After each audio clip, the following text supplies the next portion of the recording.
Carmen. Like, as in the show has started, as in Election Central is happening. Man, if we could just get a better staff, it would just make life so much He easier. told me, and I gave him the I nod. told Keith as well. You were looking up a word. Juvenation. Did you like wave your Yeah, you hand were looking like up a in word. disgust? Yes. So that's how we gonna start the day. Well, The people are tuning in to depend on us to get them out the door Yeah. to go vote. And work this to how do. y'all gonna start Work to the do. day. They got work to do. This is not Friday. This is not Hater Nation. Let's take a voting poll right now. If you voted this far, Oh, raise your hand. you so raggedy. Now you finding out the real DJ. You so That's the real raggedy. DJ right there. Wait a minute. Oh, Y'all get out and vote. Y'all go vote. Have you voted? They made sure to see you who I voted. voted? They called and said, Debo left his keys at the polls. Wasn't me, it was the wife. But yeah, I've been there already. So Michelle, Keith, you did a mail-in, right? DJ, I went this morning. you went this morning. I did. I used the Dropbox over here at Atkinson Library. Yeah, what did you do, Michelle? What is your status? She done got young Carvey out to vote for the first time. Oh, We're That's waiting. right. You did take your card, didn't you? yeah, you know, Yeah. Oh, somebody right. Well, welcome to Election Central. Right. somebody we're is gonna be here asking me, did I vote? Right. They It picking up on sounds it. like I didn't vote. Right. You know, Sounds like You're very perceptive, whoever that sent that text. appears. first of all, I just, DJ, the amount of shade in the last 24 hours has been remarkable. I just want to start there. Welcome back. You should no longer be called protege because you've mastered it all. The amount of shade. So yes. 414-444-5250. Did you just give me the finger? Yeah. Like, We have tickets. did- We'll start the program off that way, right? well, clearly you start however you want to. So, Yeah. do 'Cause your you thing. you got to go vote. Isn't she the one that says people be trying to talk and I be like, wait, did you vote? Like, nope, I didn't vote. Well, we can't even have this conversation. Right. This morning, I heard, I just need to know if you voted. I thought I heard that this morning. Yeah, well, Y'all are ridiculous. Want to know? so let me forewarn you. There's going to be a moment of silence at some point where you won't hear Michelle. She'll be headed out to go vote. Then we'll allow her back. You got to bring your sticker too. So I can see your sticker. So And what was she telling people? Don't be taking no pictures. Don't be taking no pictures. You not voted. We don't want no trouble. we still want no trouble. that's what we We do. want no troubles at all. That's how y'all want to start this whole little day today. We miss you, Michelle. Nah. We miss you. Because I Well- was called an intruder yesterday. An intruder. Well, welcome to. I had to wipe my eyes. I'm like, it's 10:30. Is that Michelle? No. Welcome to what, Mr. Perry? Election Central, and let us shout out. Oh, I thought it was Comedy Central. My bad. We do a little bit of that too. That's what it felt like. Let's shout out our sponsor, Souls to the Polls. Again, we're doing Election Central, and somebody will be here till 8. Why are you looking over here?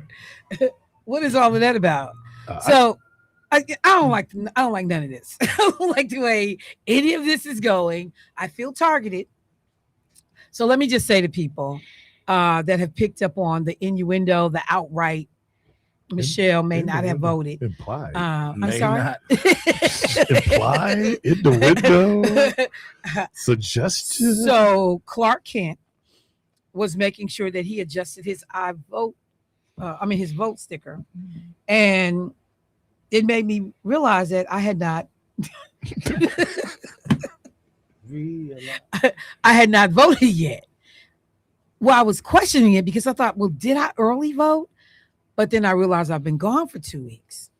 So I have not voted. Wow. So- Check. Go to my vote to make sure. So Can you do that? No, you can't go there and see if you voted already, did you? Can you? If you did a mail-in, Oh, okay. if you do a mail-in, they'll let you know they could track my ballot. why does it feel like you're bragging? Kind of. I'm not really It bragging. really feels like It wasn't like last year. you're being was it last year condescending. for one of the elections? And I go over thinking I'm on early vote. I walk over there, the box is just locked up. I'm cussing at the boxes. I make my way back over here. Then, it starts tomorrow. What I say, he forever early. If you say be there at 5, he gonna be there at 4:30. And that's how it should be. If you're going to start on time. Right. I always tell my staff a good meeting starts and ends on time. And what did Vince Lombardi say? If you're on time, you're late. If I say the meeting's at 10:30, don't come walking into this office at no 10:30. But the meeting is at 10:30. No, what the meeting Starts at 10:30. So if I get to talking and you walking in, you late. Okay. I don't know if they had a touchdown, but they said did a tornado warning down in Chicago. Wow. Just a warning, or do we actually have damage? I don't know if there's any damage. They just did the warning. I'm stuttering. They just did the warning down in Chicago, because I would have that man up in what's that, Menasha? What is that? Yeah, that was Menasha, right? Menasha. Where they had the Yeah.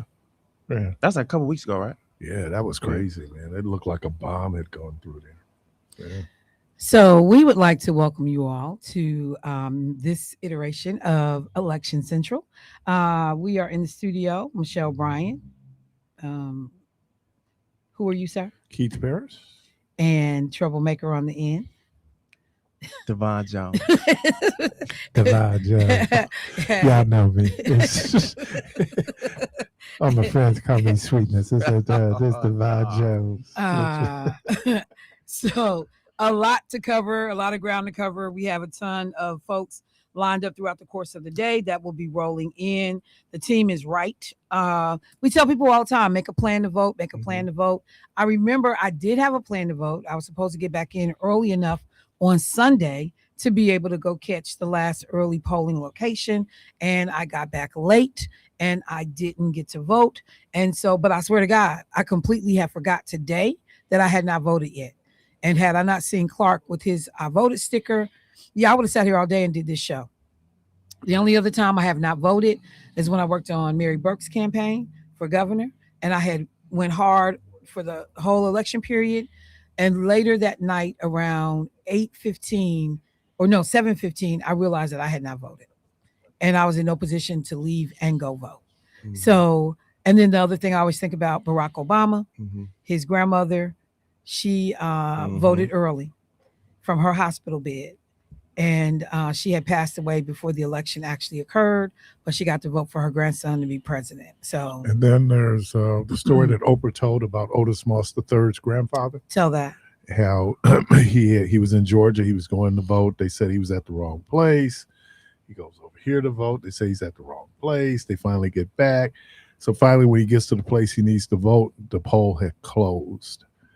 And the point they were making, because there was no early voting then, is when voting's on your mind, just vote. Now, it's a little complicated this year because we had people who dropped out, and if people voted early, they could have voted for a candidate who had dropped out and then got back in the race. And they wouldn't allow people to spoil their ballots this year. That was interesting. So, if you get the vote, I know one of the times that Michelle had early voted, she was up at Midtown.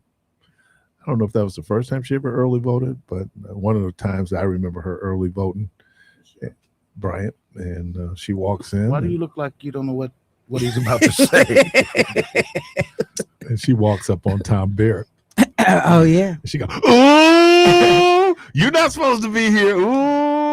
That was so crazy. The only time she early voted Midtown, guess who she bumped into? You know what? I think, because I was not going to go. And then I said, no, just go do it, to your point. And walked in and saw Tom Barrett. acting like he wasn't electioneering in the polling location. I was just checking on the people But he went by himself. with the COVID. What'd you say? He went by himself? No, who was he with? Well, Chevy was in there with him. Okay. Like, but I don't know if Chevy was already there and then Tom came in. I think Tom came in Okay. on his own. And Chevy was already there. But bottom line, all of these anecdotal stories, go vote. You know, if it's on your mind, Mm-hmm. if you are on a job, your employer is supposed to give you 2 hours to go and vote. And it's funny you mentioned Otis Moss. I actually heard him preach in Martha's Vineyard 2 Sundays ago. And I had heard him do this sermon most recently at the NAACP event that I was at, but timely. And I told it real briefly on my show, but he talked about everybody in the house being in bed, being down for the night. And then he hears all this movement. And he's like, something going on. So he reaches for his baseball bat. And he's like, it's coming from my baby girl's bedroom. Oh, no. Right. So, now I got to really get in here. So he said he hit the door and it's dark in the room. So his eyes got to adjust. And when he does, he sees his young daughter dancing in the room. And he said, baby, what you doing? And she said, Dad, I got a recital tomorrow. I'm practicing. And he was like, no, you got to go to bed. And he said, but in the split second that he told her, no, you got to go to bed, he said, like, he realized that even in the darkness, this little girl was intent on letting her light shine. Mm-hmm. She could still see her way. She still understood the assignment. And that in this political climate that we are in, it feels dark. And so some of us will shut down. Right. We'll wait for the light before we, come back out, before we try to practice, before we try to fight. And you got to be able to see your way even in the darkness.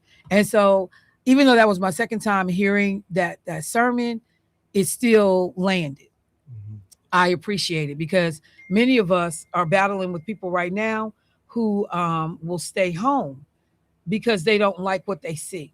Yeah. And that's going to be a real question tomorrow. What would, regardless of who the Democratic nominee will be, what will be the level of enthusiasm for folks who would normally support or vote Democratic? Will they get out? I mean, in my mind, Trump and Tiffany are still on the ballot. And so if your person may or may not get across the finish line, but the bigger picture is, do you want to see Tom Tiffany as the next governor of the state of Wisconsin? All right. So do we have any predictions? Nope. No, I don't have a prediction. I'm excited to see what the results are gonna be. You vote? Yeah. Oh my God. That's the dumbest thing I've ever heard in my life. I didn't want you wearing her new one. And No, then you go but like, he I know said Michelle he ain't voted rub. earlier. Yeah. Michelle ain't rub off on me.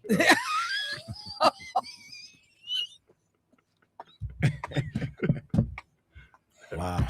Give- Hopefully give- she hasn't rubbed off on anybody. Oh. give him a hard time. They go, did you vote? Oh, yeah, snap. I was supposed to do that. Can we give away tickets? We can't. Okay. Hey, y'all, the phone lines are open. 414-444-5250. 414-444-5250.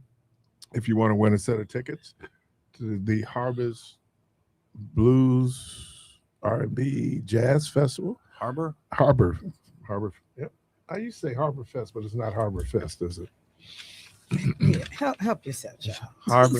The Harbor Park Jazz Rhythm and Blues Music Festival. Harbor what? Harbor Park Jazz Rhythm 'cause you and said palette. Blues. Man, it feels like a struggle up in here. It is. You guys have been on the You air tell too me long. that reading was part of the job. Will take place in Kenosha, Wisconsin, this coming Saturday. And so, if you want to win a set of If you want to win a set of tickets, the phone line is open. 414-444-5250. His 414-444. sciatica has affected his lips. 5250. Hope I'm not having a stroke.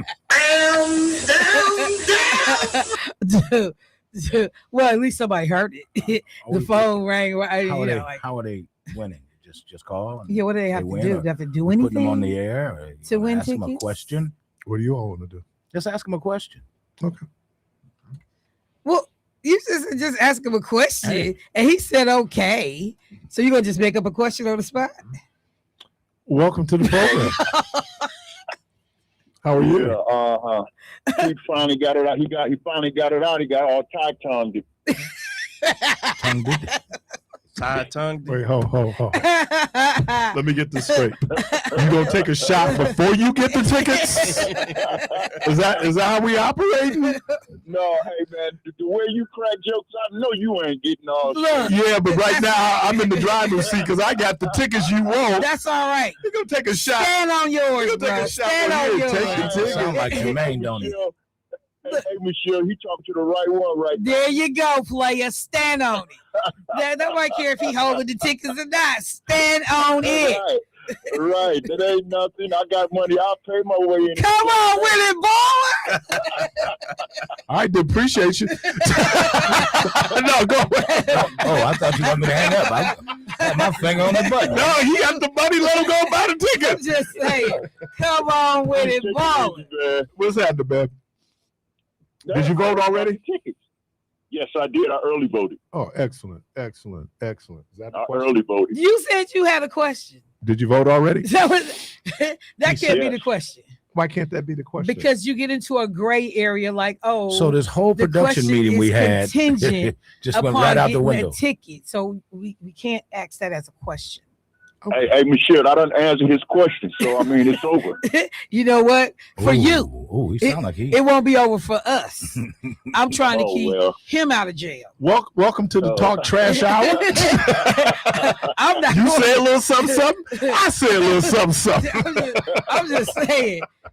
I'm just trying to make sure folks You're a Kurt go Whalen home fan? tonight. It's similar to what I sent you. Yeah, go ahead. Let him answer so I can hit this real quick. Okay. You're a Kurt Whalen fan? No, I'm not.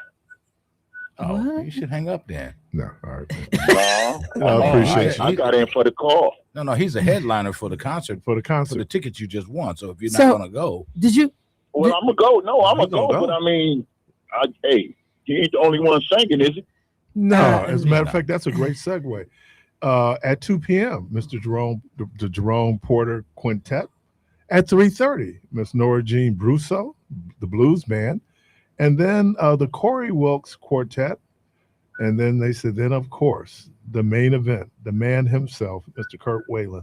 Let me say this. I have a lot of respect for Kurt Whalen. Last year, he sat there, waited till the rain stopped. He was hell-bent on performing.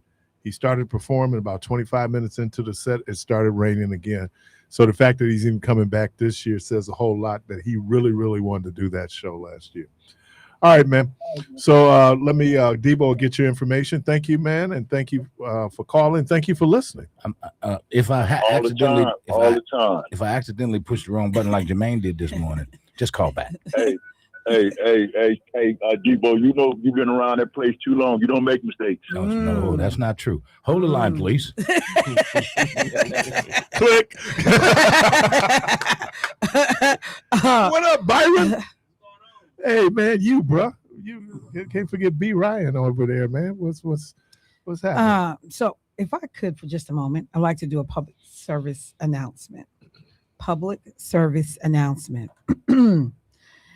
Please be careful, business owners, folks in the community, that in an effort to celebrate what possibly could happen today in terms of an African American getting the winning the primary to move forward in the general election, be careful what you are advertising. Be careful what you are putting on social media. I'm looking at something that says you voted, we treat. Thank you for doing your part. Enjoy a free David Crawley Blue Wave 9-ounce slushie for every voter. So you do cover your base by saying for every voter. Doesn't matter who you voted for. If you show your, I guess I voted sticker, you can get a free drink. Now, the fact that it's called the David Crawley drink is still a little suspect. So I'm just saying, be careful, y'all, because in the spirit of celebration, of anticipation, there will be people, make no mistake. I appreciated what Mayor Cavalier Johnson did recently. He brought and opened up the city of Milwaukee election process so that folks understood the transparency. Mhm. This is how we doing business. Anyone that wants to come and see, you are welcome to come and see how we do things. I know U.S. Senator Tammy Baldwin took him up on that, went and met with the staff, saw what the operations look like. There's tons of video, photo ops from her doing so. The mayor has gone to great lengths to make sure that this process is as transparent as possible, because make no mistake, they are going to pounce on Wisconsin. Yeah. They are, we have already had election officials in Wisconsin who have had FBI agents show up, or I don't know if it would be whatever federal agency they were from. I believe I heard it was the FBI, show up at former election officials' homes, talking about, we got questions for y'all. They have even gone to some homes of people who no longer live in the state. So when I say that, be careful, be careful, be careful what you are posting and putting on social media in connection to your business, in connection to, hey, you did this, you can get that. It can't be quid pro quo. Right. You don't want to look like there's bias. So I just want to stress that, please, please, please. And if it was me, I wouldn't call it the David Crowley Blue Wave, because Blue Wave is Democrats. Obviously, DC, an individual candidate. I would have just said, you voted, we treat. You could have used the colors to do your innuendo.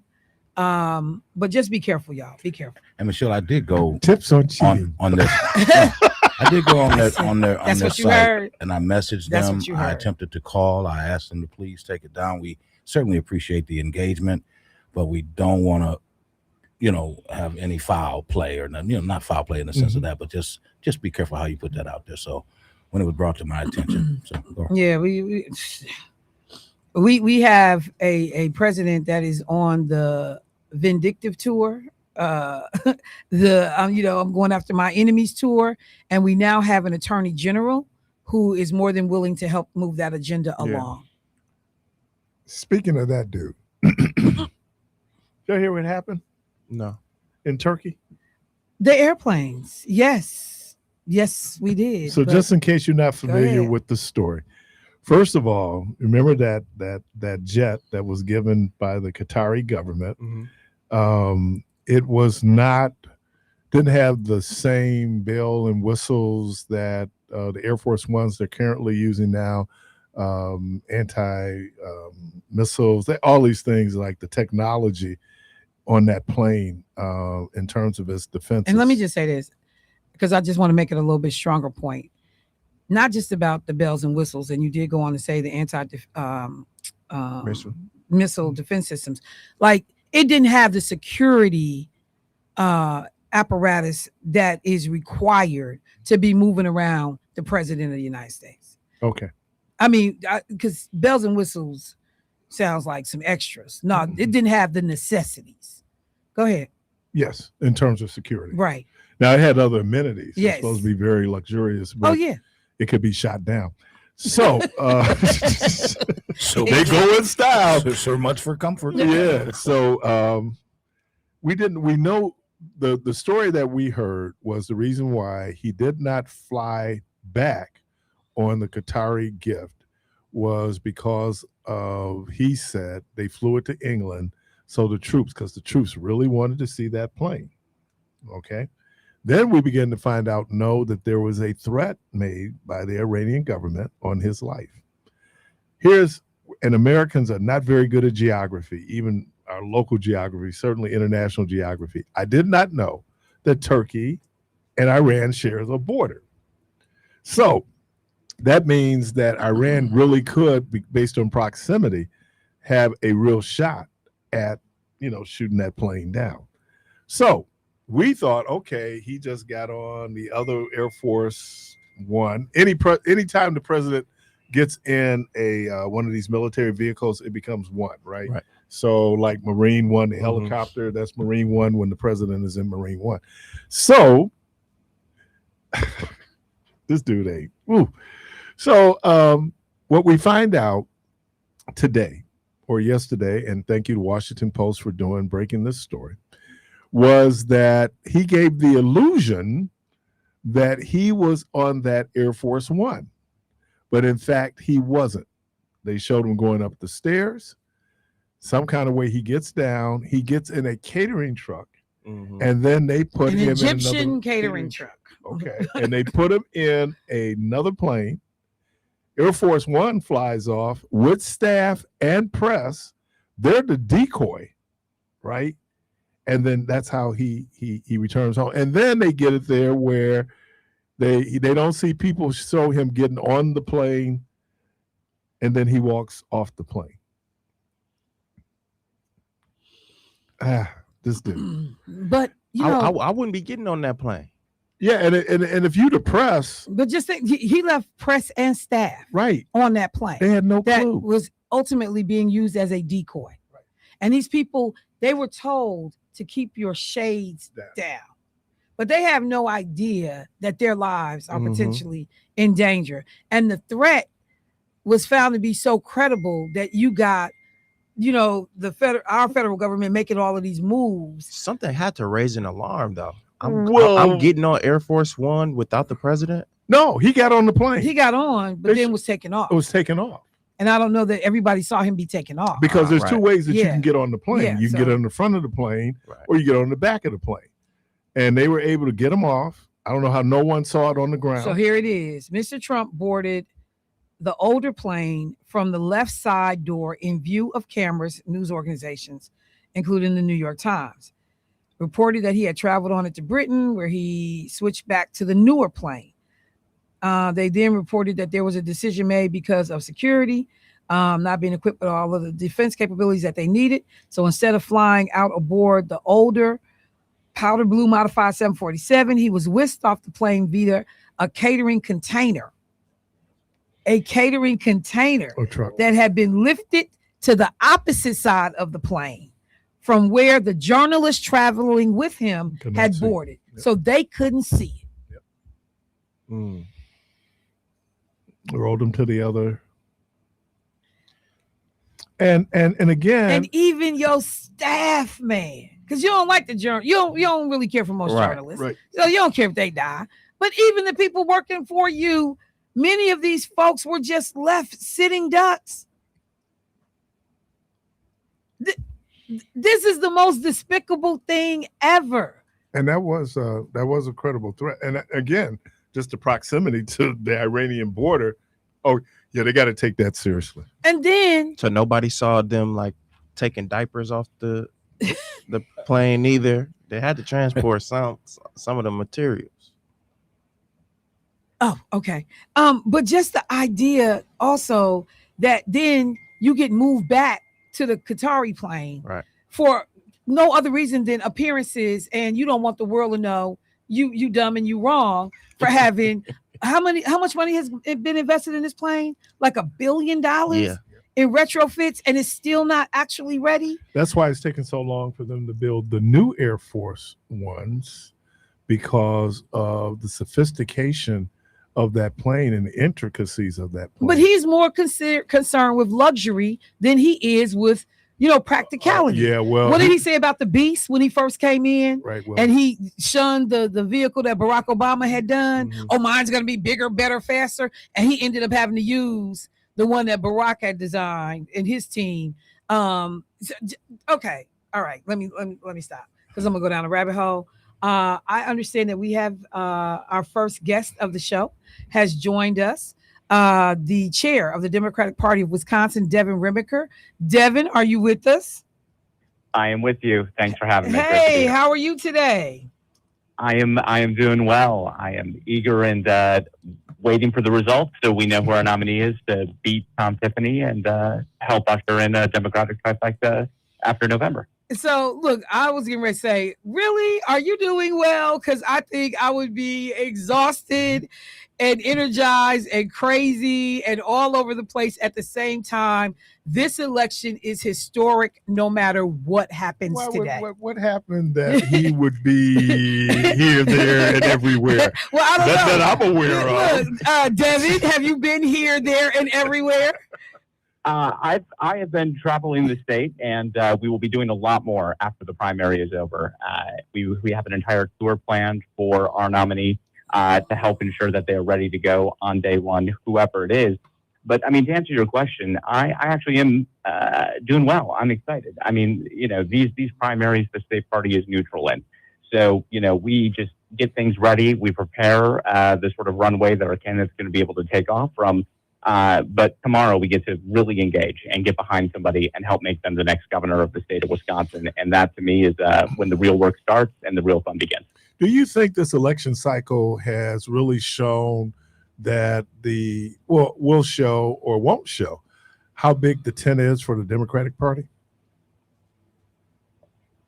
In a very positive way, yes. I think this will show that we are a Big Ten party. I mean, if you look at how Republicans handled this primary process, when Tom Tiffany got into the race, he dropped some opposition research on his opponent, Bill Berrien, moved him out of the race. In January, when Trump endorsed Josh Skoman, went running away because that's how Republican primaries are determined, by a Trump True Social tweet. So they don't have room for a healthy debate within the party about what the vision, the leadership, and candidates look like in the future. We do. I know that tomorrow, no matter who is our nominee, we will be able to unify, get behind them, and make them successful. And that's exactly what having a big tent looks like. Devin, I got to push back. And the reason why I say that, and this is based in things that I've said over the years, I've had moments when it has felt like that pathways have been cleared for candidates that were chosen or preferred candidates in relationship to moving someone forward. I'm not saying that DPW did it, but I'm saying that under the Democratic Party, it has felt like that has happened. I believe that that's what occurred in the U.S. Senate race when Mandela Barnes was in there. I believe to some degree it even happened in this race as, people were coming in and out. What would you say for somebody like me that's kind of sitting on the sidelines and just because you're watching highly qualified people drop out of races and not people that are necessarily polling badly, but it seems like people begin to coalesce. They begin to figure out how much money is being spent, money is being diverted, while a Tom Tiffany is, building up $6 million war chest. So what do you say to someone like me that's a skeptic about the position that the Democrats don't also push people out? I'd start by acknowledging that you and many others have been disappointed with the Democratic Party writ large, and not even writ large nationally, but sometimes even what they've seen from Democrats in the state of Wisconsin. And I think it is incredibly important that we continue to not take folks for granted and try to earn each and every vote. I mean, I think that between now and November, it's not going to be a cakewalk, no matter who our nominee is. We have a lot of work to do to make sure that we are earning each and every vote from each and every person. And I think being intentional about the fact that this is both a challenge and in a challenge, an opportunity for the Democratic Party. This is a time where Trump has laid bare, I think, the contrast between what he is delivering for working people, which is basically nothing but pain and increased prices and American service members shipped off to a pointless war in the Middle East, and what the Democratic Party is offering, which is a new way forward, a new way to ensure that life is being made more affordable for working people, that your rights and freedoms are protected, that intrusive surveillance is out of your day-to-day life, and that we ultimately have a Wisconsin that can work for everybody and build a better future. And when I look at Tom Tiffany versus any of our Democratic candidates, I mean, to me, it's a night and day difference. But we can't take it for granted that folks that may have been frustrated or tuned out politics because of disappointed in the past will see that contrast the same way that we do. And I think that that's honestly been at the heart of this primary, is who is not only going to talk the talk, but walk the walk and actually deliver for working people. And we've seen that not just here in Wisconsin, but in states across the country. Candidates who can project confidence that they are going to be able to get the job done and actually fight for what people are voting to elect them to, they're the folks that are coming through, and they're the next generation of leaders within this party. How do you move people from the labeling to being more policy focused in terms of either supporting the Democratic candidate? Well, part of that is talking about what has already happened in this state. And Tom Tiffany voting 7 times to uphold the cost of tariffs that have increased the average cost every single day of everyday goods for a working family in Wisconsin by $2.26 every single day. And that's just for an average family in the state. It is about highlighting how Tom Tiffany is an ardent supporter of Donald Trump's agenda, including the big ugly bill, which is going to kick 300,000 people off their health care in this state and send subsidies skyrocketing to the point where it's completely unaffordable for most folks.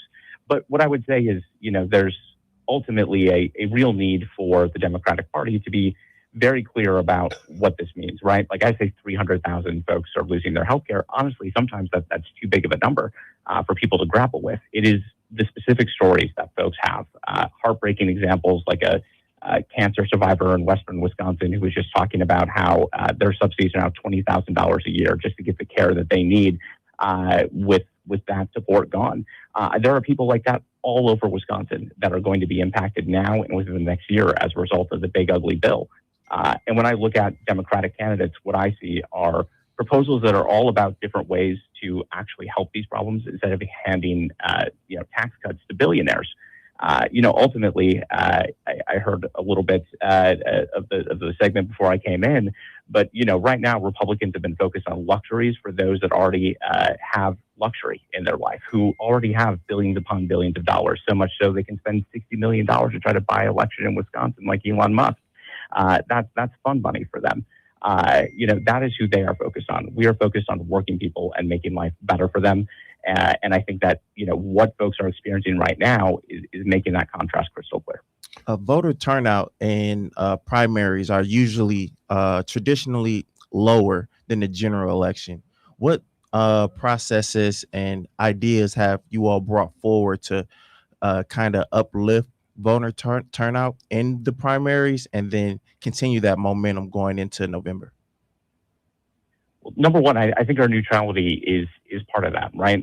Having folks feel like their vote matters and that, the thumb isn't on the scale from the party with a process set in advance makes the primary feel like it's a participatory process. And I trust that process to unfold and voters to make the right decision on who our nominee is. So I think that's foundational, is to make sure that everyone's voice and vote can be fully counted. Additionally, when we saw an opportunity to ensure that was the case, that everyone's vote and voice could be fully counted in this election, we attempted to go to court to ensure that folks who may have supported a candidate who dropped out were able to have that vote counted and spoil their ballot, just like was longstanding practice in this state. Every election prior to 2022, when Republican Judge Brad Schimmel in Waukesha County went along with GOP litigation to try to basically suppress votes by preventing people from being able to fix ballots that were at risk of rejection. Unfortunately, we weren't able to win that, but I do think that that is sort of how the party is able to play a role in this process while still being neutral, is just to ensure that as many people can participate as possible. We have our voter protection team today that is monitoring the hotline, observing locations, trying to help voters with issues they may encounter. If someone is someone or someone that they know has an issue, they can call 608-336-3232 to get assistance at that hotline to ensure that their vote is able to be counted. And lastly, we've been talking to folks. I mean, our year-round organizing program has not stopped, even if we're neutral. We've been talking about Tom Tiffany's record, what Democrats broadly can offer them, and encouraging folks to ensure that they get out and vote in this primary election. So, Devin, I know you are up against the clock, so we want to make sure we are monitoring the time. But I do have one final question for you. We've talked a lot about the governor's race. Most people are paying attention to that. But there have also been conversations about the legislature, whether or not there will be a sizable enough shift in the number of seats that Democrats can potentially garner in the Assembly and the Senate. We're looking at statewide races as well. So how are you thinking that the party is positioned overall in terms of those other areas of concern?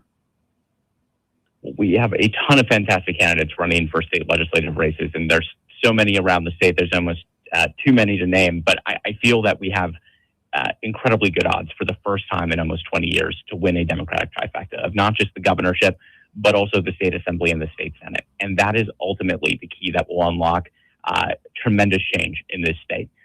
We have had Republicans that ever since 2018, when they had a lame duck session to consolidate power, have obstructed Governor Tony Evers and held back being able to deliver long-lasting change. Flipping 2 seats in our state senate, 5 in our state assembly, means that legislation is possible, that we are able to get things done. And ultimately, this is going to come down most likely to a couple hundred votes in some state legislative contest somewhere in the state in November. And that is why we cannot take anything for granted, even if the environment has stayed a role, even if Tom Tiffany has done Donald Trump's bidding and Trump is cratering an approval rating. We have to treat every election like we are behind until we emerge victorious on election day and take nothing for granted, whether that is the state of the race or each and every vote that we need to earn in order to win. We will be working tirelessly between now and November 3rd to ensure that this better future for Wisconsin is not only possible, but we make it happen. All right. So let me just tap in with my colleagues and check and see if there are any other questions, guys. All right, then, Devin, we know you are at it today.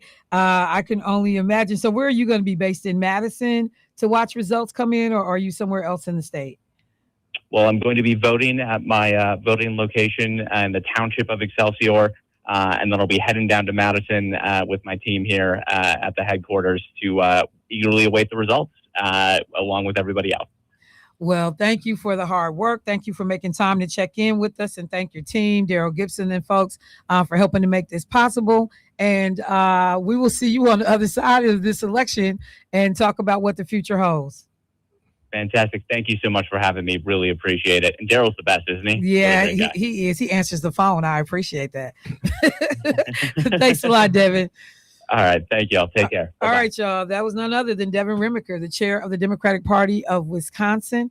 And it's a lot going on. We have not really spent a great deal of time talking about all the other races that are in play and what's possible. I don't know how many of those seats we flip or we pick up in terms of the legislature, but it makes all the difference in the world if you can grab one house. It stops a whole bunch of nonsense from going on in the legislature right now. Now, this has been the first time in a long time where the Democratic Party and candidates have talked about, all three. In the past, it was just the governorship, and so for them to potentially get some Senate seats and then some other state rep seats, it should have them people are excited. Yeah. I mean, and when they say the trifecta, it shouldn't be included, but that includes the Supreme Court, because having a more liberal, progressive leaning Supreme Court versus the conservative courts that we have been, bogged down with for years in Wisconsin, what the decisions are going to be before they even get there. I feel like at least with a more progressive court, you at least have an opportunity to be able, to kind of trust the outcome a little bit, because like I said, you already know what you're getting ready to get when the court leans conservative. But we have not spent a great deal of time, but it's going to be crazy as we move forward. Referendum issues out there too. We have not talked about, but certainly on August 12th, going beyond August 12th, we'll have that conversation. I really, I think that, don't get distracted. And one of the things that it's hard not to. Yeah, but one of the things that I see that Republicans are very good is having you focus on other issues as opposed to important issues, right? And so men playing in women's sports. Okay, but the cost of gas is still $4.46 a gallon. So I mean, what are those issues? When we was on Martha's Vineyard, I filled up Keisha's car, $120. I almost had a heart attack. Yeah. What is $120? And I was that regular? It was premium, but still, it wouldn't have been $120 before. Nope. $120. I was on choke. And like some of their pumps, you can't pump yourself. Right. They don't allow you to pump yourself. So the lady was pumping. And so you hand her your card and you just trust everything gonna be all right. And she was like, "Do you want your receipt?" And I was like, "Nah." And I said, "Yeah, give it to me." Man, that lady gave me that receipt. I was like, 120. She was like, and it was a sister. She was like, "Yeah, I thought you might want to see that." I was like, "Man, come on." So to your point, what was it on the turnpike? That's New York, though. say what? What was it on the turnpike? What was so we were running like 669 on the Vineyard, and it was probably 589 Yeah, It's- on the it's turnpike. a It's little New bit York. higher. A little bit, no, but the Everything- turnpike, Yeah. because you got to buy gas, right? They know Yes. that, so it's usually Yes. usually higher on the turnpike. Well, it was painful. That's all I can say. Everything high in New York, especially the people. I want to thank you for painting the broad brush of the 8 million people that live in New York City. What does that mean? No, I just- Everybody high, it's- especially. I said everything high, Well, okay, especially- everything. especially the people. And Shit. Caitlin and Kevin, they were just out in New York. They went to New York, went to DC. They had a wedding in Delaware. So she got a chance to, when Caitlin was young, what's the group? Was it Black? The kids they had through the Y. Black Achievers. Black Achievers. And I don't know. No, her school was chosen to go out and be part of this whole student government piece Young leaders. Okay. in DC. Okay. And I asked, so they were still building the King Memorial. So I said, "Did you see the King Memorial?" She said, "I think I did." So if we fast forward now, she really does have a geek part of her trip when she goes on trips. Because, whenever they would go with us, we always had a geek part of the trip that I know Frankie, when he was out, Rhonda went out with him and he was playing the AAU tournament in Vegas and she took him to Hoover Dam. It should always have a geek part of your trip, even though it's for pleasure. Probably shouldn't call it a geek part. Well, it's a geek part because you got to learn something. That doesn't mean that's not bad. No, You being know, geek ain't bad. It is. It really is. No, It is. because didn't they do in the group out there, Black Geeks? I wasn't a part of it. That don't make it Yeah, cool. I don't have a problem. I don't know nothing about it. I really don't have a Nothing about problem with being a geek. We know. I mean, hey, I understand. yeah, man, I mean, it's something. I think that it's just a way for us to understand that being smart is cool. And when you say geek, it has a little bit of a negative connotation, but it's nothing. we It give should be words nothing power. negative about being Right. smart. Right. You can appreciate that, can't you? I'm sorry, say what now? You can appreciate that, can't you? Okay. Your grandson with his 178 IQ, you could really appreciate it, right? I don't know if I told you this. One of the young ladies, Noelle. I love Noelle so much. She's so smart. And they were doing the children's church lesson. Now, how old is Noelle? Noelle is a sophomore. I think Okay. either freshman, sophomore in high school at Golden My Year. Okay. And so as the woman's giving example, things that sink and things that float. So that gave Noelle the opportunity to explain buoyancy in the middle of the children. She sounds like someone after your own heart. I sat Right. down and I said to her, Oh, he gonna drop a word on you. I said to her, the mom, I said, "Boy, she's just a smart. She's just so smart." Look, But that was too funny. She Yeah. did the whole thing on buoyancy, like, your Geek Nation is checking. and in. when I have them downstairs, when they're in children's church, because we encourage them to. These are some smart kids, man. I mean, and I don't mean like normal kids smart. I mean like exceptionally smart kids. That I don't know. We were so lucky to have them come in, but man, really, really smart. well, I was just Buoyancy never came up during children's church for me. Now, mind you, the only common denominator in both of those stories is Keith. He brings out the best. He brings out, and look, as I was saying, some of your fellow geeks are checking in. There's nothing wrong with being geeky.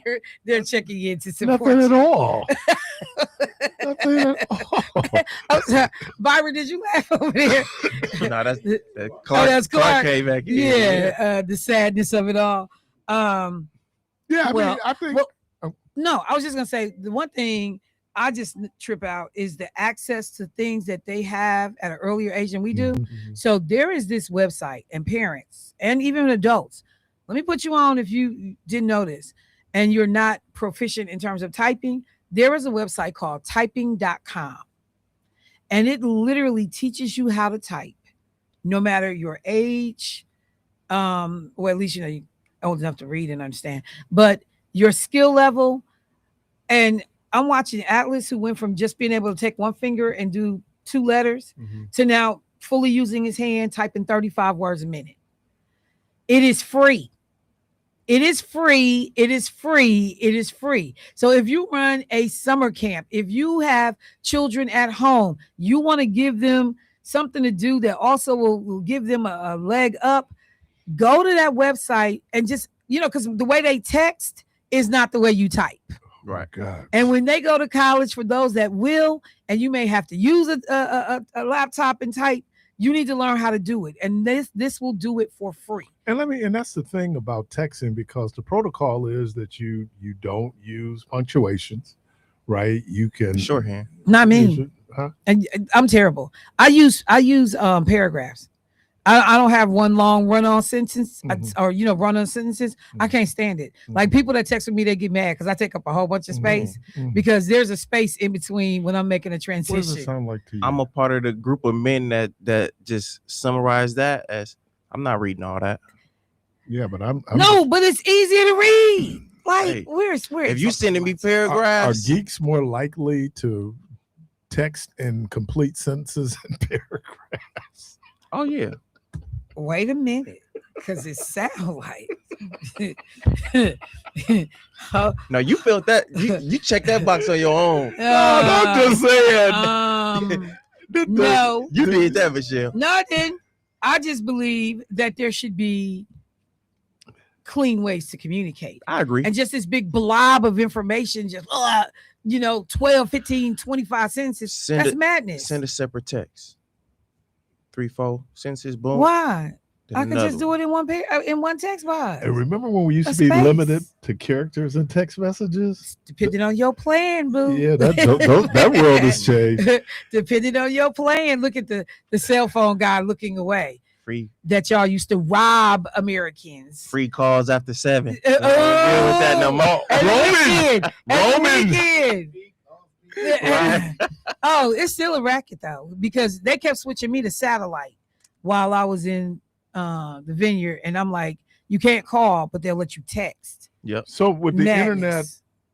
internet, Wi-Fi, is it still roaming? Yeah, you can still see Roman. Okay. Yeah. Hey, we're inside Election Central, brought to you by the good folks of Souls to I the couldn't Polls. tell. Talking about Some- Michelle possibly being a geek. I could not tell. I didn't call no name. Is Michelle possibly gonna vote?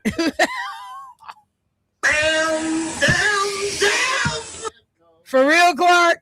That's what you want to chime in? That's what you're doing? I'm going to vote right now. We're going to take a quick Say break less. so Michelle can go vote. You're inside Election Central. We'll be right back.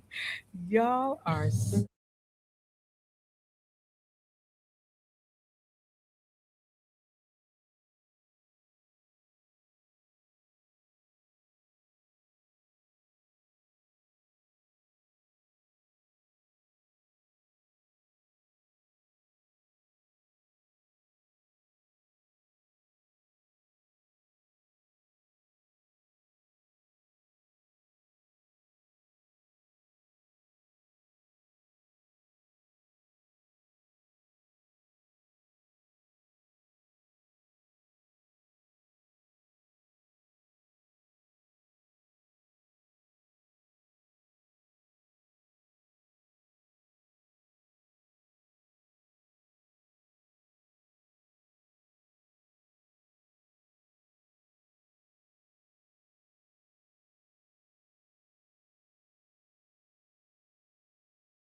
NOV, the voice. Welcome back. We're inside Election Central, brought to you by the good folks here at Souls to the Polls. I just want to be clear. Carmen is going to vote right now too. Okay. So it ain't just me. Misery enjoys company. She just had to lump somebody. She said, I'm Carmen. She said, I'm Carmen McGee, and I'm out. She would have found somebody. Well, good civic engagement.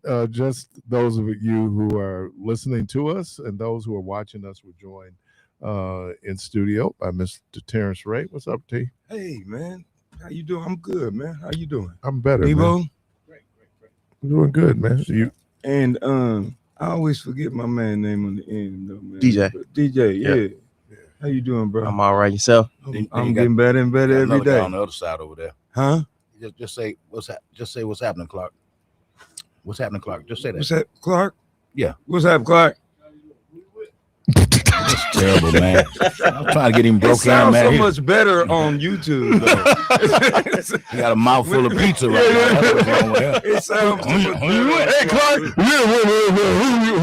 So much thicker and vibrant on YouTube. Hey, Clark, it's like when they said how you can say dude, and dude can mean different things when you do the inflection. Mhm. Like, dude.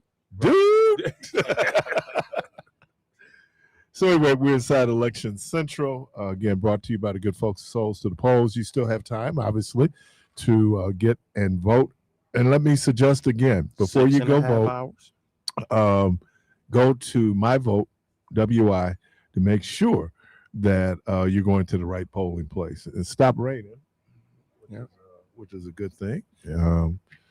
I stopped in really because I heard when Michelle was doing her piece about how people should be careful and the whole quid pro quo thing. It reminded me of a time when Al Gore ran against Bush. I forget what year that was. 2000.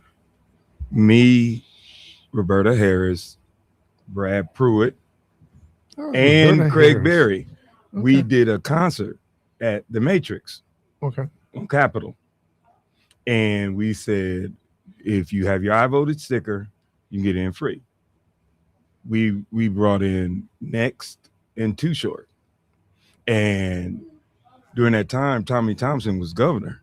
And he pretty much guaranteed the state to the Republican Party. And based on the work we did that night, the Democrats won the state of Wisconsin because the line was wrapped around the corner. Mhm. It was so memorable, at least for me. The young people who, when they ran out of I voted stickers, the young cats would go, they actually got the poll workers to write a letter to say I voted so they could get into the concert. But after that, because Roberta is an attorney, Mark Belling made an issue out of it. They wrote about it in the New York Times, but he tried to say that we were giving up something of value, more than $1, to get people to vote. And Roberta actually, if memory serves me correctly, actually went to the district attorney's office, but they found that it was frivolous for the most part. But to Michelle's point, that it reminded me of that. And you do have to be careful, especially now. You're right. The way Wisconsin is. But what one of the things is, and I was, I know that they had one of the campaigns had reached out and had did a video call to local pastors. There's something, I think it was passed in 1954 called the Johnson Act. The Johnson Act, with people who had 501c3s, their tax, they could lose their tax exemption if they did partisan electioneering in their pulpit. That's why you would hear these pastors saying, I can't tell you who to vote for. Well, Trump went and signed an executive order saying it was okay, because when right-wing pastors would get up and support someone, now again, people know I call Jimmy Swaggart Ministries religious porn, and but Donnie on a regular would get up and go after Obama or talk about who he's supporting openly in the poll. And look, that rule is really violated. I mean, the idea that when a candidate comes to your church You know, I mean, now some people are. Let me tell Reverend Wanzo's story. Artisan was running against Sheriff. Yeah, Sheriff Okay. Artisan was running against Norquist, right? Didn't he run against Yeah, Norquist? he did. Yeah. And there were other churches when Norquist would come. I ain't gonna call the name of this particular church, but he's in the pulpit in the big chair. When he came to Metropolitan, because Reverend Wanzo, being a son of Mississippi, and had known what black folks had gone through, when Norquist came, he never even let Norquist come up and speak. When Artisan came, he rolled out the red carpet. That's kind of race man he was. He rolled out the red carpet. But you know, you bring people in, and look, churches have done it to their detriment. There has been, I could tell you, in some pulpits, they found out that Scott Walker was like poison. You know, where sometimes the congregants, half of them would get up and walk out, or they let the displeasure know. But I think for those pastors, obviously, because I'm sure they've allowed, because the pastors I knew were very fair. And you know what? You have to deal with whomever's in office. Right. You know, so the whole political piece, I heard a very prominent pastor say, "I'm not political." Well, yeah, you political. You might not be partisan, but you're political. You have to be. Right. You want a loading zone in front of your church?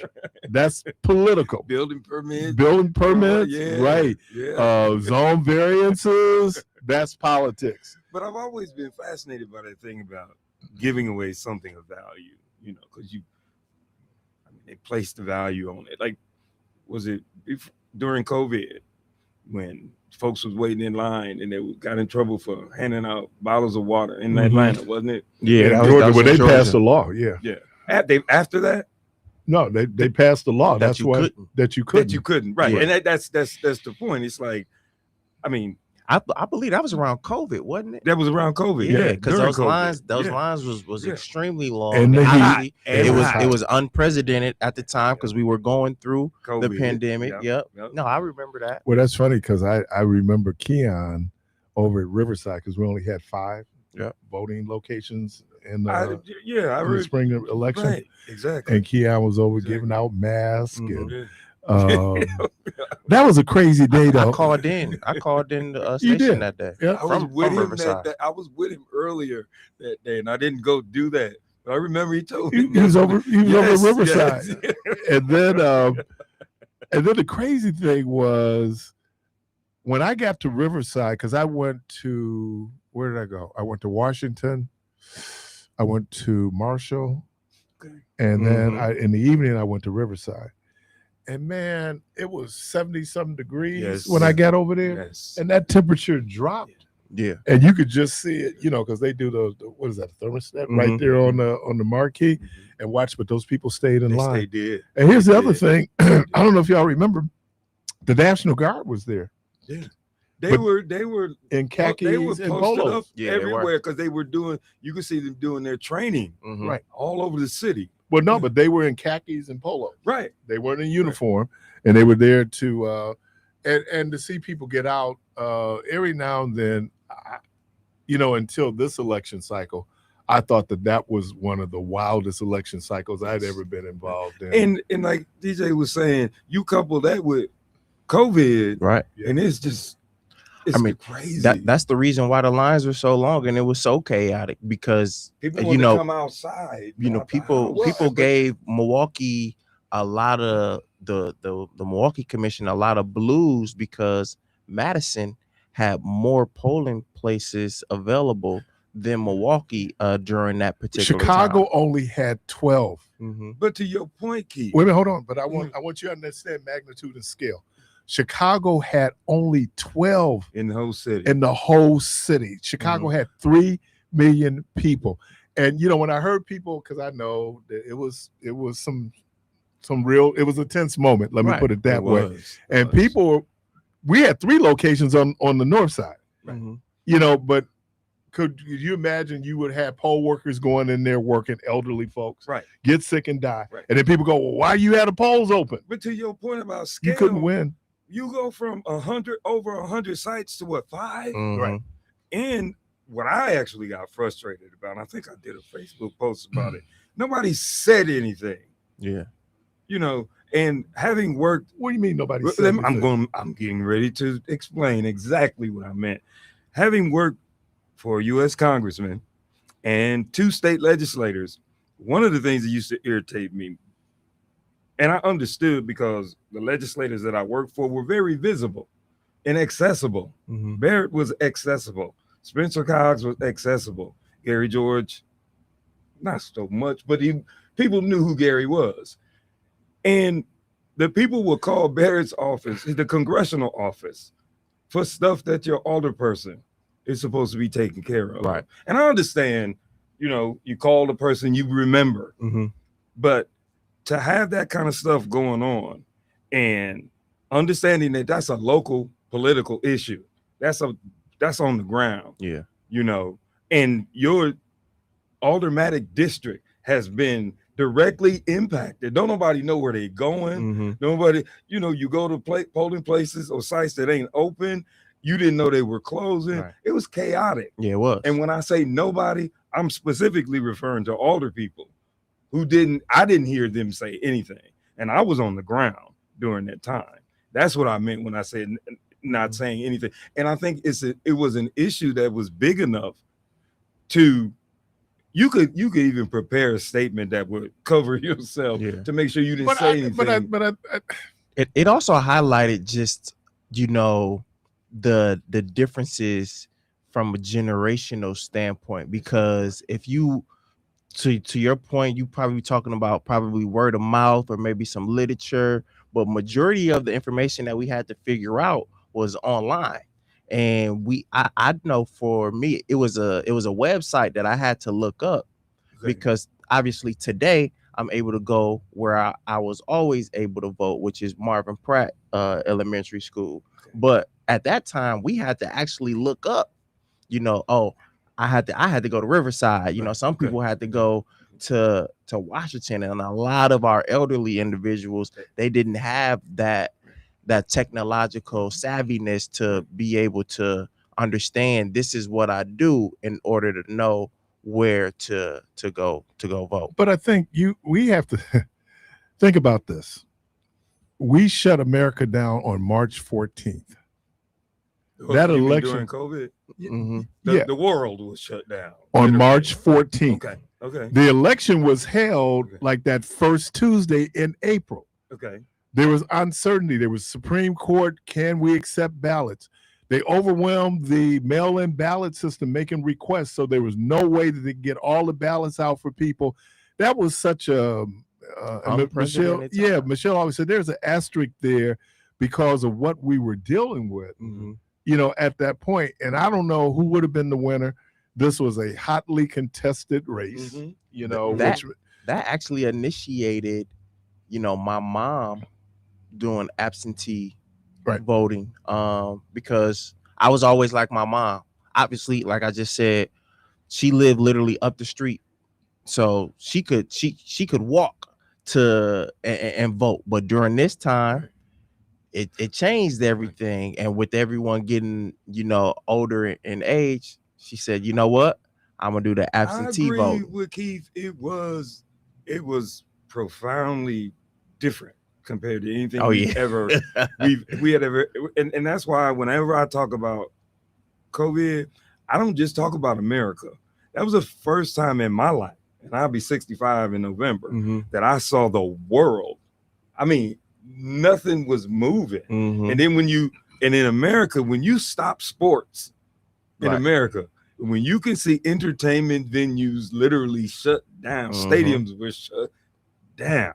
But me, I'm wired differently, man. That's when I was going outside. I get on the highway just to be on the highway by myself. Right. It's like, you know, and then the whole essential worker thing during that time, you know, liquor stores were open, but churches wasn't open. Okay, let's talk about that. I want to, because I heard that, and I got in trouble with a very prominent bishop here because I made this statement, which I thought was ironic, seeing that the denomination that he was a part of, and still is a part of, got devastated. I'm talking about people dying, their leadership dying because COVID. of COVID, and COVID was being spread by people coming together. Here's the reason why they did not close liquor stores. No, because I want people to. Okay. Here's the reason why. And someone had to point out there's a medical reason why. It's an addiction. And if those folks did not have access, Right. You would have had more we would have domestic violence cases. No, and people going to the hospital, going through withdrawals, and at the same time, there was no room in the hospital. Right. Yep. Yeah. Right. Right. So when I hear people say that I can't believe you shut the church down, you left liquor stores open, I'm going, there was a medical and practical reason for it, not to say that people being able to come together. And what I thought was ironic was that, again, the early deaths were people in Albany, Georgia. They lost 8 Baptist pastors. Church of God in Christ in Michigan lost leadership because of COVID, because we were coming together. Now, as we began to understand spread, because you're doing this in real time. Right. Exactly. Then we understood, because like everything, it's Right. on the we found out it didn't live. It was, this is how it's being transmitted. So my spiritual nourishment is just as important. I mean, I might but get then it opened bodily up- sick. but it opened up, but you ain't gonna get bodily sick. You ain't going through withdrawals because you can go to I church. might go through some Okay, spiritual well, the 3 of y'all withdrawals. that will go through those spiritual withdrawals.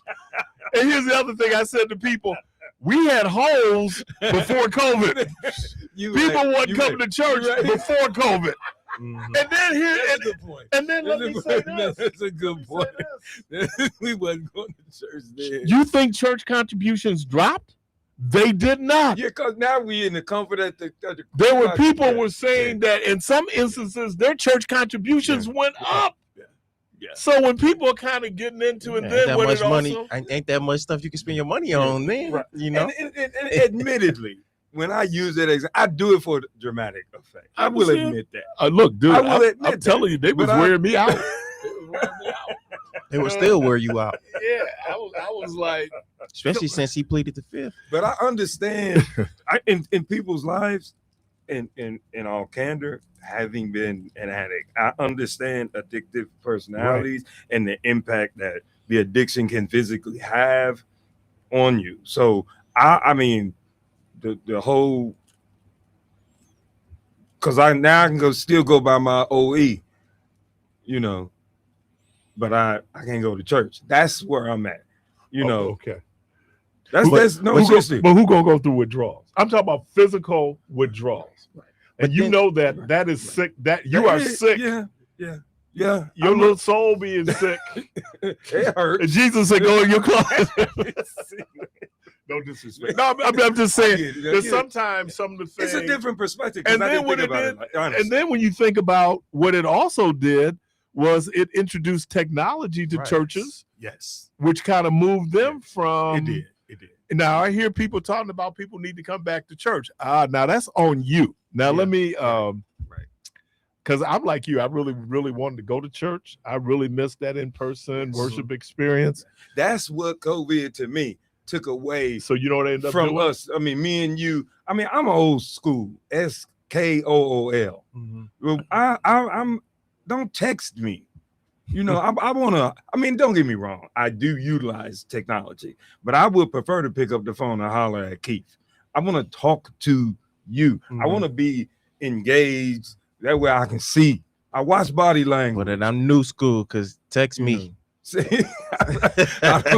Hey, But it took away that human element, Right. man. It took away. It took but away. but it a lot also of what is important to me. but then it also helped undo some of just the old guard of thinking, because you began to worship just through Zoom. You were still able to, a lot of people had calls for church. They were on phone calls, if they wasn't able to have a computer and things of that nature. Before that, we only worshiped one way and in one element. And since that, it evolved, and so that helped. Right now, have always felt that it's more than one way to cook chicken. But when something is eliminated, it opens the door for new possibilities. Now, technically, a lot of churches are able to edify their congregation more with people being in person, and then also with them being on YouTube or Zoom or whatever. That you do have the possibility to have a reach that spans longer than just prior to COVID, when it was just, hey, if you didn't get to church, you ain't getting that message. Well, what at Alfred Street, there was a lot of people who Alfred Street was one of those churches that was streaming, and you would hear people who they joined the ministry because of. Now, I remember Jimmy Swaggart, but then there was a whole lot of people who ended up becoming part of that ministry through the stream. People hold on to what they hold on to. Right. That's the thing about a storm. A storm can ratchet up stuff, that's below the surface. Right. And I think the other thing is this happened at the same time where people are becoming less and less religious. What I mean by that, they're less and less likely to identify with a religion brand. And that, like in Europe right now, they say only about 30% of people in Europe are really even religious. So, that trend is beginning to happen. I think the technology, but to get back to what was happening with that election, and remember, they wanted to delay it a week. Yes. And the Supreme Court wouldn't do it because the that. Republicans, remember, Tom, was it Kelly, was on the ballot, and they figured. But I remember the delay. Right. It was that they wanted to make sure that, because look, low voter turnout benefits Republicans. Yes. High voter turnout benefits Democrats. Yes. So, if you were able to suppress, no, we're going to go on and have it anyway. I think it's kind of good that it happened in the election year, because, who knows what would have happened, if it wasn't to at that time. Point about the storm and how it mixes stuff up. I want to say this to you personally. I've listened to the show and you evolve, and I'm not easily impressed. I tell people, if you want to impress me, jump in the air and stay there. That's how you impress me. But you've jumped in the air, man. And the thing you do on Friday, your words of wisdom or whatever, I really appreciate that. Thank you. So I wanted to publicly give you that, but at the same time, I did that to push back, because we say on the help, many don't burn chicken. When you say it's still more than one way to cook chicken. I get that, but that's the very thing we're talking about. As far as I'm concerned, ain't but one way. That's fried. You ain't never had baked chicken? I've had baked chicken. Grilled? I'd rather have fried chicken. That's what, give me my fried chicken. I specifically am bringing this up. I don't necessarily, and I know you're a sports person, so am I, but I've never watched a complete WNBA game. Never. Never have I. Never. You know what you're missing. I have never. It's been challenging for me to listen to female sportscasters. Don't let that. I'm telling you. My boy hit me up. Thunderous dunk. I can't feel a female get me hyped about. I mean, a dunk. If you that's just me. If you want to see the game played in its purest form, watch those women, because they don't have the same athleticism that men have. And we get to the point like we were talking about where it was like we don't go to an NBA game to see a back screen, right? I mean, but when there's a basket off of a back screen that we recognize, we understand. You started it off, T. You said you want to see a thunderous dunk. No, I use that as an example. No, because that's what most wanting people. A woman to explain to hype me up about a thunderous dunk. It just can't happen. Some of these women are. Candace Parker can't hype you up. She was cold. Candace Parker looked good. Candace Parker is one of the greatest women players. She did it. She's okay. I didn't say she's okay. I said that's okay. She's just not. Don't she sleep won't on the do it for me. WNBA, Oh. man. I'm telling you, In your if when you were enjoy in your prime, if you enjoy, would a woman have been able to beat you in your prime? Would you have allowed that to happen? I'm a in your bad prime? example. I'm a bad example. Okay, you played though. You played organized ball. Look I at Jane played come here all the organized time ball. talking about how she used to do me over in Columbia Park. But that No, but that don't matter. I don't know why Reggie you Miller making tells a story about how his sister used to dog him. Right. because she's one of the greatest players ever to live. My sister We're talking would not Cheryl- have beat me Because your playing no sister's ball. not Cheryl Miller. If she was, If she's Cheryl No, I Miller, she can't gonna say- wear your no, ass she- out. but I'm just she- telling you. I'd have told her. Yeah, okay. I'd have pulled some male tricks on Cheryl Miller. Yeah. Reggie, one of the greatest players of all time. She is man. for women. No, I'm talking She about. beat I Reggie didn't realize that she wasn't gonna. you throw have no- daughters, man. I know it, and I'm a dad. I'm a girl You dad. can't be. Yes, I am. No, you a Yes, I am. chauvinist, man. No, I'm not. Yes, you are, bro. You a chauvinist, You dude. tripping right now. All I can say is when Michelle returns, there's an audio. That, I can't believe this. stick around, bro. man. Don't go nowhere. I'm just maybe I'm. Are it's you that anti-feminist? No. You got daughters. Yes. Beautiful daughters. Yes, and Imani played basketball. I'm I lived vicariously through my daughter. I'm a basketball You know? fan, and I like to see the game played Yeah, well. Me too. And when you watch women, because they are more, and when I use, because look, I went to Catholic school, so you always hear this about being fundamentally sound. Right. But the Exactly. way that the game should be played Is how they are playing, and they're playing at a high level. My boy texted me. He was like, "Dude, they be balling." I'm like, "Yeah, everything but the dunk." Right. Everything but the dunk. I mean, the handle. You got what's my girl? Chelsea Gray down with the aces. and Olivia Miles with the links. You're a provocateur, and I respect. I ain't being provocative. No, I I'm was giving you being- some truth, I was brother. being provocative. Don't You get were. me wrong. I respect their ability to play, and the fundamental part of it. I love that, and it's the fundamentals and the fact that the current NBA has become such a perimeter game now. And it's more entertainment than it is to me. Basketball now. I kind of actually shy away from the game itself now. And maybe I should watch it. These are just that's that whole old school thing and being stuck, admittedly where I am, but Okay, I got you. You're right. We need to get back to okay, what we need all to right, talk about. all right. bro. Yeah, good point. Let good me point. do this. I would love to. Yeah, because I know Michelle, y'all. You guys are easily led astray. Let us wrap it up. No, but just kind of wrap it up. 2020 was kind of it was a different year. 2026 is a different year in terms of this primary, which I think is real healthy. And I think the other thing, maybe 2000 Bush Gore. Yes. Bush v. Gore, Yeah. where we didn't know who the winner was. Hanging until chads. Hanging Chad.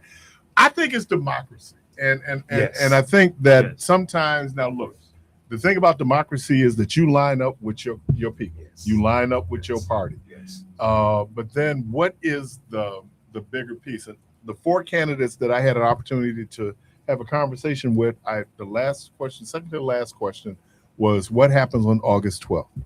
That was a great question. Devin, Yes, I think Devin Remiker said, regardless of who the nominee is, if you're on the Dem side, here's what we need to do. And I want to on that same note, let me pose a question with respect to the big tent of the Democratic Party, for me at least. When David Crowley got out of the race and Mandela stayed in the race, and then Mandela got out, what do you think prevented Mandela from throwing his support behind David after he got back in? Two brothers. I mean, what I think that would have disrupted the apple cart to such an extent that we don't know if those people who are apt to support Mandela are going to go or would move towards David Crowley. I don't know if you just look at it from a pure politics, and again, Democrats always clutch their pearls, right? I mean, the littlest things. You got Republicans accused of rape, and they stay in the race, right? Right. And you have somebody who might say something like normal male behavior, and they have to get out the race. So I think Al Franken is a great example. I know, man, great example. He's still suffering from that one, man. And was a great senator. Party. Yes. I mean, the state of Minnesota is suffering, or suffered because Al Franken is no longer in the Senate. Yes. So I'm just saying, when you ask that question, and then Michelle says it all the time, and I don't know how much currency endorsements make. Right. I mean, I really think now. Look. But when if it's Barack Obama comes in, and now that's going to have some favor. But Keith Paris. But when David endorsed, what's the lady's name that he endorsed that ended up Sarah Rodriguez that got out the race? Right. There was some baggage that came with that public endorsement. What do you mean? I remember, I think it was on Michelle's show where we were talking about she and her campaign ended up getting rid of the campaign manager or something. I don't think she knew, and I think and remember these things happen in real time. But the fact that David came out and supported her publicly, all I'm asking is what was wrong with this brother? But David coming out and support what Mandela saying I'm supporting. But Crowley got out the race for a different reason than Mandela. Yeah, and I think that would have had impact on whether Mandela could publicly come out and say, "Hey, I'm supporting David Crowley. I'm supporting." Tell me, I'm missing something. No, I'm not. See, the one thing I heard when asked why he was getting out, when he looked at the numbers, he based it on the numbers and basically said, she's up 22 points, this, that, and whatever. Right. There's no. And So I'm doing this to give people a real legitimate choice because I'm too far out of this thing. Right. But then once she got in trouble. And then here's the question. Let's say he endorses Joel Brennan. Joel Brennan is going to be spending time trying to explain why a person who got out, and I'm going to use scandal with a small s, because in my mind, I didn't, but that's me. It's still, and you're talking now like a week out, 2 weeks out. So I think this has been. It was 2 weeks. Yeah, this has been one of those things where, you had a candidate drop out and a candidate get back in. You had a person who was part of the top two and probably would have did better based on the numbers because her internal polling showed her Sarah Rodriguez as going as either number one or number two. So there was a lot there. But then if she can't raise money. Right. And this is because you can't be every place at the same time. And you can't manage your own campaign. You want to run the state, but you can't even run your own campaign. And that's a perception, but I think when you delegate individuals, there's a trust level. To run the campaign. I'm still the one that they're gonna look at. Right. Absolutely. So you got to inspect what you expect. I've heard that before. But you put a lot, man. I mean, it's like when you're a person and you put together your cabinet, and then someone is not doing what they're supposed to do in the cabinet. Ultimately, that falls on you because the buck always stops with the leadership. But at the same time, then how much time do you need to explain? It's like when Barack Obama had to take time away from a campaign to deal with the Jeremiah Wright situation. Now, a lot of us knew it was a red herring, but the right wasn't going to let it go. Right. So then what do you do? So I think that it's all these things. And then I say to DJ, he disagrees with me. There are things in a political season that you can't control. We talked about 20, right? We couldn't control COVID breaking out and the world shutting down. Now campaigns now have to adjust, right? Based on now this is a new playing field. Yeah. And so your ability to be able to adapt and or to adjust. That's a great point. One of the things that surprised me about this race was so close to the actual election, you still had almost a third of the people who had made a decision. That was one of those things. If you're just looking at the numbers, that's not what we disagree on, though. What do you mean disagree? We disagree on, if I lost then there's something that I could have done better in order to get those extra votes. That's what we disagree on. But Having extra circumstances that come about, that should be expected anyway. And as you know, as any individual in any field where you are relying on support, you have to adjust. But to Keith's point about But let me, one of the points you uncontrollable brought up, factors, and to make the point, you talked about Kirk and having a scandal and how Obama benefited from Kirk. That was something that was outside of Obama's control. Yes. Right. So I'm not saying either on the negative or positive. People, you know, sometimes you just get beat. I mean, Yes. you can do everything you're supposed to do right, yes. and you still can take an L. Can I give you an example? To me, y'all might not agree, but the best example of the uncontrollable aspects of politics is our current president. Nobody, when he ran against Hillary, there was nobody. I gave the man a chance. Not only did he win, he came back and did it again. But here's the crazy thing: he didn't think he was going to He win. didn't even because they had to get a bigger ballroom. He didn't think He didn't think he was going to win. Exactly. But see, here's the things that you don't control. The people who decided to stay at home That part. was the margin of victory in Wisconsin Yep. And for Donald Yep. Trump. Yep. And Yep. something that the Dems couldn't control in polling. And look, remember I told you I used to do exit polling, right? One of the things that we never talked about were the people who don't normally vote. Nobody was Right. going to see, are you going to vote? And then in this last election, Right. Joe Rogan was able to turn out 1 million white Yes. males Yes. who normally did not vote. And And we showed up in Milwaukee. that's a perfect. And there's things that's That just example. outside of you can do the best that you can do. But there are times, man, where you just don't. And I know that's hard for people because we really believe that we're the captain of the ship. But let me. Now, sometimes let you me don't want ask to believe for- it, but you out of your league. We got 4 black men in here. Talk about unpredictability or inability to predict or control things. You got 4 black men in here. It's 5. I'm sorry. Behind the Hey, hey. five brothers in here. You're still a brother, And right? you're gonna tell me that the Republicans was able to create a narrative that say black men didn't support Kamala Harris?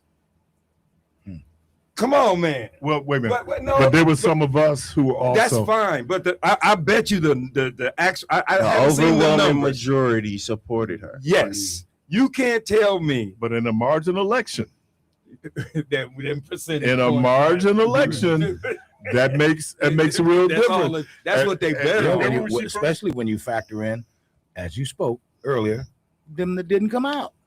Right.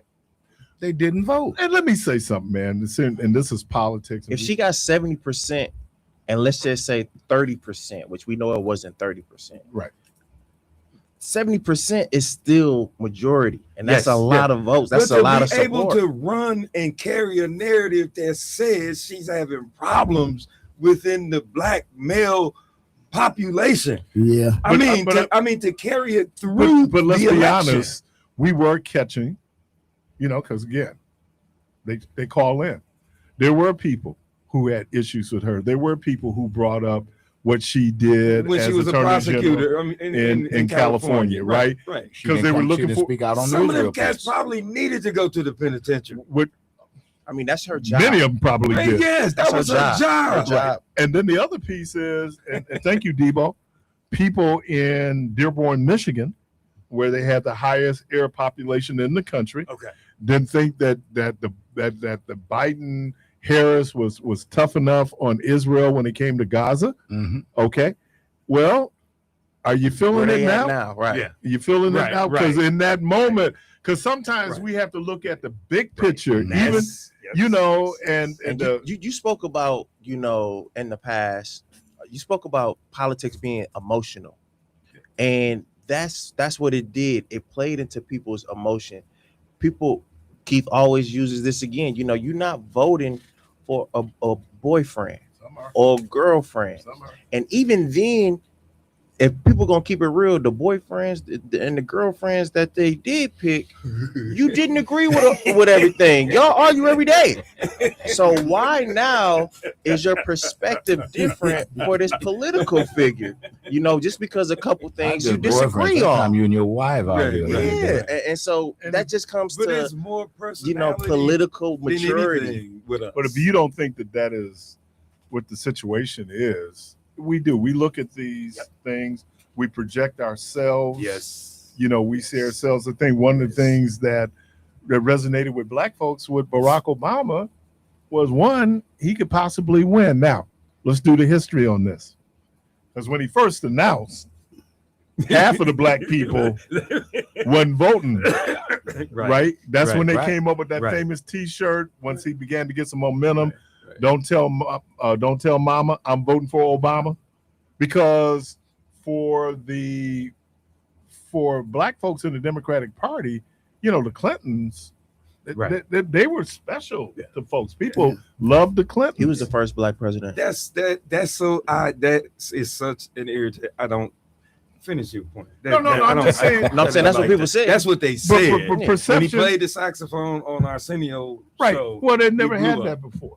Right. Now the legislative Farrakhan before, but when I he think, had Farrakhan I on the think show, what Bill happened? was the first one that kind of humanized the role and brought it more. He was more of a people person because he wasn't and approachable than most of the other presidents we had ever He was seen. Southern, and he wasn't aristocracy. He wasn't, you know. That Southern his brother had a drug problem. You know, he was real people, like you said. Well, Jimmy Carter was one too. You know, here you got he was a peanut Southern farmer. And, right. You know, that whole piece. You know, so but people and look also what were we coming off of when Jimmy Carter was elected? Yeah. You know, Gerald Ford decided to pardon Richard Nixon. Yeah. And, Tricky Dick. Right. And so there was a reaction. They call it. And even when George Bush ran against Al Gore, he was tying Clinton's personal behavior, right? It was all the little subtle things like character and all these things. Right. Because I'm just saying that politics is more than, you know, people get out. And that's why I say watch this movie, Distinguished Gentleman, with Eddie Murphy. Because it talks about, you know, how vote the name you know. Yeah, vote the name you know. Don't put a picture out there. People go perception. Or what was the one with Chris Rock when he was running for president? Head of state. When they said, when they threatened, the white people said, black man gonna be elected, and they showed a scene, they panned over to suburbia. Out and of California, people coming coming, right? And you know what? And I think that is it's real. That's the kind of 800-pound gorilla nobody's talking about in the world. Yes. And the Republicans have already started doing the dog whistles. Yes. Right? And there are not many. There are some prepare for that. They always do that. Yeah, but it's the same playbook. But the question becomes how effective we you know, it's like I can't do it. You know, everybody in the gym knew Lenny Wilkins was going left because nobody stopped him. Mm-hmm. So my point is, just because sometimes you see it coming, don't mean that necessarily it's not going to resonate with people. But then I'm with DJ. It's more about how you prepare for that. Right. If you know it's coming and you still lose, then your preparation, because it's got to be different. This idea on socialism is really annoying me. It's really annoying me because we all benefit from socialism, and the people that are highlighting it in the negative, they are just uneducated, but they are benefiting from it too. You know, I mean, we can list so many things like social communism. Social communism, you know, it is the subtle messaging and what people associate with certain words, right? Like there's words that you can do and all of that. Look, man, there are people out there. This is their job. Their job is to find out where people are. What look, we talked about in this last election, and for some people it was deciding, and they're running the ads now. Men and women's sports. We know it doesn't happen. Ain't no boys but, on the team. Right. You know, on girls' team. I mean, but for a lot of people, if you think that showing wasn't one of those influencers, that you had? What was the that other happened And one? with to me, Kamala the Harris. Democratic Party, they just, to me, they are just not as, for lack of a better word, ruthless. Because I actually worked for Barrett when Bill Clinton was impeached. Barrett He was on judiciary. Barrett was on the judiciary He just got committee. put on judiciary. There were nights we didn't get home. We didn't leave the office until like 2-3 in the morning, because the one thing I did respect him for, he fielded every call that came into the office from around the country with him being on judiciary. Because he was my neighbor. Well, I didn't know that. He lived right up the street. Yeah. And we were out there talking about it. Dude. But when I juxtapose Clinton's impeachment to Trump's twice impeached self, and when you think about the Monica Lewinsky stuff, okay, for the time, it was raunchy at the time. It was, the blue dress and all of that. We hadn't gone through that before. Now you fast forward to where we are now. We not only have a twice impeached president, we have a convicted, but he's also multiple convictions. He got elected after he was impeached twice. But he got elected after he said grab him by the what's the name? Right. So, but I agree with you in terms of your assessment of the Democrats. But do you lose your soul? How far are you willing to go? And look again, and I hope I'm not coming across as Pollyannish, but how far do you go in terms of, because I know when Hillary said you wanted to win, you gotta go first, right? To see how far you go. No, but you gotta go somewhere. first. Are we the Oakland Raiders? But you also, if you ain't cheating, you ain't trying. Well, you got to do it. They gotta. What you call it? They got a chip, don't they? It depends on the Raiders got a chip, right? It depends on who you are. It depends on who you are, because likability always plays a factor. Now, if I like you enough, it's some stuff that you could do and say that I put under the rug. Right, you know what I'm saying? Because we cool. I like you. You know, and everybody can't get away with that. Saturday Night Live did a great skit. Give me a likability component other than the fact that he got money. Well, no, but if he get away, people feel like he gets away, with stuff. Who wouldn't want to be able to get away with crazies? But let me do the thing, and I thank you for talking about a blind spot. Saturday Night Live did a skit, and they said, they asked a group of black people, is there anything that Barack Obama could do that you wouldn't vote for him? Because they was talking about how 97% of black people, right, you know, so they would come up with this one scenario. They go, oh yeah, I still vote for him. Now the one that threw him was, they said, well, what if he's married to a white woman? But and everybody, hold on, but wait a minute, everybody sat back. You can see consternation, the whole thing. And they said, I still vote for him, right? But you know what that's a spinoff of? Remember the piece Richard Pryor did when he was elected the first black president, and he was fielding questions, and then the one white girl with a southern accent said something about, I hear you still dating white women, and the whole dynamics of the room changed. Right. But it was just it's the same thing. But the point is that DJ I agree with you. If it's my person, it's my boy, I still got you. I still got you. Doris. I still got you. Okay. Hey, T man, appreciate you. I love it, man. Appreciate you. Thank you for almost getting us fired. No, he ain't getting nobody fired. Let me do this. Door Drake is out. All right. I appreciate the time, man. Hey, man, we're inside. Actually, you know, I don't know if I mentioned to you, I picked up a little side hustle, and I'm doing the Lime scooters. No. So I'll be out this evening. Door. Yeah. I'm gonna try to come back this evening when it's after, when the numbers start rolling in. Okay. All right. So guys, let's take a break. All right. Hey, we're inside Election Central, brought to you by the good folks at Souls to the Polls. We're going to take a quick break, and we'll be right back.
AM 106.5 FM. WNOV. The Voice. All right, welcome back. And again, we're inside Election Central, and we're joined in studio by State Senator Ms. Dora Drake. Hey, what up, y'all? Is my mic on? Okay, Yeah. there we go. How you doing? I'm good. How about yourself? I'm doing well. Let's put it a little closer for a DJ. There we go. I'm assuming all y'all are getting calls nonstop because you know it's election day. So you It guys are is here election till day. 8, right? Here till 8. Yeah. Nice. So talk about why is this race so important to you? Oh gosh. Well, there's a couple of reasons, right? So first and foremost, as the vice chair for the Senate Democrats do have an opportunity to get the trifecta. And right now, whoever is going to be our governor nominee is going to help us get there. But there's other seats too that you'll see. So there are some primary seats in the assembly, not necessarily in this direct area, but even the Senate. And so it's important that folks recognize that just waiting till the general election in November, you can't wait. And personally, I'm really excited to be supporting David Crowley for a couple of reasons. I've worked with him, in the capacity as a county exec at the state, and he's always focused on not just focusing on what needs to be done, but actually doing the work. And we need someone that's actually going to fight what's going on, but also deliver for Wisconsinites. And I think he's the only one that has the experience as a legislator and executive to actually do that and be our next governor. I've had the opportunity to speak to 4 of the 5 remaining candidates. Mhm. And I also had a chance to go to a meet and greet where I saw some other people running for state rep. Mhm. And I'm very impressed. I was impressed with all of the people Right. on the Dem side. And so the second to the last question I asked them, so I'm going to ask you, Mhm. what happens on August 12th? What happens tomorrow? The need needs to be unified. To your point, a lot of folks, actually, I think, just about every one of them, except maybe one I've worked closely with, so I know the work that they've done. I know the stances that they stand for. Regardless, obviously, I'm still supporting Crowley, but regardless of what happens, there has to be a unification of defeating Tom Tiffany. And just so folks know, this is just, it won't be that bad. No, this man was the one that didn't want to certify our 2020 elections. Mhm. And currently, he was the one that also voted to cut benefits for food, SNAP, Medicaid. And those are issues that we're actively trying to figure out how we can support and fund at the state. And just to bring it home, the 4th Senate district, the majority of folks that live in the side of the district are in Medicaid on the whole state. And so when you talk about access to health care, making sure people can actually afford their food and get good paying jobs, having a governor like Tom Tiffany would harm that and move us in the wrong direction completely. And so we have to unify. I will say, I think there needs to be some conversations that need to be had, regardless of who the nominee will be, just because I think there's some issues that are more nuanced when it comes to the Black community. And those are some of my concerns on why I led to supporting David Crowley as well. Voter turnout has always been highlighted in Milwaukee, Mhm. And specifically when it comes to the Black community. Right. What makes this particular election cycle so important that you get that message out Mhm. to the Black community and those abroad, and letting them know that this is a very important election and why? Mhm. I think folks just need to know the efforts that people are going to literally eradicate programs, efforts, and protections for our community already. At the national level, we have seen our Voting Rights Act completely decimated. And that was like the bedrock of ensuring that we had access to the ballot and selecting people our candidate of a choice. That is no longer protection that we really have that had the teeth necessary. You also have the overturn of the affirmative action at the national level. And we saw a similar case here with our own Supreme Court when it came to ruling our minority grant unconstitutional. So for Black voters, there's an opportunity where the Legislative Black Caucus has an agenda. So we ensure that our priorities are not just considered, they're a demand, right? And we never got what we needed by just waiting for the next person to come around. We had to fight and demand for it. And I think given what the work that the caucus has done, and now who the Democratic nominee is going to be for our governor, the governor is going to dictate where our party moves forward. And there cannot be a time where Black voters can simply be just considered anymore. It has to be something that we're highlighted to because of all the disparities that we deal with. You talk about healthcare, criminal justice system, the list goes on, employment, and that's simply something that we cannot ignore as we go into a potential Democratic trifecta. So people are still getting out the vote? Yes, absolutely. I know that there are folks that were planning on doing, door knocking.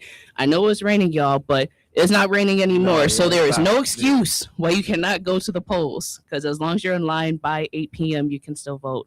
And even so the polls are offering rights too. And so I know that there have been folks that have been doing doors, making calls, encouraging folks to vote on their own social media. I will be voting after this as well.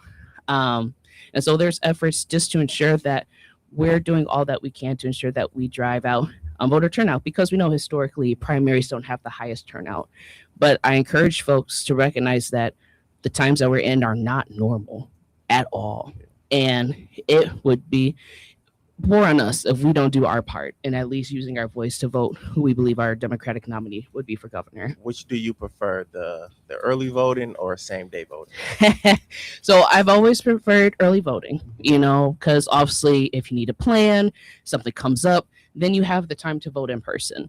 I do think, given the attacks that has come from the feds on, messing with the ballots and the USPS, I know some folks were like, I just want to make sure my vote is counted, and I vote on the day of. And that's good too. I think it's crucial that folks just have a plan to vote. So if you weren't planning on early voting, then you just have to make sure your plan is solid on the day of, because there's too much at risk for us to lose. And again, I do think that David Crowley is going to be a phenomenal governor should we get him there. State Senator Dora Drake, thank you. Thank you. I know you got to go vote, and so good luck with your candidates. Sounds good. And thanks for all that you do for Election man. Central. Oh man, yes, just getting started. Sounds good. Again, we're inside Election Central. We're going to take a quick break, and we'll be right back. AU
The Voice.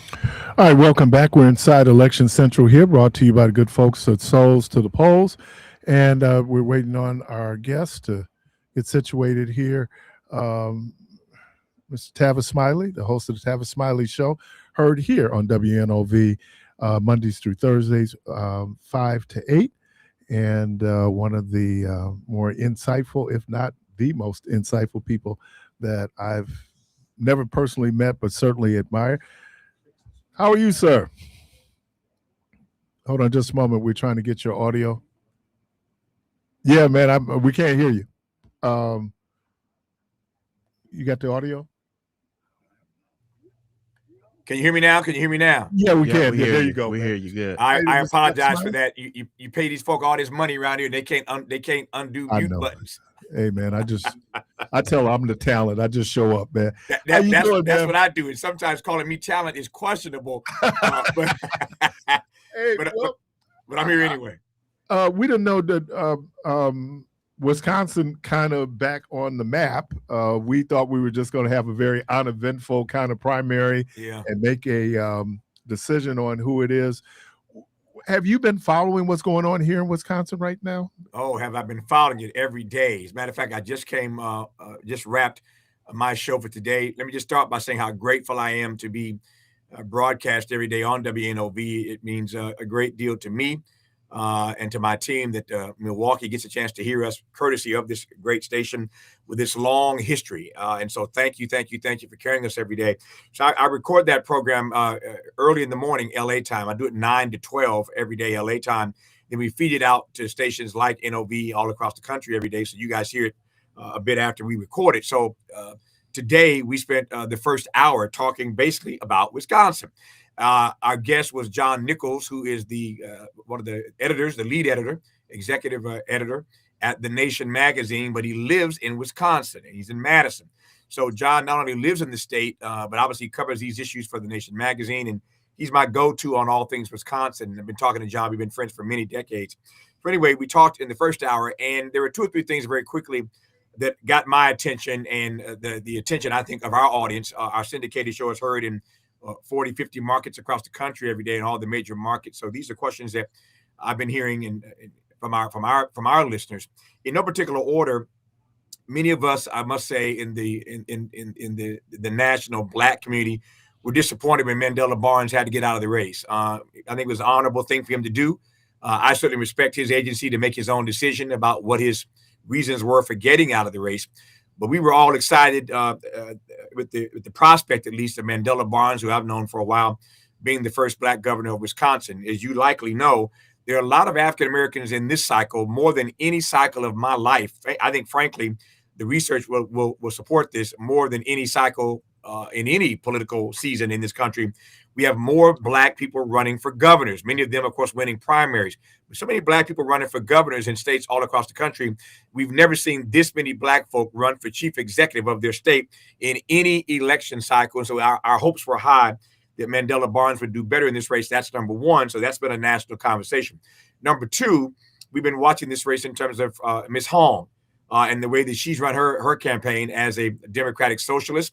We've been having all these conversations about the squabble up inside the Democratic Party about whether or not these DSA and progressive candidates are going to take over the Democratic Party and sort of what that means. And so we've been tracking the fate and the future of DSA candidates from Zoran Mondami in New York across the board in D.C., in Colorado, in Pennsylvania, in Wisconsin now, and other places. We're tracking that issue of this sort of DSA uprising, if you will. So we've been fascinated by Ms. Hong's campaign, and especially in these latter days when Mr. Crowley shows up and the establishment wants to support him. So there's something about these DSA candidates, no matter where you stand on it, that's gotten the ire, obviously, of the Democratic establishment, and they're pushing back on this in a variety of ways. The comments of James Carville. I mean, James Carville is just losing his mind over the last few days about what's happening to his Democratic Party.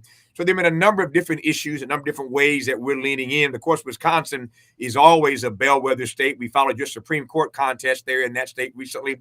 So Wisconsin is always on the minds of voters across the country who are certainly tapped into national politics because of the role that Wisconsin plays. There's just a taste of what we've been talking about as we follow these races in Wisconsin. You think it's the, Mondami winning in New York, which is blue. Mm-hmm. I think one of the things in terms of Francesca Hahn here is that Wisconsin's a purple state. Yep. Do you think that's causing concern in terms of in the Democratic Party that someone with those progressive ideas can't win statewide? Yep. There are legitimate concerns about whether or not they can win statewide come November. And I can tell you now, there are going to be a lot of establishment Democrats who are going to be crowing and saying, "I told you so, I told you so, I told you so," if these DSA progressive candidates cannot win these general elections. They're going to say it about Hong. If she's victorious tonight, we shall see. They'll say it about her.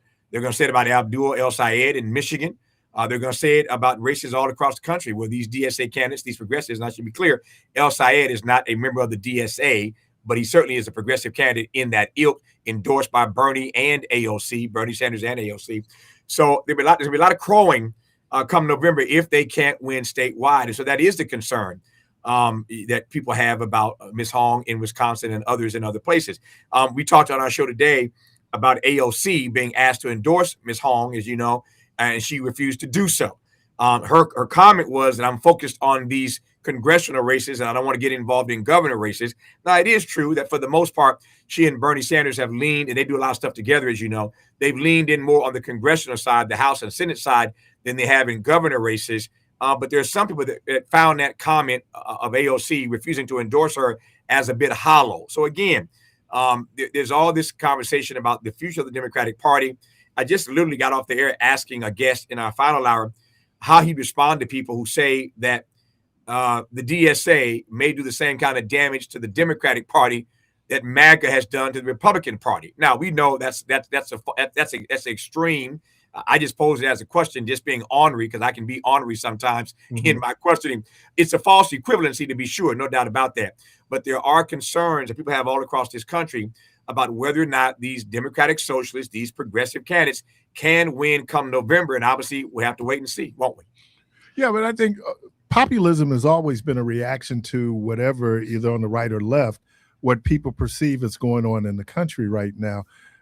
Do you think that what Francesca Hahn represents is that there's a frustration right now with the status quo and the establishment and how people are falling further and further behind? And so her message is resonating anyway with a certain segment of the population. No question about it. That is the mother of all understatements in this election size season. I was trying to put two words together: season and cycle. There's no question about the fact that this is a serious question that voters have across the country. The two-party system is in trouble. We've talked about this ad nauseum, ad infinitum, that we have got to give people more choices. It's amazing to me that in this country, unlike every other country in the world, that there are multiple choices, but only in this country do we think that two options is enough. Now, the problem with third parties in this country is that they seem to pop up every year right at election time and think they can do some damage in that particular election cycle. It doesn't work that way.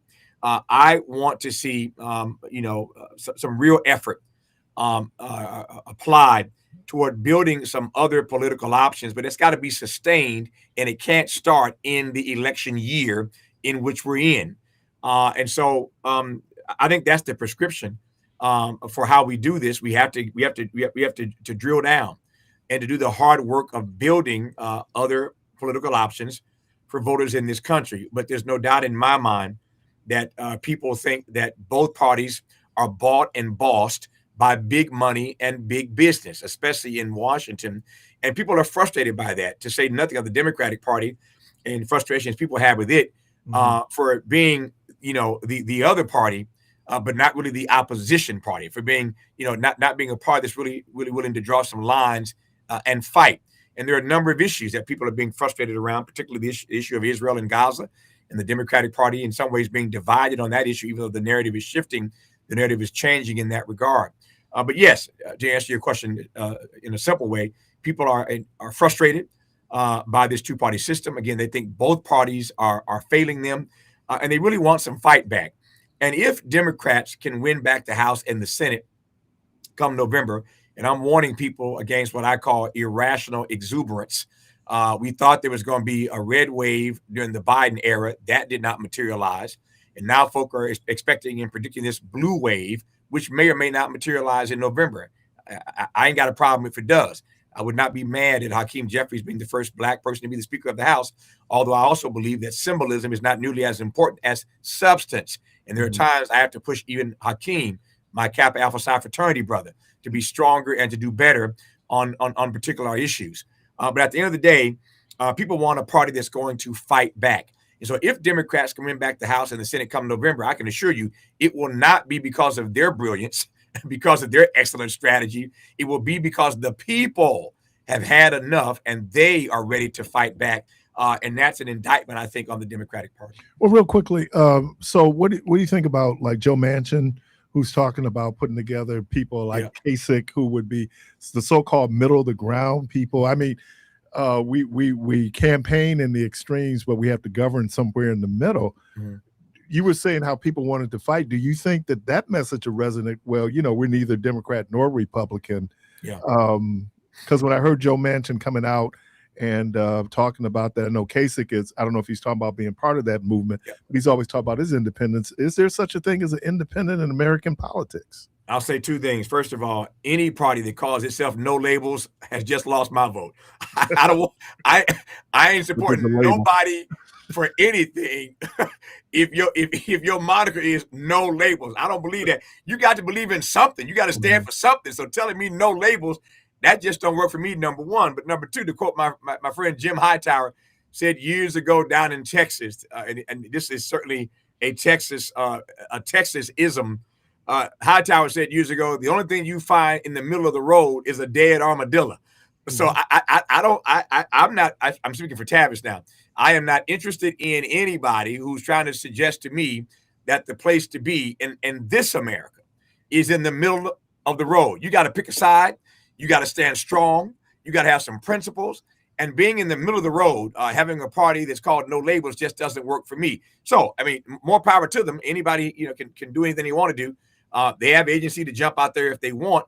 And I suspect, they'll pick off some voters with that no labels nonsense. But I just don't think that in the richest nation in the history of the world, with all the challenges that we are facing right now, that, being in the middle, again, leading with this no labels mantra, as opposed to being clear about the truths that need to be told on behalf of people who are suffering in this country, ends up rendering that suffering invisible.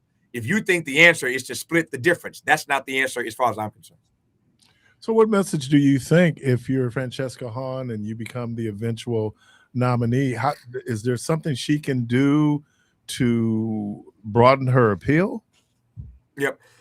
I think that when I read it's a great question. When I read the data, there's a poll that came out the other day that now suggests that one in three Democrats view themselves as democratic socialists.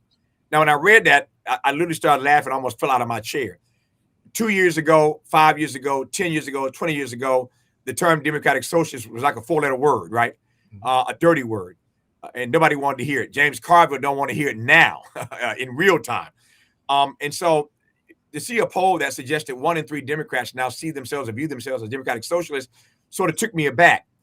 What that poll was really saying when I got in the inside of it was that when you look at the issues that they stand for on behalf of children and seniors and affordable rent, all the affordability issues that they raise, that's what people are resonating with. Now, I'm the first to tell you that the agenda can't just be affordability. It's got to be about upward mobility. I don't want to get stuck in the affordability conversation because it's not just affordability. It's also about upward mobility. And we haven't gotten to that part of the conversation yet. But at the end of the day, when people see what democratic socialists stand for with respect to their platform, Democrats understand that. They agree with that particular agenda. So back to the comment I made about no labels, in some ways, it's less about labels than it is about the agenda, less about labels than what you are doing to address the issues that everyday people are up against. So I think to your question about Francesca Hahn in Wisconsin, and for that matter, anybody else, the data is abundantly clear on what people want fixed, what they want addressed. And if you come with a better idea than the other candidate, then you should win. But when you win, you have to lean into that agenda. You can't be co-opted by others once you pull this thing off. So I think, she has the agenda. Far be it for me to tell her what to do or even how to message it. I think the answer is to lay out an agenda that is not antithetical to the best interest of people in Wisconsinites and others around the country in these races. But when you get in, if you get in, run that playbook, address the things you said you were going to do, so that I think that too many of us think that everything ends the day that our candidate wins. No, that's the day it really begins, holding them accountable to doing what they said they were going to do. Man, appreciate you, man. Thank you for. Well, I one last question, if I may. Sure. We talk about things. It seems like right now that the Republicans cannot run on policy. They cannot run on the economy. So they're going to begin to use some, do you think, wedge issues as part of the platform here? Tiffany is running ads where it's more fluff. It's not anything about policy. Is Trump on the ballot this midterm in terms of his policies and the impact of his policies on America? The answer is yes. He's on the ballot, no question about it. And frankly, I suspect he's going to be on the ballot when he's not on the ballot. In 2028, he's still going to be on the ballot, even though he won't be, even though he at times thinks he is or can be. He's going to be on the ballot in 2028. It's going to be, this midterm is going to be a referendum, I think, on his policies. So yes, he's on the ballot. 2028 is going to be a referendum on his policies. Yes, he's on the ballot even then. And I think he ought to be. This election is ultimately about what kind of nation we really want to be. Who are we really as a people?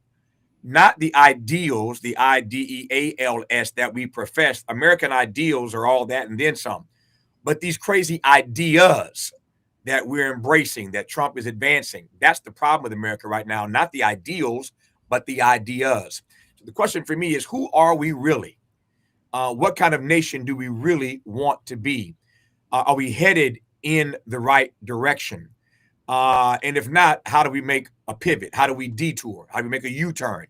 That's what this election is all about. Again, I warn against folk who think that this is going to be easy work and that a blue wave is automatic. I am not automatic.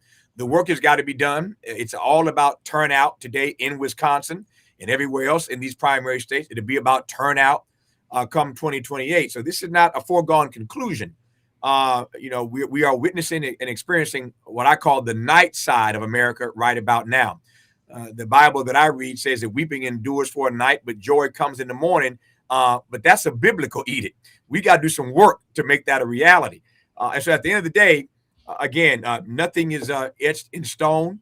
I hope the turnout today in Wisconsin is great. I hope that Wisconsin sends a message. We always watch Wisconsin. As I said, I hope Wisconsin sends a message to the nation. I'll be looking forward to talk about on the show tomorrow, whatever that message is that you all will send for us tonight to dissect tomorrow.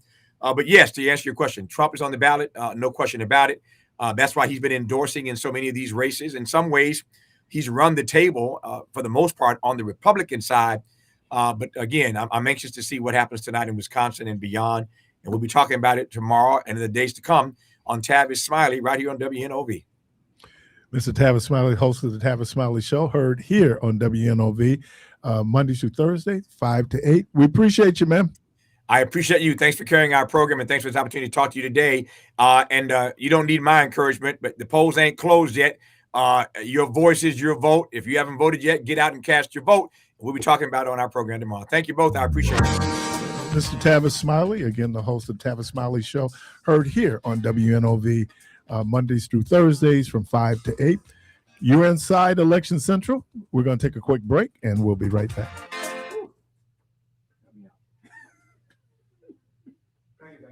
Yeah.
Inside elections.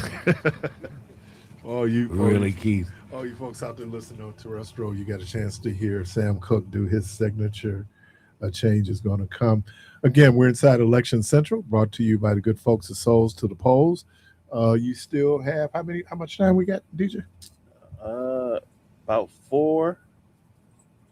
No, it's 8 o'clock. So about five and a half hours. Sun to come out. Yep, 5.5 hours. Again, if you have not yet to go vote, let me suggest you go to My Vote to make sure there has not been any changes in your polling place. You can just take you a few minutes, go and put your address in, and where it says my polling location, and it'll let you know where your polling location is.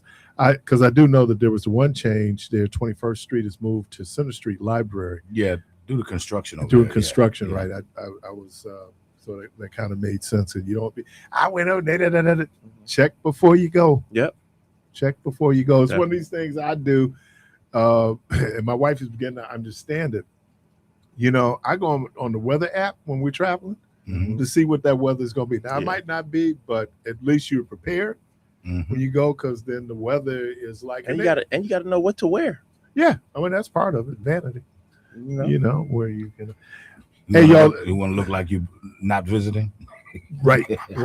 You had a really nice, productive conversation with Tavis Smiley. You know, he highlighted Wisconsin, and you know, it's always interesting to hear how other states are, you know, responding and viewing, you know, the state that you're living in. And so he has some valuable points about you know, all three candidates, and then just the whole discussion about, you know, where does the Democratic Party go tomorrow. You know? Well, I think, and I think that Wisconsin's a bellwether state because it is a purple state, right? And I think that that's where people are trying to figure out how to your message, because we don't have a lot of independents in Wisconsin, where you have other states where New Jersey might have maybe 5 to 10% of their population higher could be considered themselves as independents. But if you look at it, you know, this state, you know, voted for Barack Obama twice, and voted for the other dude for twice. Donald Trump twice, Yeah. and then voted. No, he won. No. That's right. That's right. He beat Kamala Harris. So, you know, it can go either way, and it's margins. We keep hearing margins and turnout, margins and turnout. One question I thought you was gonna ask him was about the word compromise. You know, just how, you know, people are pushing back on, you know, the DSA, what tomorrow look like. But Cuomo said something. Mario Cuomo said this. He said that we campaign in poetry, but we govern in prose. And what he's saying is that, yeah, in a primary, you're trying to turn your base out, right? Unless you just, you know, you're going to win, then you can start going more towards the general election. Again, if Francesca Hahn is the nominee, there's going to have to be some moderation, right? I mean, you could be so extreme and so into your principles that, you know, you end up losing. Now, part of why you were running is because you want to see some of those changes that you're out there advocating. So this is not one of those participatory things. Let me give you the best effort. This ain't Rudy. So does compromise take into account the bigger picture? Compromise will be when you actually governing. Tailoring your message, I don't know if that's compromise. Barack Obama was a supporter of same-sex marriage, but Barack Obama did not come out in support of same-sex marriage until after 2012, right? I mean, because you could put it out there, this is what I really believe, but then there are going to be people out there, and so then is that, and again, there were other issues that America was facing in 2008. We're looking at economic collapse, right? We had to bail out folks. So I mean, you can get into that issue. We were in a more PC type of society then than we are now, though. Guys, I wanted to ask a question quickly. Did anybody see the I voted sticker? So how do we know if they did? I see yours. Yeah. I mean, but how do we know if they did? I don't know. I was just wondering because they just came in and kind of sat down. I wanted to, we were just eased on in here. Yeah, like kind of maybe they won't notice. Kind of moved along the wall. Yeah. I thought. Oh yeah, we gonna ask. I thought it was quieter in here, but an extra body came in here, so I was totally confused. out of character. You know what I'm saying? Y'all know that's out of character. What you said? What? You were trying not to. Oh, okay. They were in the middle of a conversation. Okay. That has never though, but okay. Yeah, so I think that if you're smart, now that gets us to the word you talk about compromise. Mm-hmm.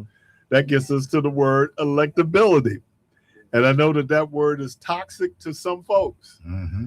But from a practical perspective, what do you do, or how much do you have to do? And again, I'm gonna pull back, and I'm saying that if you have strongly held principles, then understand that. But the bottom line for me, hey, DJ, here you can have it's on her hat. It's on her hat. Oh, she put it on her hat. Yes. Oh. You know, Clark, can you zoom in on that I voted sticker, please? And then what Steve called you, Miss Chalet? Y'all so messy. Miss Chalet. You know, I was trying to be respectful. You're in the middle of a deep conversation, and I just, didn't want to interrupt. But of course, this individual on the other side of the board, It's, as Keith said, it's the Messy. seat. It's not me. It's the messy seat. are us. Keith, decides Jermaine. When I get over here, I turn into these guys. Point out that I have my I voted sticker, which I am extremely proud to have. I lost mine. I was number 111 at Vincent High School. That's good. But I heard from some other folks who said it's been slow in areas that they are in. So asking us to make sure that we are continuing to push people Because I out. was 34 at mine. At what time? Was it about 11:30? well, and then I think we don't know how many people really vote. We do. But Well, I mean, 200. by in terms of what it looks like in that. Within you got to think. Because we were inside. lower than we were in 2020. You got to think a lot of people still at work. In though. Mandela's Senate race. I think they were like at 295. Okay. We've come in like at 259 or something like that. And Clark Yeah. alluded to something too. There are folks that are Still at work. Yeah. that still want to do that in person. Well, it was brisk because there were tons of people coming in behind me. And shout out to the folks at Vincent. They was like, "Hey, Michelle." Well, I think the other thing is, Hey, y'all. and I know we want you to vote in every election. This is a primary. Yeah, you have to They're going to be remember a little bit Yeah. the numbers normally are a little, though. What I want to say 2018 though, it was record numbers. I mean, because it depends on what's at stake, Right. And in this case, you literally are talking about, for those people that support David Crowley, propelling the first African American to that top nomination spot. This has not been done, and if you Francesca Hall. too. if you're about a woman, so Asian. yeah, I'm expecting the turnout to be better than usual. Yeah. If it was just a regular primary situation, But have you ever remembered, and you do this, your political science hat, that you had 2 weeks out, 3 weeks out from an election that number 2 was undecided? I've never, in my experience, I've never seen that before. That just kind of tells. Well, I think, if I could be positive, I think it shows to the level of talent that these folks are bringing to the table. Well, I was just going to speak to just the number of candidates that was in, that was in the race, to where, they had to make a decision, and you had to actually, like, majority of the people, who you're gonna. But it's always the independents. Those are those undecided voters that usually sway those particular elections, and they just didn't But it's a know. primary, so it's partisan. So I don't know how you're independent Democrat. I mean, I think that whole independence piece becomes bigger than the general. Well, right? Because you can go either way. But those you people- will have, what do you call it? Moderates, whatever term you want to utilize. There were people that still didn't know much about Francesca, or didn't know much about Kelda Roy or Joe Brennan. Obviously, Mandela has the name. Sarah Rodriguez had the name. Not many people outside of Milwaukee County often talked about David Crowley. So, like, you know, the sheer number of candidates and the number of people that I'm gonna at least give them a little bit of credit to at least wanted to find out about some of these candidates, that could have led to the decision of the undecided voters. And there wasn't a lot of room between these candidates, you know, Right. except for issues of maybe like the AI data centers. What we Public heard education. on education, choice expansion. right? You know, you got a little bit of variation, but so that was one thing. It wasn't Evers had worked with every single person on the ballot, right down to Missy Hughes. Everybody, you know, so that was, I think, one thing where people kind of, so it did become, I think, a question of, so who can get across the finish line? Do you think, though, as and you are a member of the Democratic Party, I am.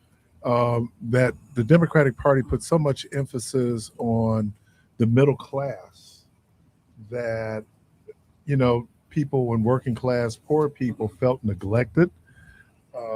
And maybe that's some of that groundswell that you see for a candidate like Mamdani or a candidate like Francesca Hong, where, you know, it's kind of like they were campaigning more towards the middle and the middle class folks, and the people who are poor or people who are somewhat marginalized maybe felt forgotten.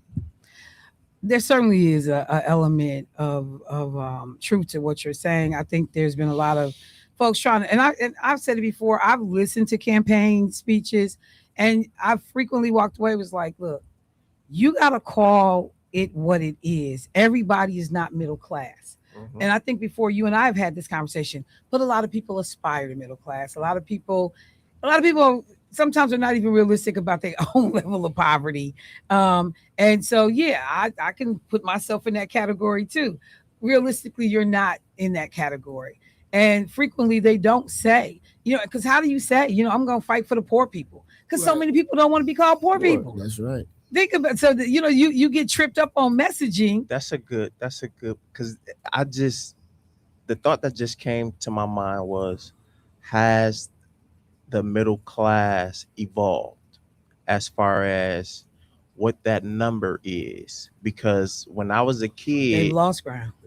when I was a kid, middle class was between that 30 to 50 range thousand. And That was middle class? 30,000? No, That wasn't. 30,000 wasn't poor. Six figures, too. It was Six figures was middle class. But look, No. let me tell you. I think it is different depending on race, because we already know Black folks women making 68 cents on the dollar. I think brothers might make 72 cents on the dollar for white men. And so we are bringing home less money, but still managing to live a certain quality of life. So when you look at annual gross income for white folks, let's just say it's 100,000. That's middle class. But in 20 the years Black ago. neighborhood, 70,000 is going to be middle class, Right. because that's where we're maxing out at. So 20 years ago, middle class was six figures. I think in white neighborhoods. I think in Black neighborhoods, middle class was That just changed my 70, perspective. 75.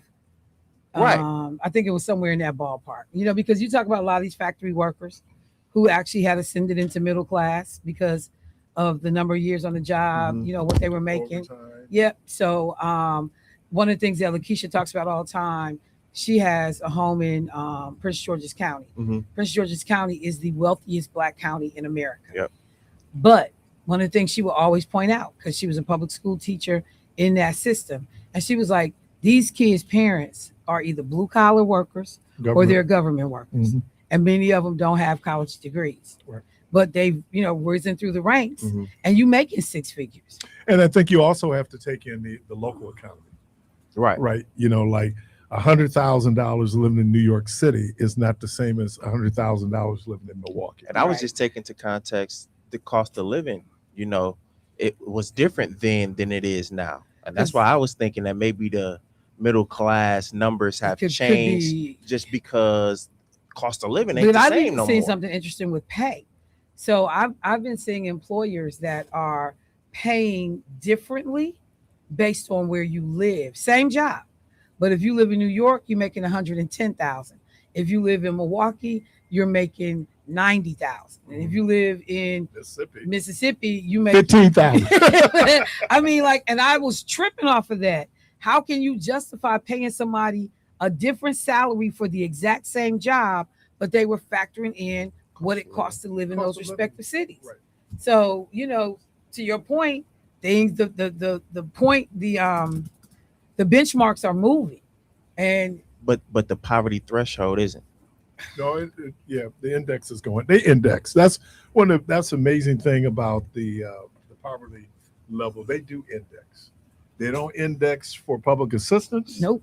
But they do index that because you have to take into account what does that look like in terms of where the economy is, where people are working.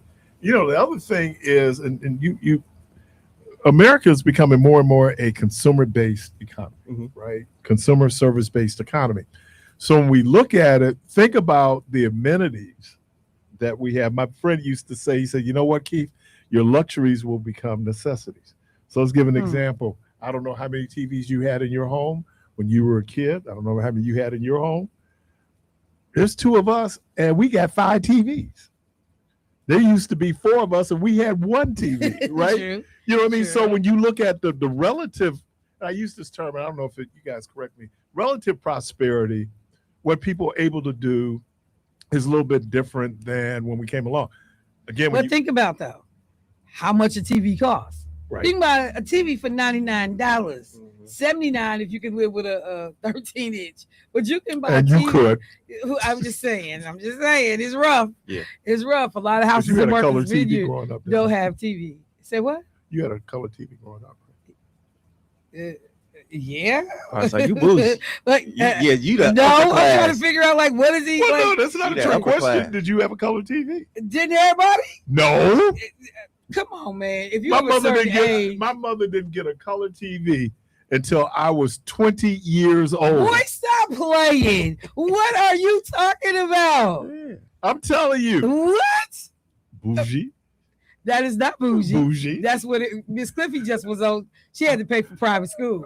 And then There she you had to go. But that's recover. what I'm She saying. had No, to no, real recover. talk. She had Because to all 3 of recover. us were in private school. Yeah, see, so is it you going to be know, a color TV Yeah. or education? Well, clearly my education was lacking because we had a color TV. And I was double Grace, but we had a color TV. I wouldn't change a thing. Cable? Oh, come on, man. When you just when you think about like mobile phones. Yeah. Think about when that started. How many Right. people have it? You got homeless people with cell phones. I'm going, where do you charge it? You know what I mean? So when you look at certain they give them away things, for free too. but that's what I'm saying. But when you look at what it's like when high def television came out, remember? They were $2,000. Yeah. Not anymore. Right. No. You know, because anytime it becomes mass consumed, mass produced, it brings down the price. But I do think that, and this has been the argument for the last couple of election cycles as it relates to Democrats. And I love what Tavis Smiley was saying. You know, you got to fight for where what they were fighting for was the middle class. But when you look at people who might more be apt to support them, they tend to be a little bit poorer, right? Certainly a little browner. And so when people try to, like Obama never really wanted it to be about race, right? And ideally, but then he found out he knew that at some point Jeremiah Wright now becomes about race. All right. And so I think that there are these things out there. One of the appeals, and this is what what's her name, Conway, did was, and this woman is a genius when it comes to the polling. Are you talking about Kellyanne? Yeah, understanding the polling, how to apply it.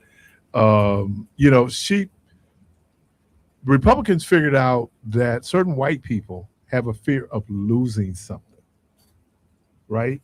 That whole march in Charlottesville was, you will not replace us. Right. Right.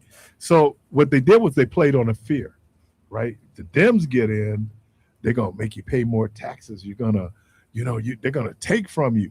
They're letting immigrants in who are taking your jobs. And so they played on fear. Look, fear is a motivator in politics, whether people want to. And the thing, though, that I just find so hilarious is the people who are, selling you the fear at the top of the food chain are both married to folks that are either immigrants or an immediate descendant of immigrants.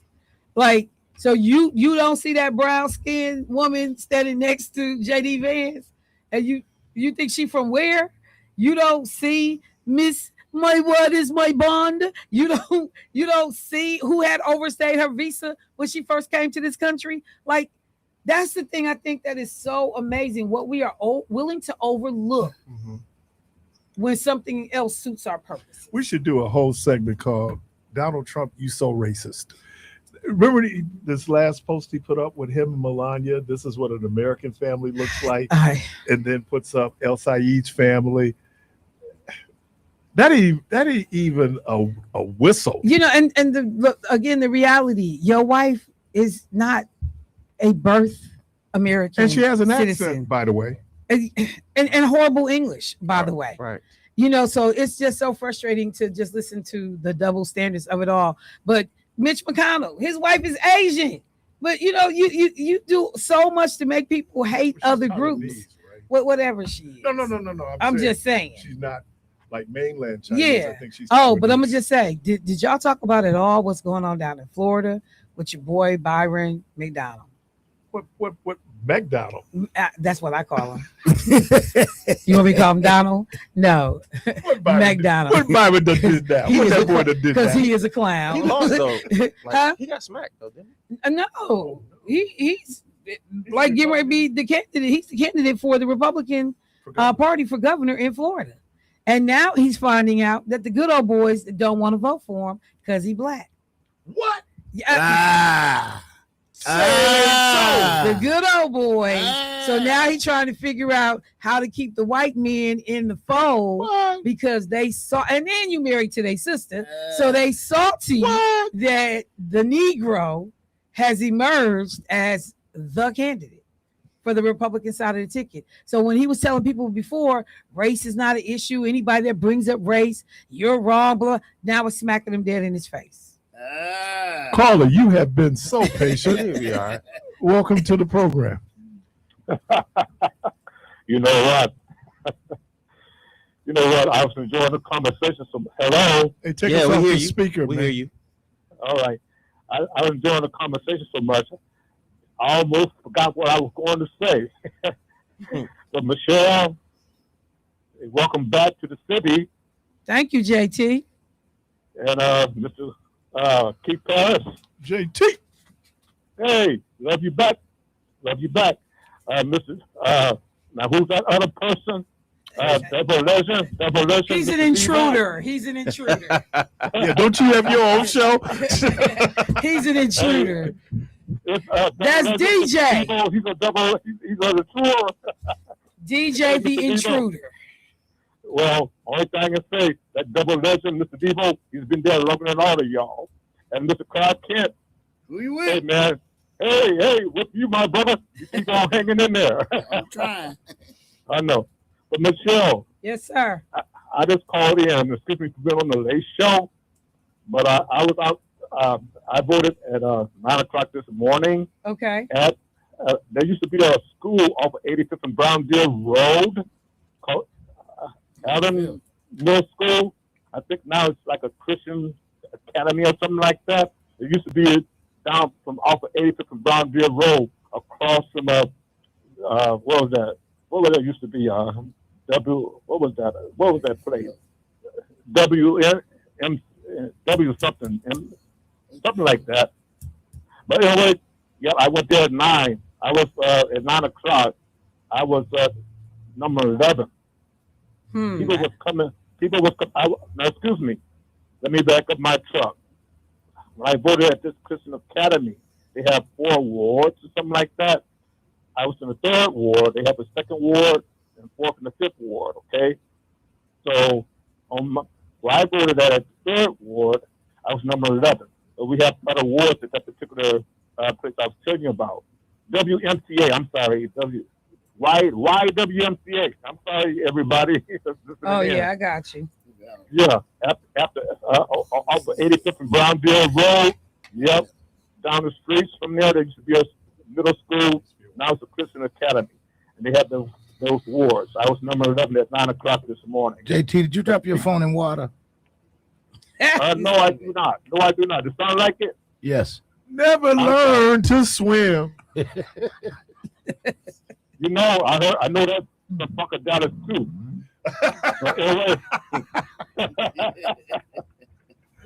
But anyway, I'm sorry because I'm getting a static from your end and mine. It's probably on my end, so excuse me. I apologize for that. All right. But anyway, I just want to say, everybody, thank you so very much for being there for election. What you're doing right now. Hey, Michelle. Yes, sir. Where did it start? Because I remember it wasn't always election. What you're doing right now. I'm trying to think about. It's not called election. What you're doing right now. Well, you know we can use that in November. That's right. I'm changing the name. Let's take a vote. It goes back definitely over 10 years. I know. I have to think about it, but yeah, it definitely goes back over 10 years. I thought so because before all the interesting people up there that you have there, only thing I know, Devo was there first. That's why I call him Double Election. But and then Michelle is you. And before that was Eric Brown and stuff like that. And before that was Commander Mike McGee and Tage you. You know, Homer Blow and everybody. Keon Jackson Malone back in the days. So, yeah, I understand Election Central. I was just thinking, when did it start? It's not necessary. It's not important. But I want to say, people that calling in, they're going to call in and let us know what's going on and what their experiences and stuff like that. I want to thank all of you for being there. Hey, DJ. What's going I on? miss you. Hey, I miss you, DJ. Don't get mad at me, young man. Hey, DJ. Morning somewhere. Of all people, young man, I want to thank you, DJ, for being there. Okay, young man. Yes, sir. All right. All right. So, anyway, Michelle, I'm getting ready to kick it. Michelle. But everybody, I just want to thank you for being there and taking care of Election Central. Yes, All sir. right, We got you. I like what you're doing right now. Thank you, JT. Hey, love y'all. Love you back, sir. And I went back and checked my emails. The furthest back I can go in terms of email is 2016. That's 10 years. Yep. That's 10 years. Yep. I can go back that far. In my email. And let me trail. just again, if you haven't gone to vote yet, again, go to My Vote, WI, to make sure your polling location is not changed. And you can use drop boxes until 6 o'clock today. A little under 5 hours. And let me take a moment, because you got to acknowledge when you're wrong and when somebody else is right, even though I don't want to admit that he was right. So I went back and thank you for the listener who posted in the chat, Cindy Roberson. She said, if you Google COLA cost of living in 78, it was 17,000 for top middle class, 13.5 for medium income, equivalent of 70K today. So I went back and I looked in 1990, a middle class income in the U.S. was generally ranged from 20,000 to 60,000 for a typical household. Family of 4. It doesn't give me family of 4, but I'm assuming that's about right. Medium household income was 29,000. Lower middle class threshold was 20,000. Upper middle class was 60,000. Because that's the other thing. We don't really always talk about it in those terms. Lower, middle, and upper. But upper was on that 60 end. So DJ, you were right when you talked about how low that number really was. We're inside Election Central, get brought to you by the good folks of Souls to the Polls. Caller, you can call us back. We'll pick you up right after the break. We'll be right back.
this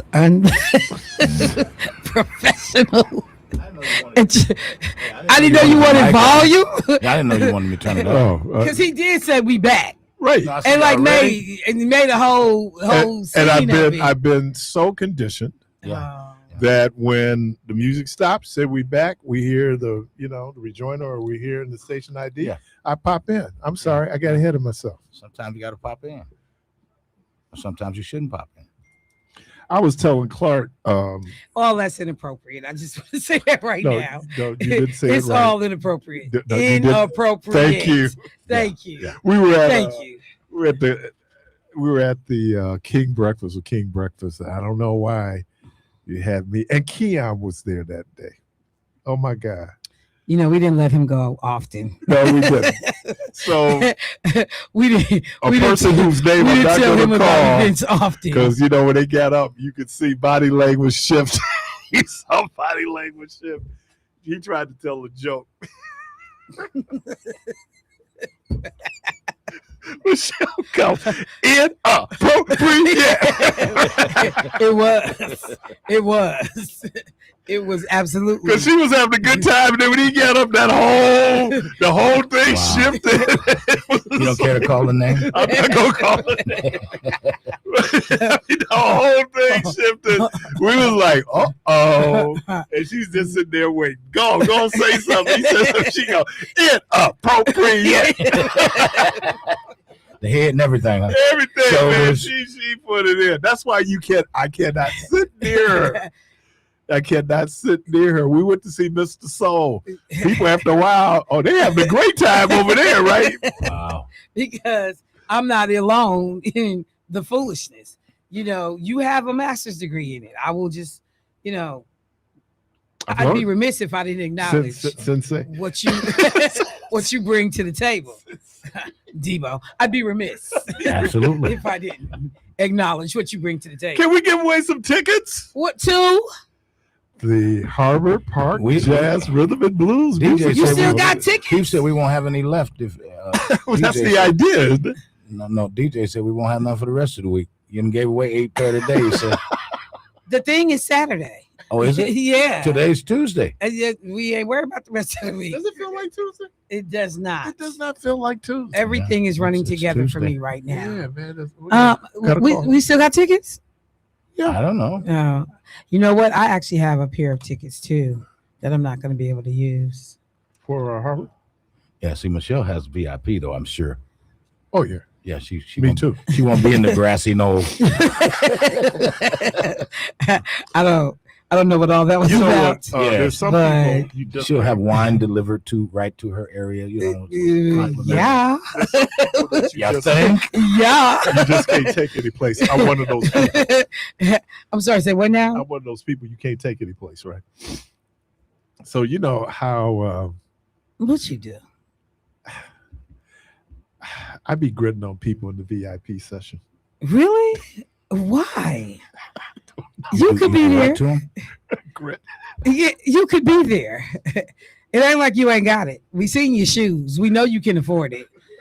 So you choose. He chooses to put it on his feet. He chooses to go free half the time. Be like, oh, it's free. I'm there. Or he'll try that old trusty press pass. By the way, I was thinking about that coming in today. Oh, I you do need a still new. need that replacement. Yeah. Yeah.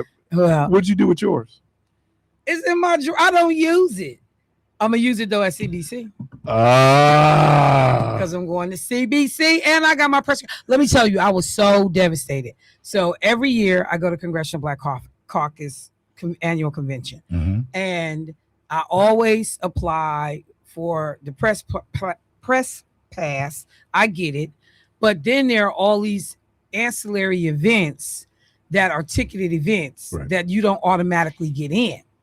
So I always apply to get into the Phoenix dinner, and I never get it.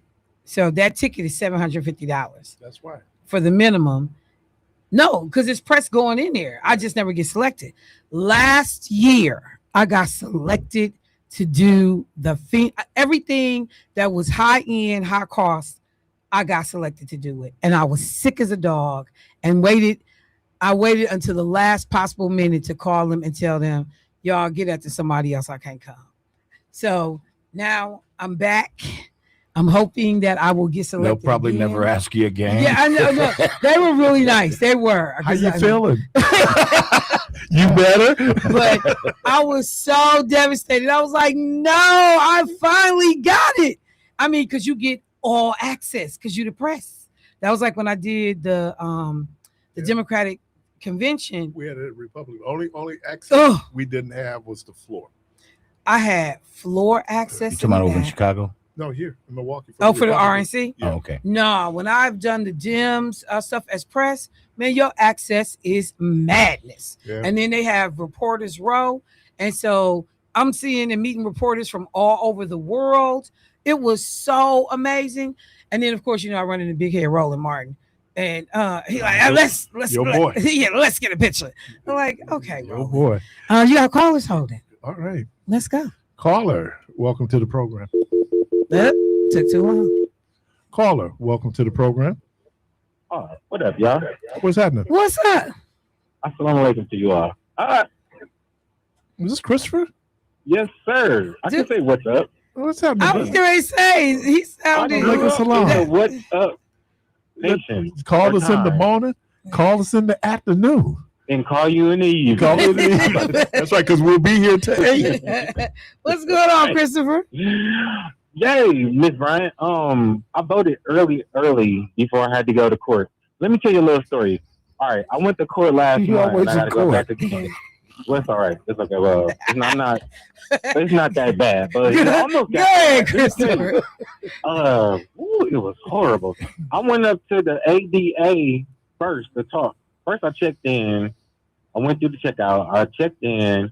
Then I went upstairs to second floor, and I talked to the ADA, not the main DA, not the big man, but somebody who's I think they're an associate or assistant DA. Mm-hmm. And he had on these Poindexter clothes, and they were too small. So I checked in. They told me to go talk to this man. I went to go talk to this man. Now, he the ADA. He working against me, but I didn't know that. You know what he did? This is what he did. I couldn't believe he did this. I was supposed to go see, and I had to go see Judge Valerie Hill, right? Mm-hmm. Right. I had to go down right before I was to go see her. I had to go see this guy. So he said to her before I even got into her courtroom something that I supposedly said that was crazy or something, because I came through the door and she turned me around before I could even touch a seat or a bench. You know them long brown seats they got in the courtroom? She said, you have to go back up there and talk to this man. She said, her judge talk or legalese. And I was like, Your Honor, or I'm like, I don't know what's going on. The man told the judge that I said to him that I ain't got no time to be coming down here, to be wasting my time. Like he tried to set me up. No. Yes, he did. What did you tell her you didn't say it? I couldn't. She turned me around. So I had to go back up. When I went back up there, I said, oh, you ain't the judge, so I'm gonna handle you differently. Oh yeah. So I went back up there because I didn't even come in the room. I opened the door. She looked at me, and she had a grimace on her face, and I was like, well, I don't know what's wrong with the judge. What? Because I did nothing. I just came here. I had to take off work to come down here, and this man tried to set me up for the okie doke to make me look bad before Judge Valerie Hill, before I even talked to her. Were you able to resolve it? I had to go back until I cussed him all the way out. Hey, Christopher, are you putting some things together here? I mean, you want us to talk you through this? No, I'm all right. So he don't get the same respect that the judge gives me. He try to set me up. Well, let me say this about Judge Valerie Hill. Val don't take no stuff. I know. You don't. He didn't even let me You come to the don't door. want to be on her bad side. I'm just Right. telling you. He said I he know know, man. Okay. He said I know. She turned me around at the door. You understand? At the I door. cracked the door. I looked at her. She looked at me. She said something. Go back upstairs. I said, what? That man tried to mess me up. So that's why I'm saying this publicly, because I got to go back and see her again. And I don't have nothing but the utmost respect for her.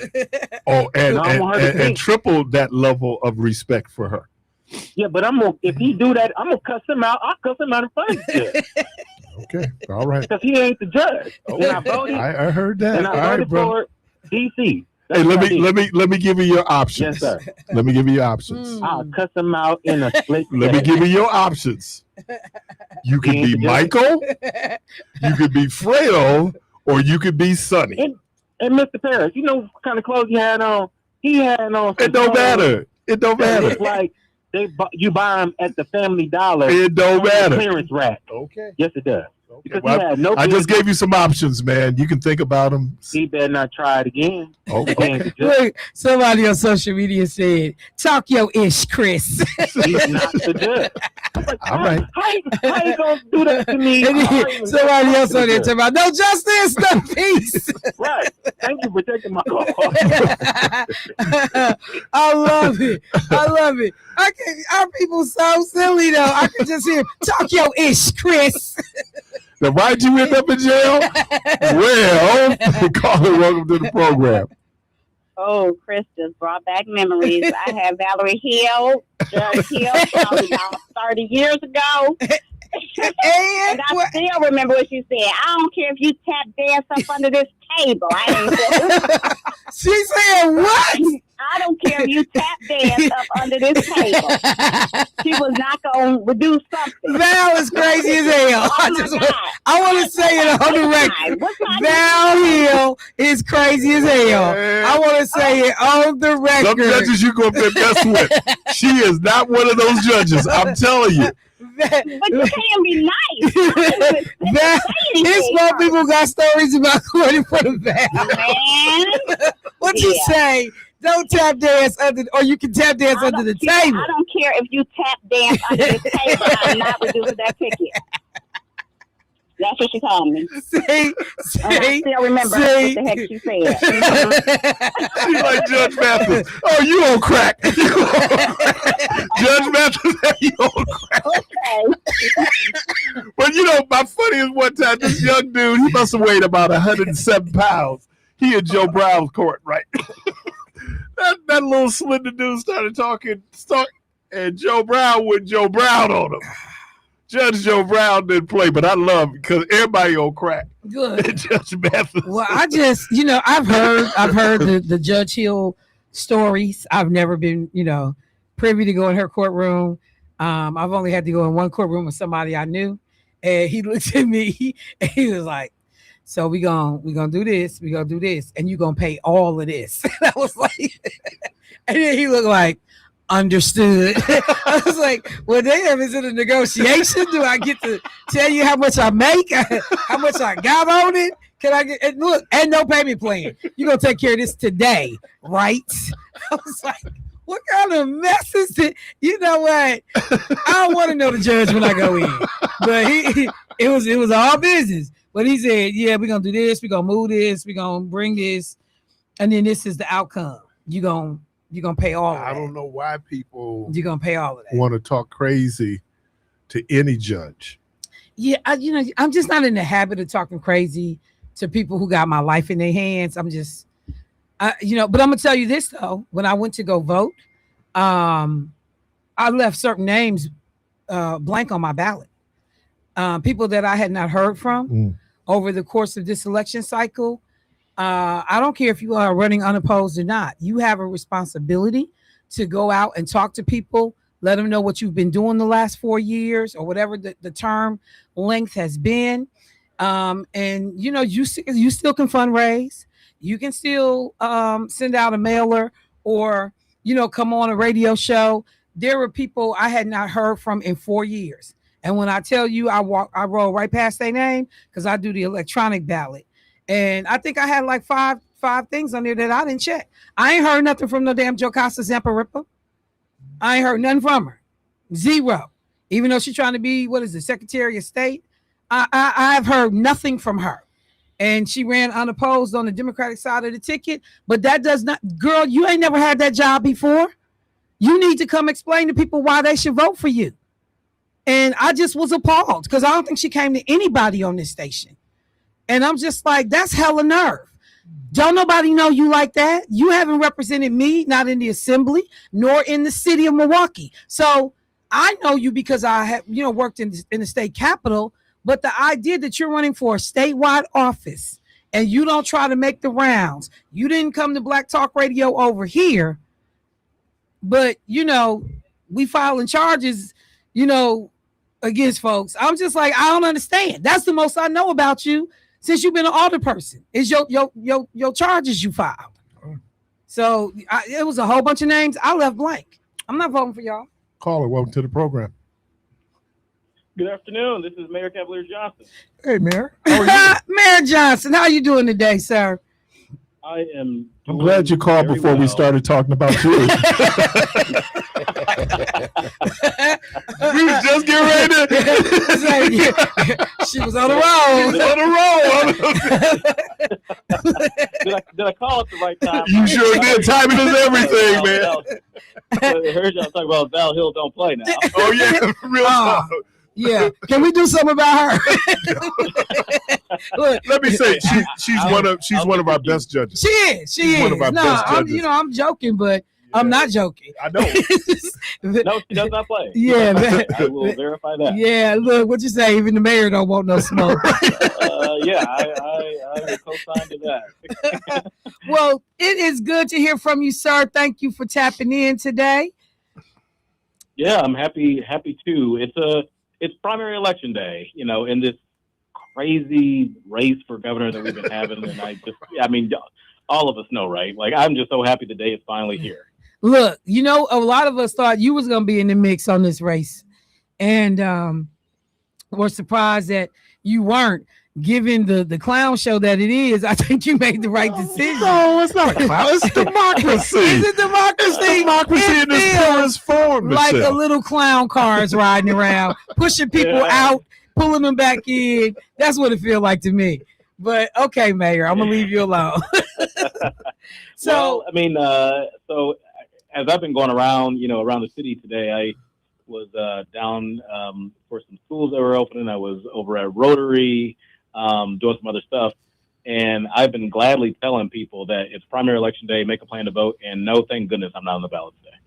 So look, there is a lot at stake, regardless of who is successful and gets into office.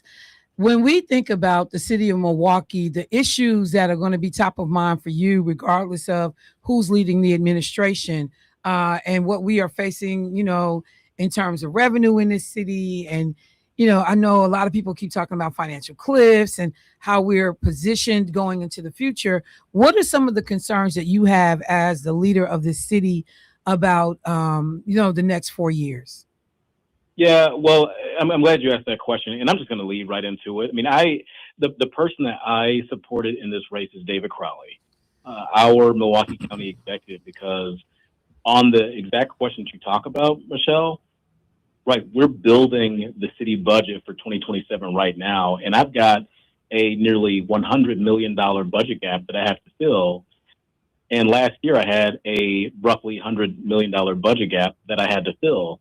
And the reason that I have these budget gaps is because state government has not been the partner with local government, not just Milwaukee, but others too around this state that it's supposed to be. In fact, this year we would have $250 million more in our pockets to fund services that people care about if the state were our partner. The person who understands that the most, because I've been in the trenches with him working on this, is David Crowley. So I'm looking at this next term for governor, and I need somebody in the governor's office that understands the challenges that are facing Milwaukee and other communities all across the state. And nobody, in my estimation, and I've looked at them all, I don't think anybody understands it as acutely as David Crowley does. And I think he can hit the ground running on these issues on day number one. So when you think about though, some of the areas where we could have seen more help. Can you give the community an idea of what you mean by that? Yeah, I mean, so in terms of the budget, there's only so many places where we can go in order to raise the revenue necessary to provide services that people care about, right? Collecting their trash and recycling, filling potholes, paying for police and fire and neighborhood services, things like that. The state is supposed to be a better partner, giving more resources to local governments, including the city of Milwaukee, so that we can keep costs low at home. The state hasn't been that partner, and so that's a huge problem for us. Other areas of economic development, I would love to have the state to be a true partner on economic development. We are the economic engine of the state of Wisconsin in the city of Milwaukee. I want to have a governor in that office that understands that values that doesn't treat Milwaukee, as a burden to the state when we're not. Well, we're the one that actually drives the economic fortunes of this state right here in the city. I need somebody who understands that in this office. And then, two, for me, on public safety, right? Now we've done I think a pretty decent job of working to drive, crime numbers down. But the problem is that it remains, we don't control gun law at the local level. That's a state and a federal level issue. I need a governor that understands those things to help to drive crime down even further. And I think nobody gets that as well as David does. So let me ask a quick question in relationship to local control. I know that a lot of municipalities, are trying to figure out ways to either, come up with additional funding or revenue. And there's some things that they need to be able to do that, the state simply does not allow. Where are you on this whole issue of local control, and what can the next governor do in your mind to be able to give Milwaukee more flexibility? The next governor, I think, with their budget writing ability especially, and if the projections happen to work out the way that we have been hoping, where Democrats will be able to have control of one or both houses, hopefully, of the legislature, the governor will be in a really strong position to allow the city of Milwaukee and other local governments around the state to be able to determine their own affairs without state interference. A prime example is this on residency for city employees. It used to be years ago that local communities could determine if their employees, who are paid for by their taxpayers, would have to live in the jurisdiction in which they serve. To me, I think that if taxpayers are providing a middle-class, comfortable life for individuals, the very least that they can do is live in the same community with those same taxpayers. That's what I believe.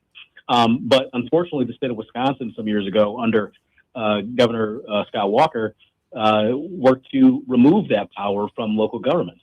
And I went on a ride along with some officers several months ago, and the officers were telling me that, hey, we used to live in this neighborhood, and there were a lot of police officers, firefighters, teachers, and the like. And then the residency rule got lifted, and then we ended up moving out. Now we have to go and patrol this neighborhood because things are happening over here that weren't happening when we were there. And that's when I asked, well, didn't that make your jobs harder then when you guys moved out? Didn't it just help to destabilize neighborhood? It had the opposite effect. Now you created more work for yourself. I want the city to be in a position to make those rules for ourselves. So look, there was a press story that I saw in which you opened up the Milwaukee city election process to help people understand how we operate, provide some transparency about what the election security safety looks like. I saw that U.S. Senator Tammy Baldwin took you up on that offer. Can you talk a little bit about why you felt like it was necessary to do something like that? Oh, yeah. So the genesis of this was the Vice President of the United States was coming to Milwaukee for a fundraiser and then also to talk about fraud. It was just, a broad-based, discussion about fraud. Now, the president, of course, has been talking about election fraud. So I got in front of the vice president coming here saying, before you come here talking all that mess about election fraud, just know that that's not happening in Milwaukee. In fact, we have very safe, secure, transparent elections. And if you want to see it, and I hope you do, come and join me at our Elections Operations Center so I can show it to you. directly. He, of course, said, no, I don't want to do it, and then started talking about his 6-year-old son and stealing cookies and all this. My thing is like, look, if your son steals cookies, then there's some evidence, right? There's an empty jar. There's a trail of crumbs. There's something there to tell you that actually happened. That is not what's happening with elections here or in other places across the country. So I was getting ahead of that. He said no. He said he'll see me in Washington when I'm there. So then I told him, okay, I'll be there next month. I hope your door is open. We can talk. But what I am happy, though, is that Senator Baldwin saw the invitation and said, you know what, I'm going to come and bring some attention to this. And she, along with myself and Paulina Gutierrez, who runs our election commission, we were able to showcase to the media and anybody that would listen about our safe, transparent, and secure processes for tabulating votes in our system in Wisconsin. Do you think his son is going to get a pardon? He was waiting on that, right? He literally was waiting to drop that question. Yeah, I just wondered. Is his son gonna get a pardon? Yeah, well, he's stealing those cookies, man. So they ain't even gonna charge him. Well, look, but would you go ahead? No, go ahead. Quick question though. Some of these issues that we're talking about, and we haven't really been as much.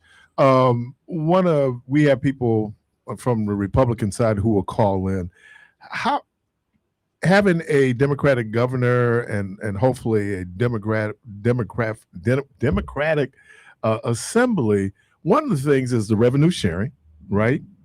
And then how we finance our public schools. Yes. You know, how important is that? Because I'm hearing people talk about the 400-year tax. I'm going, well, we wouldn't even have that if the Republican legislature would do more to fund, because at some point it's a property tax increase, and it still feels like the localities are bearing the brunt of the state inaction. Yeah, and you're 100% right. This is in local public schools are a part of the mix of governments that I'm talking about across the state that have just been, not served well by the state government in terms of them giving the resources that are necessary to operate. You look at, maybe it won't happen tonight, but generally speaking, when there's an election that happens in our area and you're watching the news, you're watching the returns come in, you'll see all these school districts that are up for referendum. These referendum processes that they're going through are not always just to build a new gym or a new building or something like that. Sometimes these are just to keep the lights off. Right. So that tells you that there is a substantial problem with the way that state government is funding the local government and funding the schools too. I mean, just quickly, a story on this is like, even Brookfield, which is one of the wealthiest communities in Wisconsin, right next door to us there, they also are having problems. Now, they got some help with the work that the county executive and I did with, Act 12, but they are also on a very bad trajectory where they're going to end up in a budget deficit too by millions of dollars. So that tells you if it doesn't work for a community as wealthy as Brookfield, then it just doesn't work. And the state's got to fix that. And the governor, the next governor, I think, will be in a strong position to lead the way in doing that. All right. So final question, Mayor. The election is over. It is Friday, and folks are starting to make phone calls. You get yours, and it says Wednesday. Well, no. I'm saying the election is over, but I'm moving out to Friday because they need time to breathe. Okay. And so they give you a call as they are putting together, formulating the, this final pitch, getting ready to go into November. What do you tell them are your top 3 priorities for the city of Milwaukee? What do you need from them? I need more help on. Go ahead and say money. I thought more money. I thought you was about to say it, but go ahead, Mayor. The money that's coming off top. Right? So I need support on money so that we can keep costs low for people in the city, particularly on property taxes. I want to keep those costs low. Tax and fees, I want to keep those things low. I need help with or from the state on issues around gun access for people that should not have access. I think that's important to say because there's a lot of folks out there who will say, oh, that's just another Democrat that wants to take people's guns away. No, I'm talking about criminals who shouldn't have access to guns in the first place that then go out and hurt people all across our community. And then the thing that I'm hearing the most when I go out to parades, backyards, living rooms, when I'm doing doors, I still do doors. People want to see more investments in the roads. Governor Evers talked about, fixing the damn roads, and I appreciate that on a statewide level. We could really use that support at the local level from the state on that too. So infrastructure, guns for public safety, and then support for our financial situation. Last question, because I haven't talked to you in a while, but how are we faring with this whole ICE situation here in town?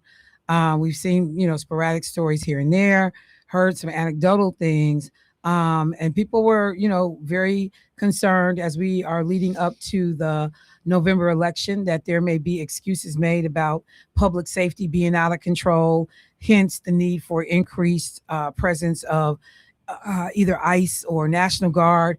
Any insight on how we're doing on this front? Well, I would hope that the president's administration wouldn't say that crime is out of control in Milwaukee, especially given the fact that the White House just shared the fact that because of our work on the ground locally, along with community members, we've been able to drive crime down. They're taking credit for it. The White House always. I know. So in Milwaukee and some other cities across the country, the president's administration is trying to take credit for it, unfortunately.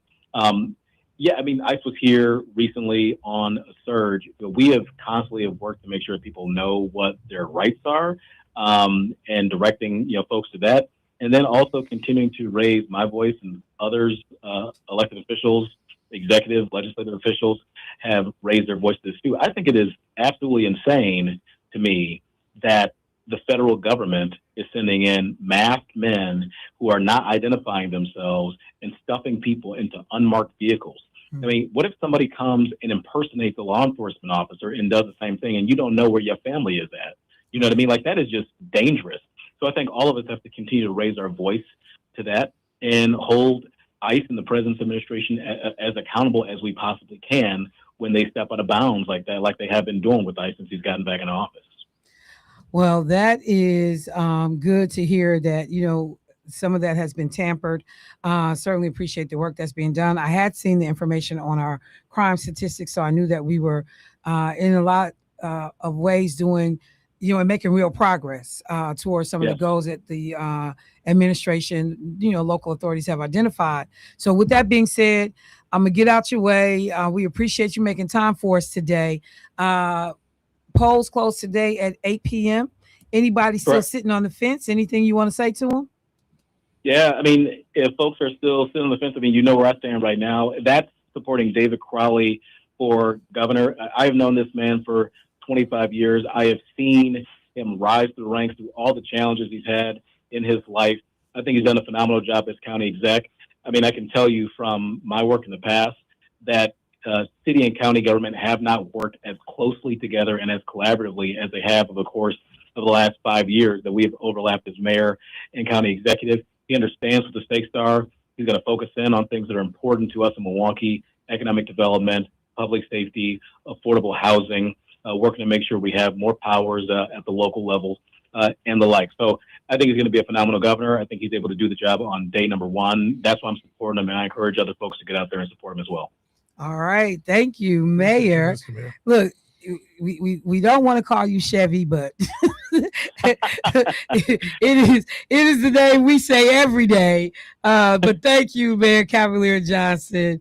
And that's so cool. I think that part is kind of cool. That, when we talk about a mayor, we'd be like, are you talking about Chevy? Or if you talking about the county exec, DC?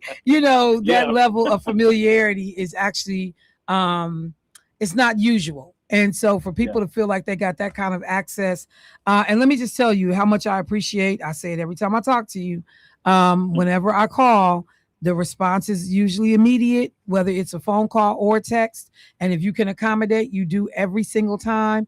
And I want to make sure I mention that every single time, because I understand the responsibilities, the things you have going on, and you make time for us every time I reach out. So thank you so much.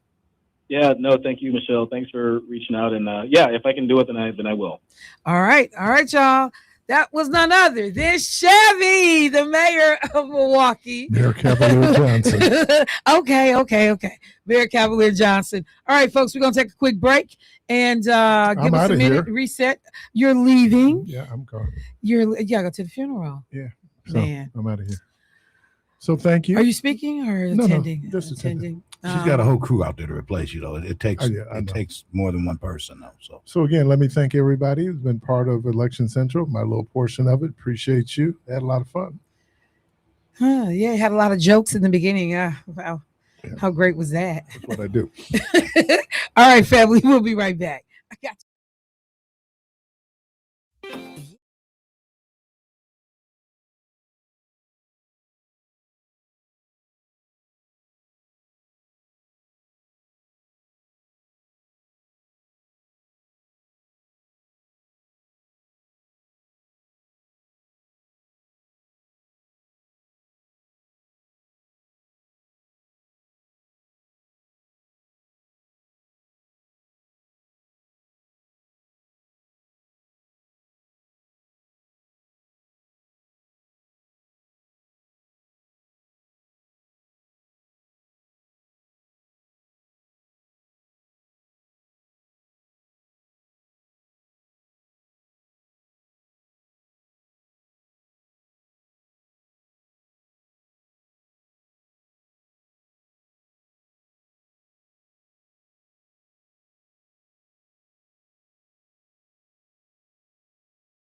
A gentle nudge, a reminder, or a push, or a snatch. Yeah. Right. Get them out to bed. Get these folks to go. Look, I know somebody I talked to said they had a rule. If you don't vote, you can't stay here. Amen. I love that. I literally could not, and they had to be able to demonstrate like they voted. If you don't vote, you can't stay here. Right. Because we getting toe up, and we need all hands on deck. So it is a room full of sisters right now. Yay. Sharon has joined us by fine, and you know what? Because the brothers always say it's the chair, because they get over there and they act crazy. Right. I'm going to say you are living proof it's not the chair. It's not the chair. It's not the chair. It's the special individuals that keep getting that job working with me in the morning.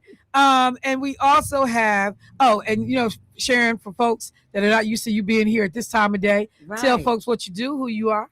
Hey, well, I'm Miss Sharon. I am the Gospel Angel. I'm on Saturdays and Sundays, getting you ready for your Sunday morning worship. That's all, wherever you're going to go. Come on. Jesus. What'd you say? Y'all need some tambourines up here.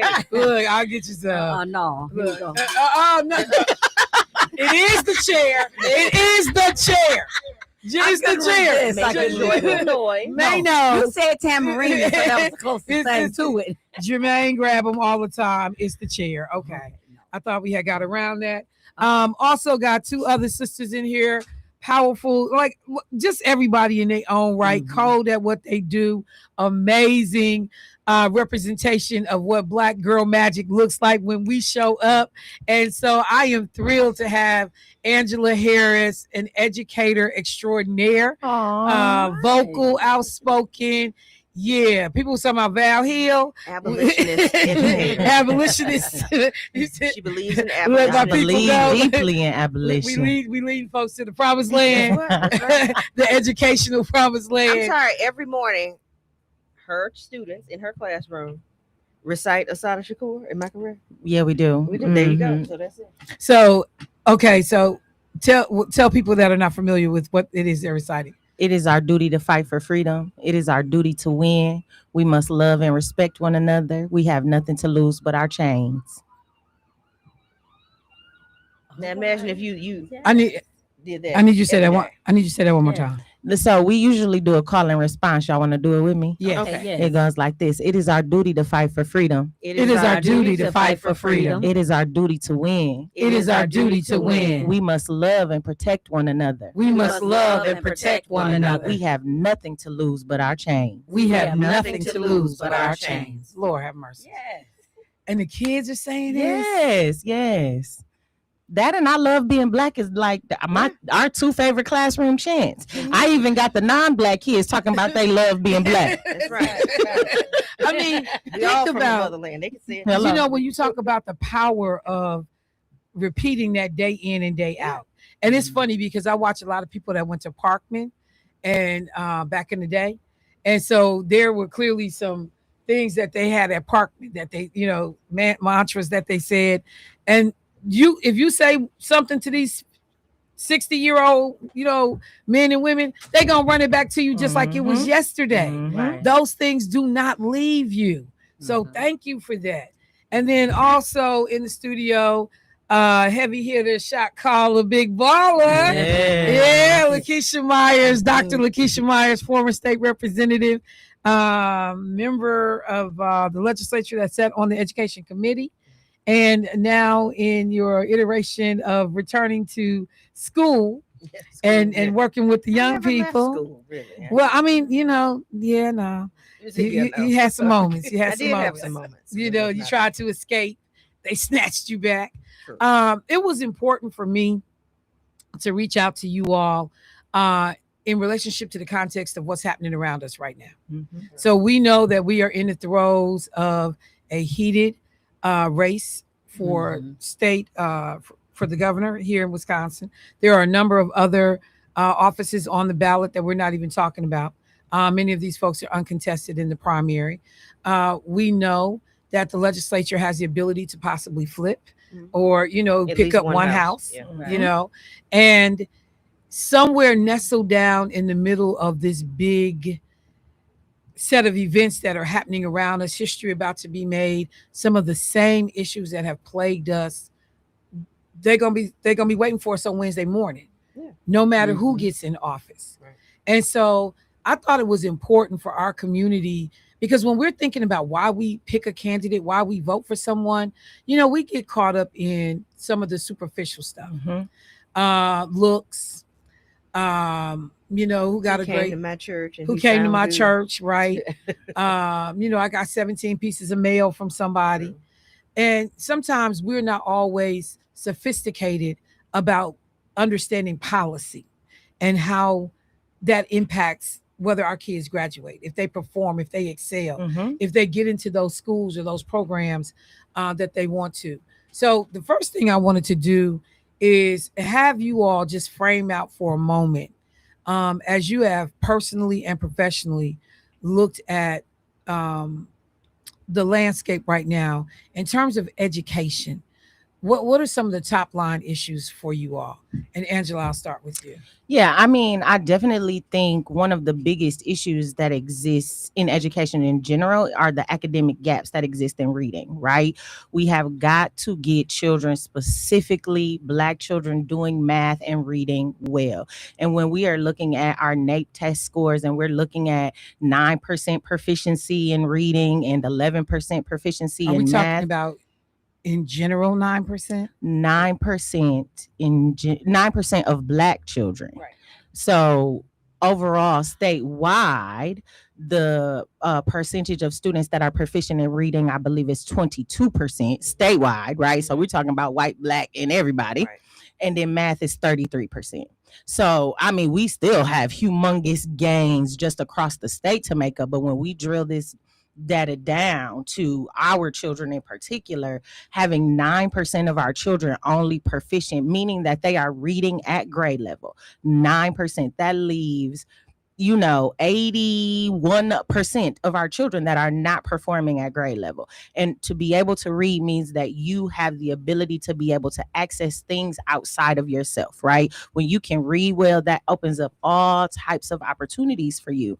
But wait, let me ask, because what grade level are we talking about? Are we talking about this test is being administered when these kids are in the 3rd grade, 8th grade? What age range are we talking about here? So NAEP testing starts in 3rd grade and goes through high school, right? So we are talking about the first composite scores we would get would be from those students in 3rd grade. The 4th grade scores are reported nationwide, right? So they take the test once in 3rd grade, 4th grade, they take it again, then those scores are reported nationally. So we're saying that even as young as the 3rd grade, we already have children that are only at that 9%, right, in the African American community with Black kids. So you are coming out the gate in trouble. 100%. And so when we connected to the governor's race, right? So we just had legislation around the science of reading, right? That happened statewide that is pushing us back towards phonics-based literacy instruction. And for people that don't know what phonics-based literacy instruction is, what is phonics-based? Right. So phonics-based literacy instruction means that you say the sounds. I'm teaching letter sound correspondence. I'm teaching things like phonemes, graphemes, morphemes, which are the units of speech, right? Okay. And so I'm teaching all of these things. How we used to teach, right? Because education, it ebbs and flows, but we taught a balanced literacy approach, which meant that students were getting a combination of things, right? Vocabulary, comprehension, reading, and it was much more based on reading than it was on phonics. Back in the day, right, in the 80s and 90s, we had folks like Marva Collins who were very heavily phonics based. She had a school in Chicago where her approach was explicit phonics instruction. That was her approach. She dealt with all age children, and her goal was to close those academic gaps that existed. I actually did my master's thesis on explicit phonics instruction as a tool to close academic gaps for Black children. We know when children have access to phonics, when they can say those letter sounds, they can blend words, they can build words, they can read. period. And so now that we've had this push back to the science of reading, it's really important that we have a legislature that supports funding that and a governor that supports funding that as well, because that money is going to help us be able to provide the type of explicit phonics instruction that our students need. But not only that, to provide us with the folks who can also come in, those reading interventionists, those people who are outside of the classroom. Because my scope as an educator, there's only so much I can do, right? But if I have somebody that can come and pull a small group out of my classroom every day for 30 minutes a day to target those skills that they are lacking, we are certain to start to make up some of those gains. So it's really important that we have a governor that understands that. So, Dr. Myers, you sat in the room, you on committee, one of the few, if any, actual working educators actually in a classroom setting, still involved in the educational system. And so you would be in committee, you'd see bills come in, and just speak to that experience as an educator, being on the committee, not being endorsed by. It's a whole different story. But yeah. I echo everything that Angela said. I was one of the authors or people that helped push. Pull the mic a little bit closer for me. Oh, one of the authors and folks that helped push through 2 sessions, might I add, the science of reading legislation. So let me just put this out as a caveat. 9 and 11% is what she talked about. But that 22%, it was not until people across the state, white people specifically, realized that your children could not read, that the alarm bells went off. So I just want to put that out there and be clear. Because our kids have been struggling for years and behind with reading. And this is across public, private, whatever kind of school you want to go to. So choice voucher, all of them. The reading scores look like they look. The math scores look like they look. So that means that nationally we are having this conversation and talking about we don't have adults who can read. Okay. So when you talked about walking through the door being behind, she's taught elementary. I was in middle and high school. So there were kids that I would get that had maybe had subs 4 or 5 years prior to seeing me in 6th and 7th and 8th grade and through high school. So therefore they didn't have explicit instruction from a teacher or even have. Say that again. Yeah. So this is, I think that might've went over some folks' heads. Say that one more time. Everybody knows you go to school, you sit in the classroom, you're supposed to have a teacher, right? Okay, that's what we expect to happen. However, there's a national teacher shortage. That means, let me just break it down. If you go to school in 53206, 53212, and maybe 53210 in the city of Milwaukee, the elementary schools that are in your area are more likely to have a substitute teacher sitting in front of your child than they would have a fully licensed teacher sitting in front of your child. Or have a paraprofessional or an assistant or the reading coaches or all of the gym classes. So this just sounds like a warm body. Amen. There you go. Now you see the problem. So now this just sounds like I got a warm body. And for a lot of students, they've had warm bodies in front of them in the age range where we teach reading, which is K through 3. Correct. Past 3rd grade, I don't teach you how to read. I as a high school teacher, as a middle school teacher, I do not teach reading. So they say in K through 3rd, you are learning to read. In 3rd and up, you are reading to learn. So when she talks about those coaches and the reading specialists and all those people that are needed, there were very few pullouts for us to send kids to or interventions to have in middle and high school. So understanding this data though, and as you say, this information is known to folks in the legislature for years as it related to Black children. But now it becomes 22% across the board for everybody. Hello, COVID. That was one of the blessings of COVID. What was COVID? One of the blessings of COVID was that now you had to sit and watch your child's class online. You had to hear what instruction was going on and what work they were being given during the day when you're sitting there on that computer screen. You now sit there as a parent and can hear, my child don't know how to recognize the letter W. They don't know what sound "w" is. They don't know that I can say "n" for "n." Then, so you just, and then we had something called 3Qing. 3Qing system, which was basically calling letters and looking at pictures. Yep. So yes. So Yep. wait. He said, wait. Angela. But you know, they blamed it on COVID. That that's the reason that the No, children that wasn't no really blame. didn't That's what learn, had you been know. going on. Yeah. It's a two-edged sword that was going on. Number one, and this is an aside, I've already told you this. As a licensed teacher, I pick where I want to go. Sure. As a licensed teacher, she can pick where she want to teach. Certainly. Now I can take me and my license and all my expertise and go teach all the wonderful children that come from wonderful homes, like I'm sure all of you have, and you've working with your children at home. And I could say, you know what? I can give little Angela Jr. a book, and I know she can read it in front of me. I can give her extra work to do because I know at home, before she got to the schoolhouse door, Mama done taught her how to read already. Right. I went to school knowing how to read. But when we don't have, and you always talk about this because we've had conversations about this. What do you always say? What do parents not know? You're already behind when your child comes, not knowing those letter sounds, not some of the counting up to 100, all of those things, some of those letter sounds, blends that go with their names, even, you know, how to recognize those things. Add that on top of, I may or may not live in a zip code where there's not a licensed teacher in my neighborhood school.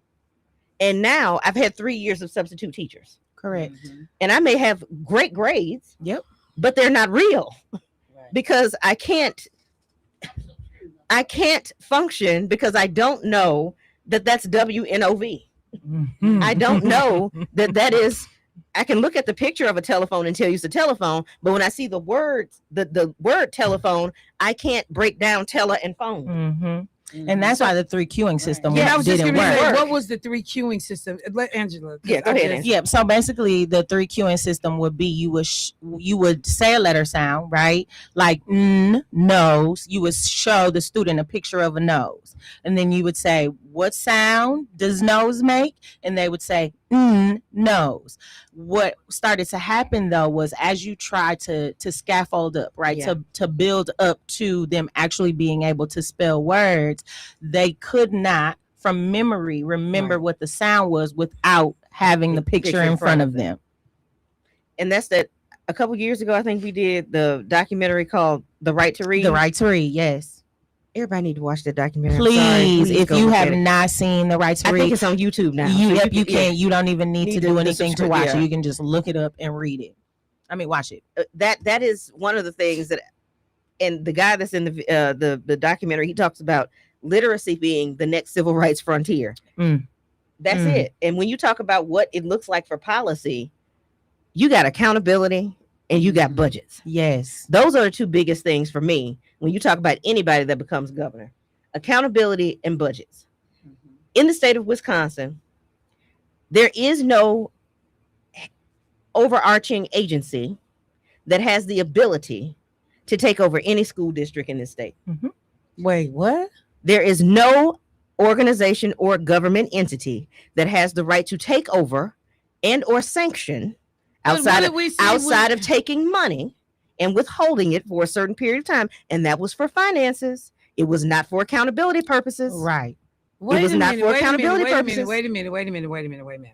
So when we see Chris Abley be contacted at that time, way county back executive, then, yes. Chris Abley is contacted by the state because the county is basically an arm of the state, and where they had reached out to Tom Barrett and said, we want you to take over X number. We've identified 55 failing schools. We want you to take some of them over. And the mayor was able to say no because the state didn't have that ability to force the mayor's hand. Right. But I was always under the impression that the state had the ability to force the county's hand. And so you see Chris Abley go find demand means, the rest is history, but never actually take over a school, never do anything. So what are you saying right now that no one has the ability or authority to do this? The Department of Public Instruction in Wisconsin is a guidance organization. It's a guidance agency. It has the ability to give you vendors that you can select from. It gives you curriculum that you can select from. It gives you, they can hold your hand and show you how to do your budget. They can do all of those things. But as far as it comes and says who has the bottom line of accountability when it comes to a system not performing? There is none. So wait, but the legislature wrote a law and enacted a law that has been enacted and is on paper that says the county executive has the ability, or actually says it mandates him to have a the office, what is it, OSPP, the Opportunity Schools Partnership Program. I think that's what it was. So that they have the ability to take over any schools that are failing. It's never been executed. One of the reasons I believe it's never been executed is, number one, there's no legal remedy if anybody wanted to sue, because we have local control. When you look at other states like Tennessee, Louisiana, Arkansas, Mississippi, the state superintendent has the authority given to them by the state to go in and put a school under conservatorship. They have the ability to remove a superintendent. They have the ability in some places to remove school board members. The superintendent. Yes. So the state superintendent, and they have an elected in Louisiana and Mississippi for sure. They have elected state board members that is for the state school board. Those are elected positions or appointed positions in some places, and those people have districts just like we have regular districts. If your school falls under their purview, and they are looking and say, okay, this school is a D or an F rated school, they will come in, they will remove your locally elected school board. They will do all of those things and put a conservator. I can say, Angela, I need you to go down here over to this school, and I need you to clean it up and make sure that they're no longer a D or an F. And I, as the governor or as the state superintendent, I appoint her to go do that. That she has the full body to put her team in place, go in, do what they need to do. You can remove the principal, you can do all of those things. But we don't have systems like that. We do not have that. What we have is local control in Wisconsin. So then, Angela, let me bring you in and just ask then, how does that local control show up? Because you are somebody, if somebody goes to a school board meeting and don't see your face in the room, honey, it must have been a blizzard. She has come through blizzards. Yeah, one of them children had something going on. She make them do their homework there. You have literally been the bellwether for many folks in the community that are not doing that for whatever reason on a regular basis, attending these school board meetings. So when she talks about local control, how does that show up for you when you're at these meetings? And this is why I often will say, and I think I said it when I filled in for you the other day, how important down ballot elections are, how important school board elections are. When we are having school board elections that are being decided by 1,000, 2,000 votes between the two candidates, total votes. I think in Marva Herndon's last race, it was the total number of votes cast was 2,500. That's about right. I think that's and the difference between her and her opponent was like 11 votes, right?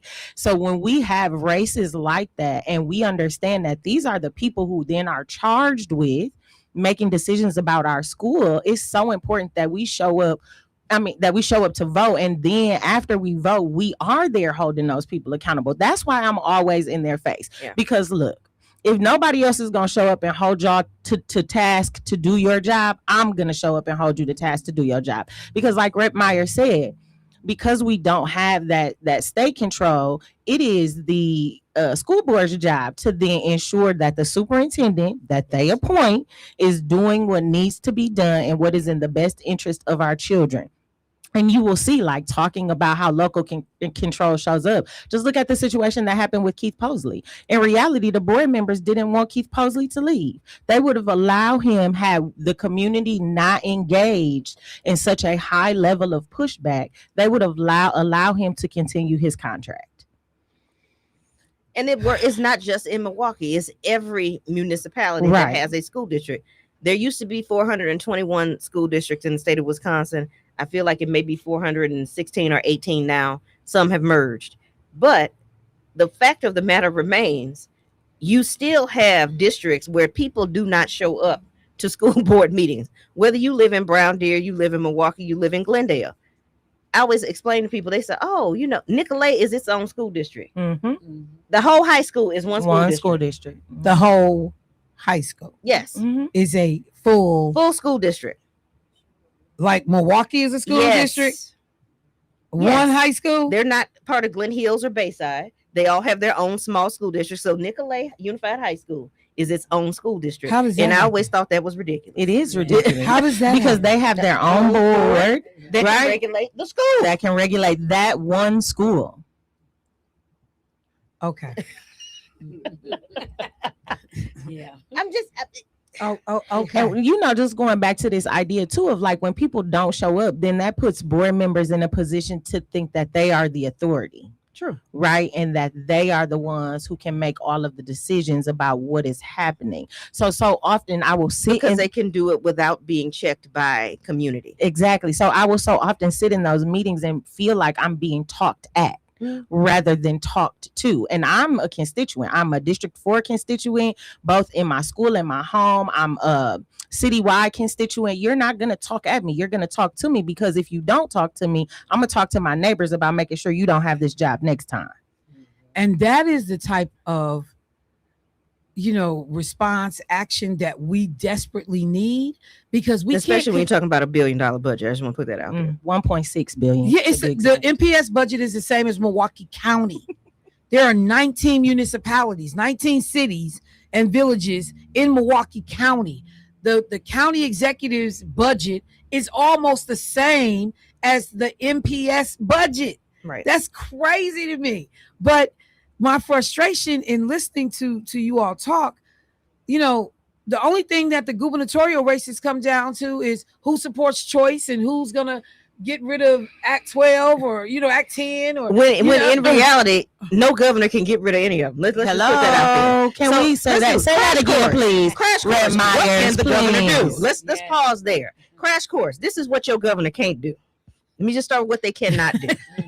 The governor cannot. Look, wait, Clark said, come on now. The governor cannot get rid of choice. The governor cannot pump more money into public schools. But wait, Because- Tony Evers just did the 400 year. That's because he had a loophole and he has line item veto. Wisconsin is one of the only states that has line But item it had veto. to be put in front It of had him to first be put in front of him first to be able to make that. Okay, pause again. Let's go back. Everybody, so everybody knows we have the State of the State address. If you don't, it usually happens around what, January? January, you can watch it on Wisconsin Eye if it's still on. Okay. So every January, the governor does his budget address. Everybody comes. We all, the members, have to sit there. Everybody claps. It's a bunch of clapping from one side. The other people looking like this. Okay. Then it's a bunch of clapping. It looks kind of like Parliament. If you've ever seen like clips of Parliament in the UK. So then you see people going boo. You see people doing all of this is theater. Straight up theater. And the reason I call it theater is because the governor then says, okay, and he gives a piece of paper to the clerk of the assembly and the clerk of the Senate. That is his budget. That budget then goes up to room 412, East, in the Capitol, where the Joint Committee on Finance, the most powerful committee in the state, sits down and meets. Those people sit there, they have a quick meeting, they say, okay, we have received the budget from the governor. And they say, okay, we'll come back and revisit it later. Click, and they go home. That budget goes just like this. Shh, shh, and put in file 13. Because the people who are in charge and the majority of the Joint Finance Committee, historically, the last how many ever years, have been Republicans. Right. And they start from a base budget of zero of what makes sense to them. And just so what the folks governor- know, yeah, when you talk about makeup of the Joint Finance Committee, 12 members, 8 from the majority party that controls the and legislature, 4 people from the minority party. And so we have had 8 Republicans and 4 Democrats controlling Joint Finance. I think almost my entire time of working. Yeah, in mine the too. Capitol. So wow, when you think about that, all that clapping, all that cheering, it looked good on TV. Wait, and boo, and boo, and yay, and all this right here. We look good on TV. That's what I'm saying. Okay. They had a little band come in, all that. But so what the governor can't do, cannot take over a school district. The governor cannot write his or her own budget. The governor cannot.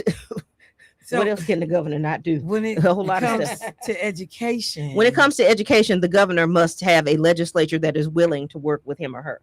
So when a candidate for governor says something like, I want to sunset vouchers, that is not. That's a personal idea. Right. That is not something the governor Can actually do without legislative support. legislative support, and quite frankly, when it comes to choice, the court system to help you do that. Why and the court system? Because it has been settled law for nearly 35, 40 years, that you can allow sectarian parochial schools to be a part of the choice program.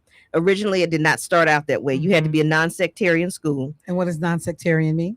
Not church related. Okay. Not church related school. Thank you, Michelle. Millage rate. Okay. So, I just tell her, hey, some of these words we need to break it down a little bit. But Sharon was like, okay, because I didn't know what that was, but okay. Right. So you can't, that was settled maybe in like 93, 94, 5, somewhere up in there. 95. Yeah. It was 1995. So you have the ability to now be a church affiliated school and be a part of the Milwaukee Parental Choice Program or the Wisconsin Parental Choice Program. All of these programs that take public money and distribute it among students wherever you want your child to go. It would take the state Supreme Court to overturn that particular legislation to make that plausible to even do. And then federally, I'm sure you probably have somebody, because it's not just in Wisconsin, but it's national. Cleveland and Milwaukee were, I think, the first two cities that actually started. And what about when a governor says that they can change the funding formula? Now, is that something that the governor will be able to do? The governor does not control the funding formula for education. The governor is so okay, everybody remember, I'm just a bill. Yes, I'm only a bill. And I'm sitting here on Capitol Hill. The governor is the executive branch of the state. They are there to enforce law that gets made by the legislature. I can have, as governor, all the ideas in the world, but if I don't get friends in the Senate and in the Assembly to help me enact my vision, it will never happen. Okay, so look, for the sake of time and people trying to understand what we can do, Angela, if whoever is elected, they say, we've been hearing this rabble rouser, educator, freedom fighter, Angela Harris. And one of the best ways to deal with folks, squeaky wheel gets the oil. Correct. Bring her into the fold. Bring her in. Let's hear what she says should be our priorities. You giving that audience, what do you say? Yeah, so I definitely look. You was like, "Oh, honey, I was ready." Yeah. No.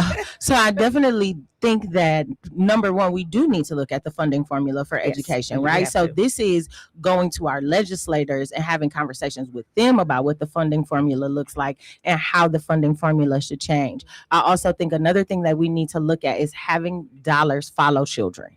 No matter where they go, what right? Does that mean? Because I thought money follows them right now. No. So we have Third Friday, right? That happens. It's a big deal. That Third Friday count. We having hot dog parties, pizza parties, walking tacos, whatever you want, skating rinks. It's all kind of things happening on Third Friday. We get that Third Friday count. The school is then allocated that funding. Now, say for instance, and this is even within Milwaukee Public Schools. And this is per child. This is per child, per pupil funding. What kind of money are we talking in some cases? Like between $18,000 and $19,000 per child in MPS, depending on if they get Title III funding, if they get Title I funding, right? There is. It's so ridiculous. Right. So we're talking about probably about $18,000 per child. Now, even with the MPS, your child acts a mess, right? They end up getting a central office referral, meaning they get CO, they can no longer come back to your school. The next school that they go to doesn't get any additional dollars to support that child. They just start to absorb them. You made my head hurt. I gotta take a break. And after the break, we'll explain how that works. let me take an actual commercial break, because sometimes you think I'm gonna have a simple conversation. No. But literally, when you talk about peeling back the layers, you open a can of confusion. Yes. Not worms, just straight confusion. And the idea that all of that money stays, I guess, at that school that no longer has that child. Right. And so somebody else has to absorb this, which means I'm taking money away from other children and programming to account. Correct. And that doesn't even include special ed. And we'll talk about that after the break. Well, we might be back. You're listening to Wisconsin Negroes on And Voice. this is why, if you have not voted, if you have not made your way to the polls, I need you to do this. This is so much bigger than, some of the issues, whether somebody, likes this or doesn't like this, or somebody, went here or didn't go. Like, it's so much bigger than that. And hopefully you are getting a bird's eye view, and you are hearing from people that see this every day and how it impacts our children, which ultimately impacts our community, which ultimately impacts all of our quality of life. All of it's cyclical. Yep. All of it. Everything affects everything. I'll be right back, y'all. Maybe.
All right, 868.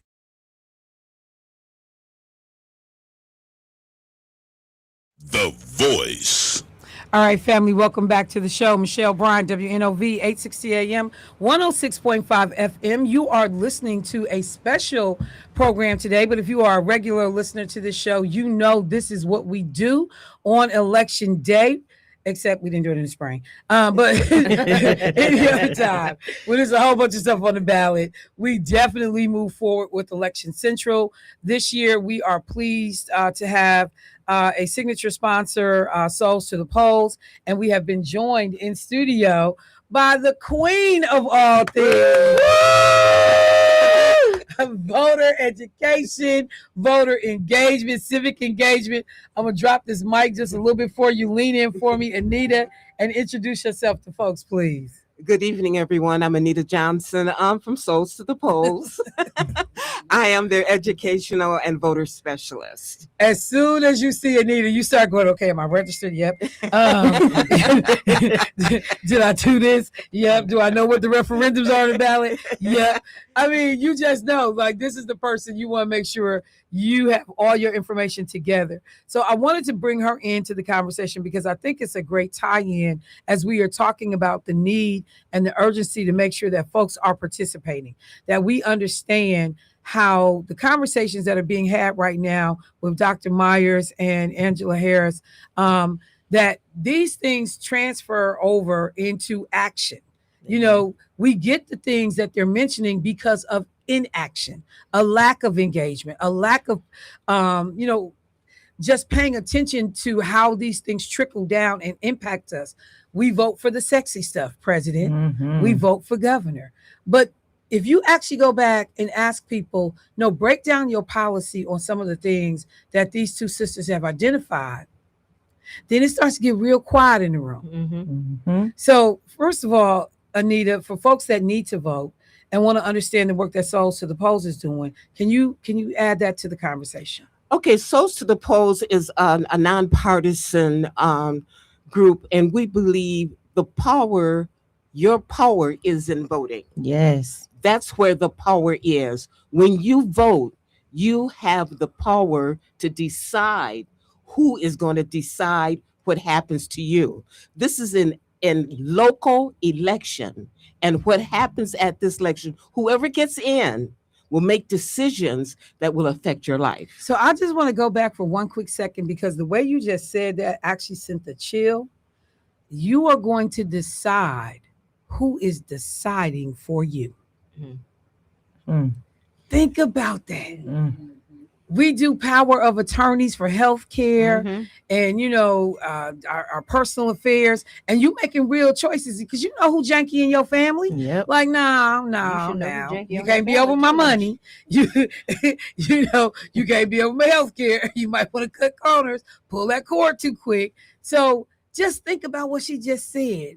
This is your opportunity to decide who is going to be deciding for you, because they got to be your voice and your representative in those rooms.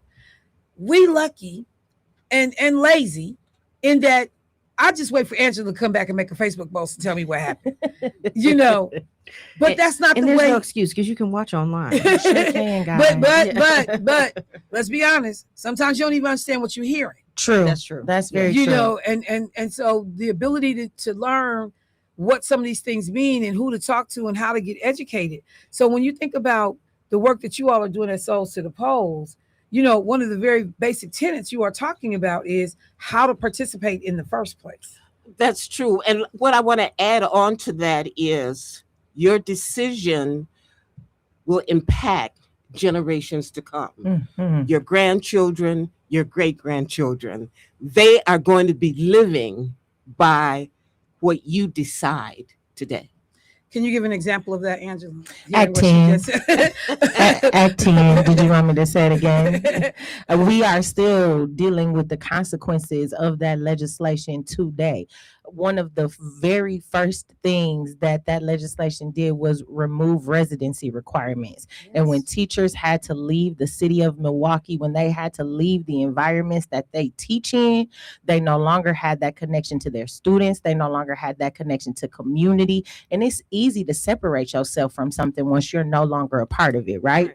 It's crazy that you use that as an example, because when we talked to Mayor Cavalier Johnson just a little while ago, he talked about going somewhere recently and running into a bunch of law enforcement folks who said, oh, I used to live in this district.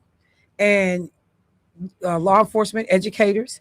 And when the residency requirement changed, they all moved out of the district.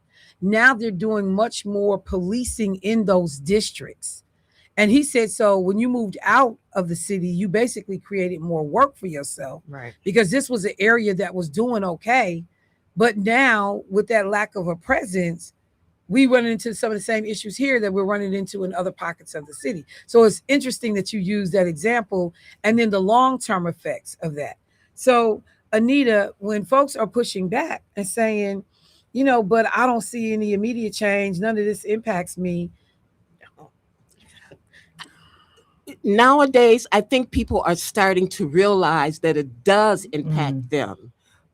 People that were getting things from the government, I'm going to put it that way, now they can't anymore. It's like if you want to receive any kind of aid, you now have to work. Yep. Or you have to volunteer and do some things. And even then, it is not guaranteed that you will get the same amount of aid that you got prior to. And so when I talk to people, I don't go up to people and say, are you a registered voter? I try to find a common denominator to talk to them about. And this is one of the things that I'm talking about. I said, isn't it a little bit harder to get stamps now? Isn't it a little bit harder to get some kind of aid? And they nod their head. I said, that's because you didn't vote. The wrong person got in, and that person doesn't care whether you get aid or not. So you need to start looking and seeing who's running, read their history, see if their platform is what you want. If you don't want that platform, then you don't vote for them. You vote for the next guy.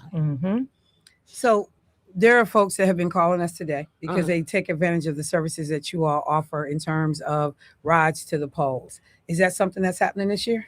That is happening. We make it so easy for people to vote.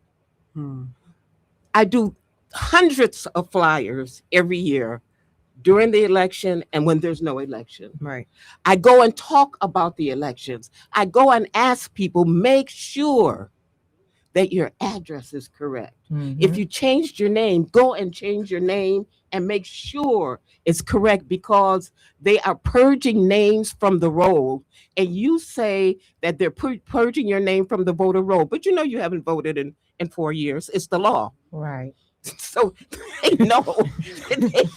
Your voting history is public. Your voting history is public. Your name was purged because you haven't voted, right? Because you haven't cared about what's going on in this city. Yes, the rides program is still going on, to answer your question, and that's 414-742-1060. I mean, the truth hurts sometimes. You know, we've had to do that on the show. Folks get called here and, you know, blah, blah, blah. And I voted in every election for them. I said, well, when was that? Because they ain't been in. And they don't even know the last election. Is there an election today? Yes, dear. There is an election. This reminds me of the Jimmy Kimmel thing that he does. Yeah. I don't know if you've ever seen it. Well, he's on the street and asks people. He goes out on the street and he asks people. He said, so did you hear about the big fight between Hillary Clinton and Michelle Obama? And people are like, yes, it was crazy. He's like, so did that stop you from voting for either one of them? And no, I went ahead and I voted for Michelle. Through their teeth. Right. Look Lies. dead in that Lies. microphone and know it's a camera. and will tell these people they voted for Michelle Obama. For what? Right. What was she running for, sir? Or they'll be like, so, voter turnout, the lines was long yesterday. And they're like, man, 2 hours. Like, so did you stay in line? Yeah, I'm gonna do my part. The election didn't happen yesterday, right? But what I want to say is our senior citizen community does vote. They do. Yeah. They do. They do go to the polls and vote. They do ask questions. I do go in and out of senior citizen residential buildings and talk to these women and men. And they ask very pertinent questions about the candidates and who's they to vote for. I am a nonpartisan person all my life. You know that. Yes, I do. And I cannot answer anything, but they want to know, so they get the right person that they want, in the position that they need to be in. Well, but for our young people, I'm at a loss, and I admit that, because I don't know what to say to them anymore to get them to the polls. So when I talk to them, I tell them, you convince me that I should vote for a certain person. Convince me that I should do that. And then we can talk. And 9 times out of 10, they cannot convince me who they're going to vote for. They're not voting. Whatever the issue is, they cannot convince me because I turn the tables on them. Yeah, it's a heck of a thing when you got to defend your choices. That's right. So look, we got a caller on the line. Let's get them in. Hey, caller, what's happening? Well, good afternoon, and thank you. Finally, thank you. Good afternoon. Sorry to have to make you put your chicken down to get to me. You know what? You know what? See, you're about to get hung up on already. Go ahead, man. Good afternoon, Michelle. One of my favorite, amongst a lot of my favorite ladies there. Lakeisha Myers, Doctor, how you doing, girl? Doing all right. Yeah. How you doing, girl? Gospel Angel, Miss Sister Sharon. Hey, good afternoon. And the other ladies, Miss Angela Harris as well. Nice talking with you again. We talked about when you sat in for Michelle there. And Miss Anita, welcome as well. Milwaukee, Tyrone W. speaking. Thank you. Debo and the rest. Keith is gone, I understand. Clark, I don't know if you're in the background. He back here. He waving. He waving. Who you with? Election Central, man. That's who I'm with. Who you with? No crickets. no Jermaine. No Keith. But anyway, to the educators. But yeah, you're a lot of my favorite people and ladies especially. So God bless you, and I love you all. Then walk with the Holy Spirit. The Holy Spirit will walk with you. The educators. Yeah, I did vote. I'll know my number in November, but I was having so much fun with the people that I knew at the poll, and the fellas. Wait, you said you'll know your number in November. He didn't Yeah, remember. that's when I'll pay more attention to it. But you didn't pay attention to what number you were when you. Okay. I put the ballot in. I wasn't even paying attention to it because me and the fellas, we was having In there so much talking. fun. I know what you was doing. Huh? Running your mouth. I know what you was in here doing. Okay, well, that's all right. At least I didn't have chicken in it. Well, who did? Keep on, Tyrone. You gonna get hung up so quick. Keep on. To the MPS schools, back to education very quickly. And I guess Dr. Myers and Ms. Harris can speak to this more so than Sister Sharon or Miss Anita. I don't know, but you all can chime in if you want to. Thank you for your permission. If there's a child in need, well, I mean, back in the day, they call them special C, special children, I guess, or special C. They had their own special buses and everything, the little smaller, compact buses. But the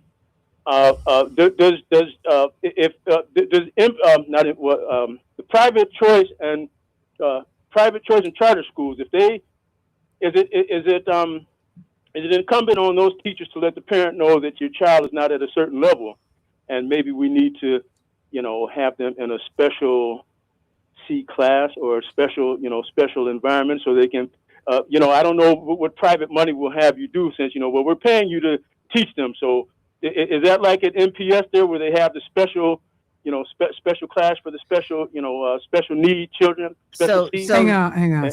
So, All right. Thank you, Tyrone, for the Okay, question. thank you. Please listen off the air. Go ahead, Lakeisha, because he killing me.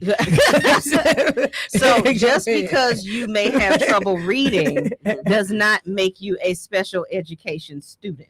So I think when you was talking about special C, that was for students they used to call EMR, Right. emergent, readers, yeah, all those things like that. So students who have intellectual disabilities and other things, that's separate from you just have a deficiency with reading. So I don't want to conflate those two things. Special education means that you have a disability, and the disability allows you to get special services to help fill in that gap with that disability in your academic planning. So that's something different from what we're talking about with you just having a gap in not knowing how to identify words and comprehend language. Angela, did you want to weigh in? Yeah. I saw you nodding a She was lot. like, uh-huh. It was a lot. It was a lot. I was very confused. I was like, is he talking about children with IEPs or is he talking about kids that can't read well? I don't know. Either way, they can't be in separate classrooms, not in no public school. Traditionally, they cannot. I think to Tyrone's point, though, and what we were speaking about earlier, when we talk about people like reading interventionists, right? Those would be the people that would pull the kids that are performing below grade level. Now, when it comes to private charter voucher schools and how they service special education students, that's a whole nother conversation that we could have or should be having. What I will say is that as a public school educator, I have had to sit in on IEPs for students from private schools that I know absolutely nothing about. Okay, And that was as a former special ed director, I've had to write IEPs for students that I've not necessarily seen in front of me, but was mandated to do that work because I was at the local education agency, the local school that did that. So you have to contract those services out. So it may have been somebody else that did their assessment, and now I have to do the reporting on that assessment. okay. So that does need to be a whole nother show. Yeah. I know we got another caller. I'm coming. Let me just say this. It is 5:00. There are 3 hours remaining in the ability to go and cast your vote today. As I have said all day, we are going to make history one way or the other in this town. Yep. And you are going to decide if you're going to be a part of history. For me, while some folks may say it doesn't arise to the level of a Barack Obama election in 2008, 2012, what I understand is that history will be written today. And somewhere in the book, I'm a part of it because I showed up to cast the ballot. Yes. You are a part of it if you don't. Either way it goes. So why not be able to help influence the outcome? If you are not sure where you vote, because I want to just tell Anita, You go I got to a my text. vote. Well, wait, no, I was going to tell you, I got a text message. It said, say thank you in all caps to Souls to the Polls on behalf of the election workers at Center Street Library. We've already had to call Souls to the Polls 3 times for people who ended up here, but it's the wrong polling place to take them from here to their correct polling place. Good. Thank you. So Wow. we just Good. got a text Thank you. message. I saw our Karen sent that to me. So thank you, Karen. And we got somebody else on the line. But so yeah, you getting off at 5, you just hit that car. You may not be exactly sure where you need to go, so we can look it up on myvote.wi.gov. All you have to do is put in your address and it'll tell you where your polling site is. That's all you have to do. And if you are not registered, you are one of those people maybe haven't voted a year, 2 years, but you like the idea of being able to be a part of history, being able to weigh in on this election. There are other things on the ballot that you care about. The 12th Assembly District, that's my district. That's a contested race. Now, I haven't said a whole lot about who I support or don't support, but I support Jordan Roman in that race. As do I. I live there as well. And that is the seat that you formerly occupied. That is true. So, make sure that you are engaging, folks. Let me go to the phone line. Hey, caller, what's happening? Good afternoon. Good afternoon. I was listening to you all discuss. Hang on one aspects second, of bro. voting. You got us on speaker? Yeah, let me Can you let me take turn us? it off. Yeah, thank you. All right. Okay, now can you hear me better? Yes, sir. Let's go. Okay, so I appreciate you all trying to give people reasons why they should participate and what the consequences are if they don't. I'm become more and more attuned to the fact that you guys were joking about the Jimmy Kimmel skit where people don't know what's going on.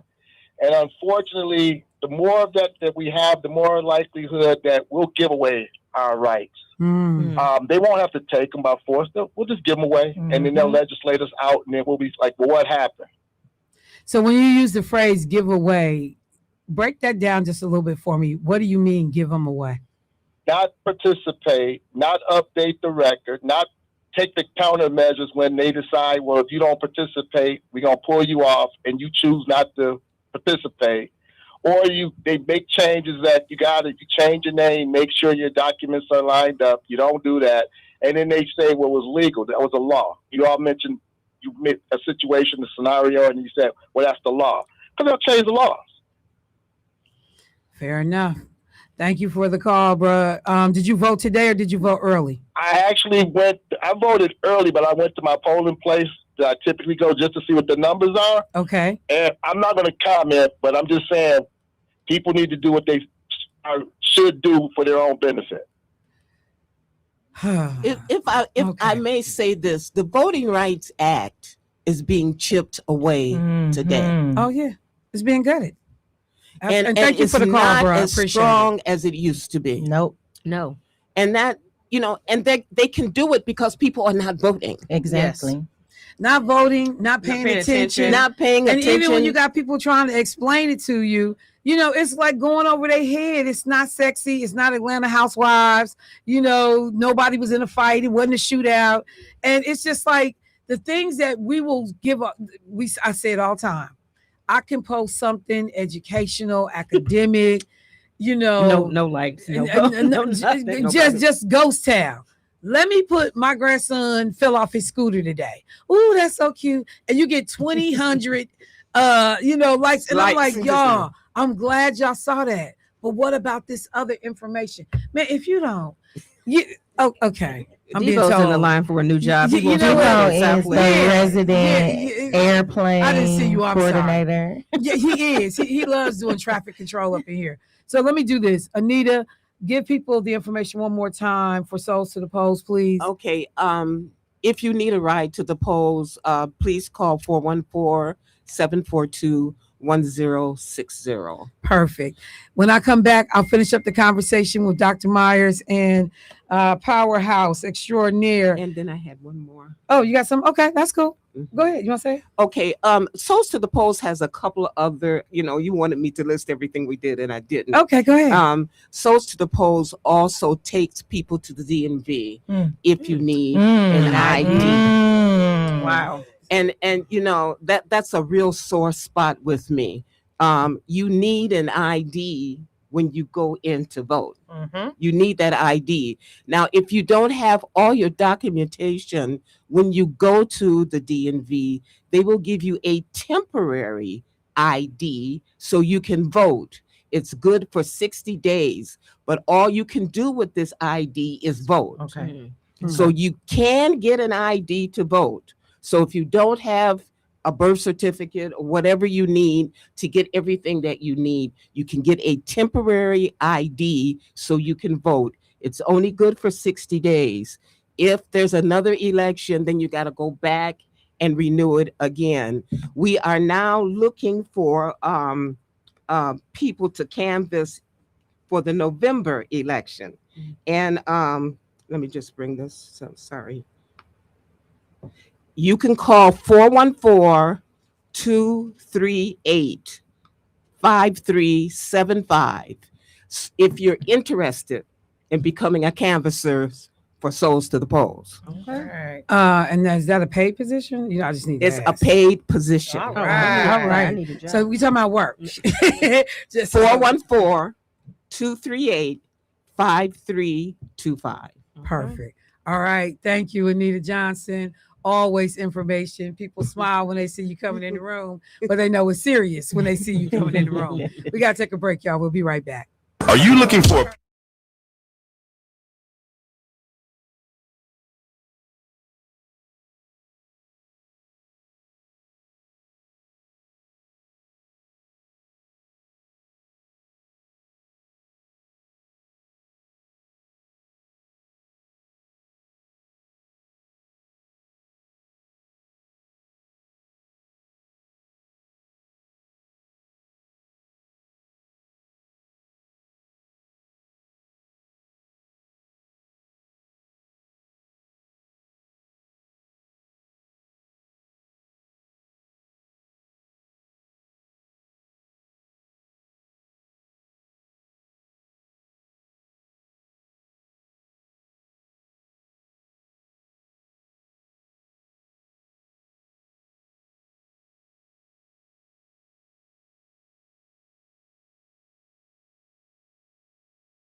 You don't run for, like the superintendent of MTS.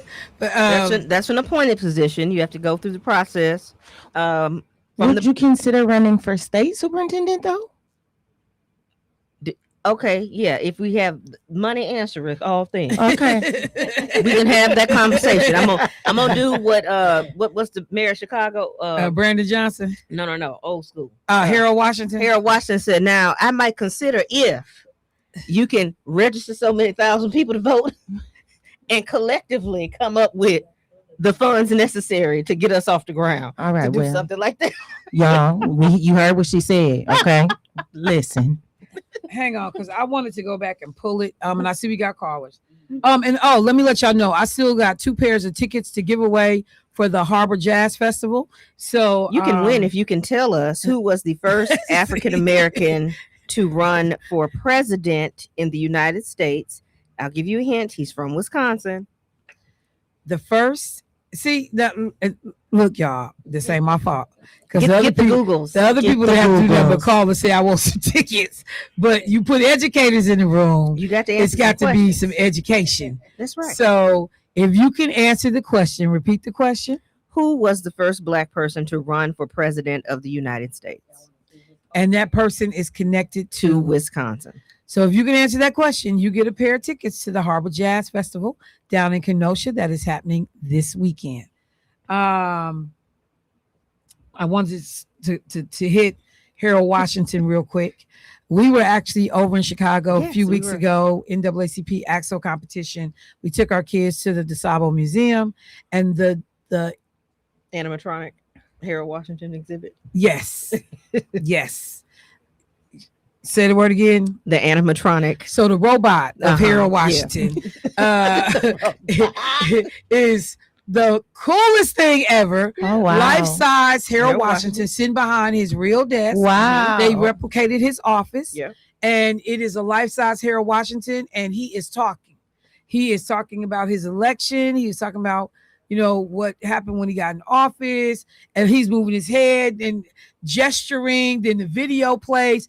It's creepy and cool at the same time. But just so folks know, to the point that Dr. Myers just made, in 1983, Harold Washington was what they called a reluctant candidate. Yes. He set a strict challenge for community organizers and activists. He would only enter the race if they registered at least 50,000 new voters and raised substantial campaign funds. Wow. His supporters easily surpassed both those goals, which then he had to agree to run. It led to history being made. He was elected the first Black mayor of Chicago. Right. He passed away 6 months. Wow, I did not know. After his second term. After his second term. Yeah. Wow. 6 months after his second term. Well, now Red Myers, you said how many? 1,000. Come on, we getting you on the record. 1,000 You said how many? What did you say? You didn't say a unregistered number. voters are there in Wisconsin, Michelle? How many unregistered voters? We can't get all the unregistered. I didn't say you voters get now. all of them because I know the witnesses. I've been working on them. They're not going to. They're not going to. They're not gonna- They're The not. Jehovah's Witness. I talked to some of my Jehovah's Witnesses some of my are not friends are going. Jehovah's Witnesses. I said, I believe I can win that witness vote. Y'all No, need you to- can't. Y'all, As a child, former child Jehovah's Witness. They was like, it ain't gonna happen. Oh, okay. Okay. Sorry, guys. No, we all right. So let's go to the phone line. Get a caller in. Let's go, Sharon. Hey, caller, what's happening? Hi, Michelle. Happy birthday. Thank you. How you doing today? I am doing well. I was so moved. Hi, Miss Angela Harris. Hi. Oh, I first it was Dr. Myers at the number one fill-in. Now it's Miss Harris. I'm happy to be replaced by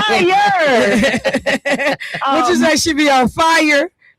Yes, we learned so much, and she just gonna be. It'd be so smooth. You could it just captures you. You keep in tune with her. So thank you for having the ladies represent today. My question was, Miss Anita moved me. I went to pick up my coffee so I can listen to y'all when I get home at Big B in Meyer, and I asked the young lady. I said, did you vote today? And she was like, oh, no.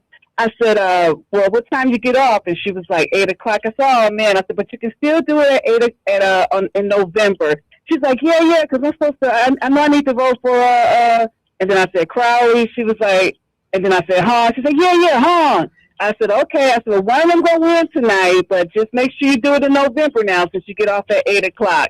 So thank you, Miss Anita. I would have normally not even said anything or whatever, but she was a young person and was super nice, and I think they are interested. They just need that extra push. Yeah. Thank you so much for doing that, because it is those little reminders, those little things that remind people to do it, but it also reminds people that they're a part of something greater. And when people check for you, you know, you feel kind of good about that. I do, and also it was uplifting another she even wanted to, but again, just with circumstances and not voting early, but she knew that it was important. I wish I could go over to that plasma center and see all them people standing out there trying to donate, ask them if they voted today, but I can only do so much. Look, but somebody listening, go ahead. Is the answer Shirley Chisholm for them Isley Brother tickets? No. Oh, these are Kurt Whalum. Yeah, these are the Harbor Jazz Park, yeah. Festival. Where's the Ozzy Brothers at? State Fair? Tonight at the State Fair. Oh, I got State Fair tickets. So if you want a pair, you can come by the station and pick them up. Oh, thank you. I'm on my way. Yeah, I got an extra But the answer pair. is not Shirley Chisholm. The answer is not Shirley Chisholm. All right, thank you, caller. But yeah, just come on by the station. And did she hang up yet? She did. Okay, so come on by the station and I'll have a pair for you. But we have another caller. Well, go ahead, run the show, girl. Go ahead. Hello, caller. You're on the air. Hello. I would just like to also highlight or thank you, ladies, for let me get off speaker. For talking about education and informing the public of the difference between private, charter, choice, and the funding sources and how all that works and what is offered in the different types of schools. So as an educator, I appreciate that. And as I was on my way I'm an MPS educator. Shout out to MPS educators. That's right. Participate in winning the ticket. Oh, okay, go ahead. I was already running behind. And look at God. And did my duty, my service, and Vel Phillips. Vel Phillips is not the correct. answer. No. I'm gonna give you a hint. It's not a woman. Yeah, it's a man. It's a man. Okay. From Wisconsin. No, from Wisconsin or has a Wisconsin connection? I'll give you a hint. He was born in Arkansas. What was the question? The first black person to run for president of the United States of America. Oh, He did so at the time when he was in Wisconsin. He was in Wisconsin. Yes. Okay. Yes. I wanted to clarify that because I too had to look it up because I thought it was someone else. But and I looked it up and yes. Okay. I would say Jesse Jackson, but someone before him. Oh yes. Yes, way before Jesse him. Jackson. Oh, I didn't even Google. Think historical. Yeah. Historical. All right. Thank you so Thank much. you. Oh, y'all stopping people with this one question. All right, we got another caller. Hey, caller, what's happening? Hello. Thank you for taking my call. Definitely. I guess my question is for Dr. Myers. What role does the governor play in Black history? Because I went to Rufus King. I was in the alumni with Jeff Spence. And you went to the best school anywhere. And I Shout out, was Generals. wondering what role could the governor play with Black history back in our schools? Thank you very much for taking my call. So before you answer this question, because me and you have talked about this so many times. So we recently had legislation passed where Asian American and Pacific Islander history is mandated to be taught in schools. And so after that bill got passed, the first person I contacted was Reb Myers. And I said, how can we get African American and Black history as a mandated part of our curriculum in schools? And from there, I contacted then Senator Lena Taylor, and we did propose legislation, I believe 2 to 3 cycles in a row, to have Black history mandated in our school system. However, we could never get a hearing to have that happen. Now, I just want to put things in context. The Jewish Holocaust is now mandated to be taught at least twice in a child's K through 12 matriculation. Asian American and Pacific Islander history is now mandated to be taught at least once. First Nations, American, Native American history is mandated to be taught in school. However, Black history, no hearing.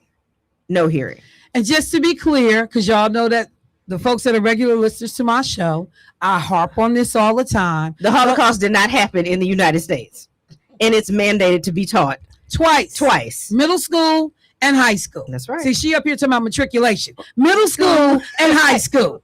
But we did have Black history at Rufus King in 1978. The teacher was Miss Collier, and we did have that. And I was just... You can offer it. Now, schools do have it, but it's considered an elective. Yes. And it's usually in high school that it will be utilized as an elective. They taught it when I was at King, too. We had the African American Experience textbook that was there, and that's what we learned out of. And then I took another class called Multicultural History at King, and it was taught by But that's awesome not teachers. consistent across the It's not- district. that's what I'm saying. That's what he's saying. Yeah. It's offered, but that's what I'm saying. It has to be at your specific school. What she was talking about is we wanted to mandate. Yeah, no, it needs to be codified across. Exactly, codified And across. like the other two Yeah, or three yeah. are codified across all grade Exactly. levels. Exactly. So into law. Right. Yes. So right now, MPS offers a summer training that teachers can attend where they go learn how to embed First Nations, AAPI. It's into scandalous. the- And when you think about the makeup of, and thank you for the call, bruh. But when you think about yes, sir. When you think about the makeup of Milwaukee Public Schools, I'm not talking about the rest of the state. I'm talking about the makeup of Milwaukee Public Schools. So you got a district that's what? 79% Black. That's being mandated to learn about indigenous people, First Nation, Indians for folks who ain't caught up yet, the Holocaust, and Asian Pacific Islander history. Yes. Y'all need to stop playing with us. And truly, if you want to drill down even further, it depends on who your child's teacher is. Correct. Because I teach from a Black lens.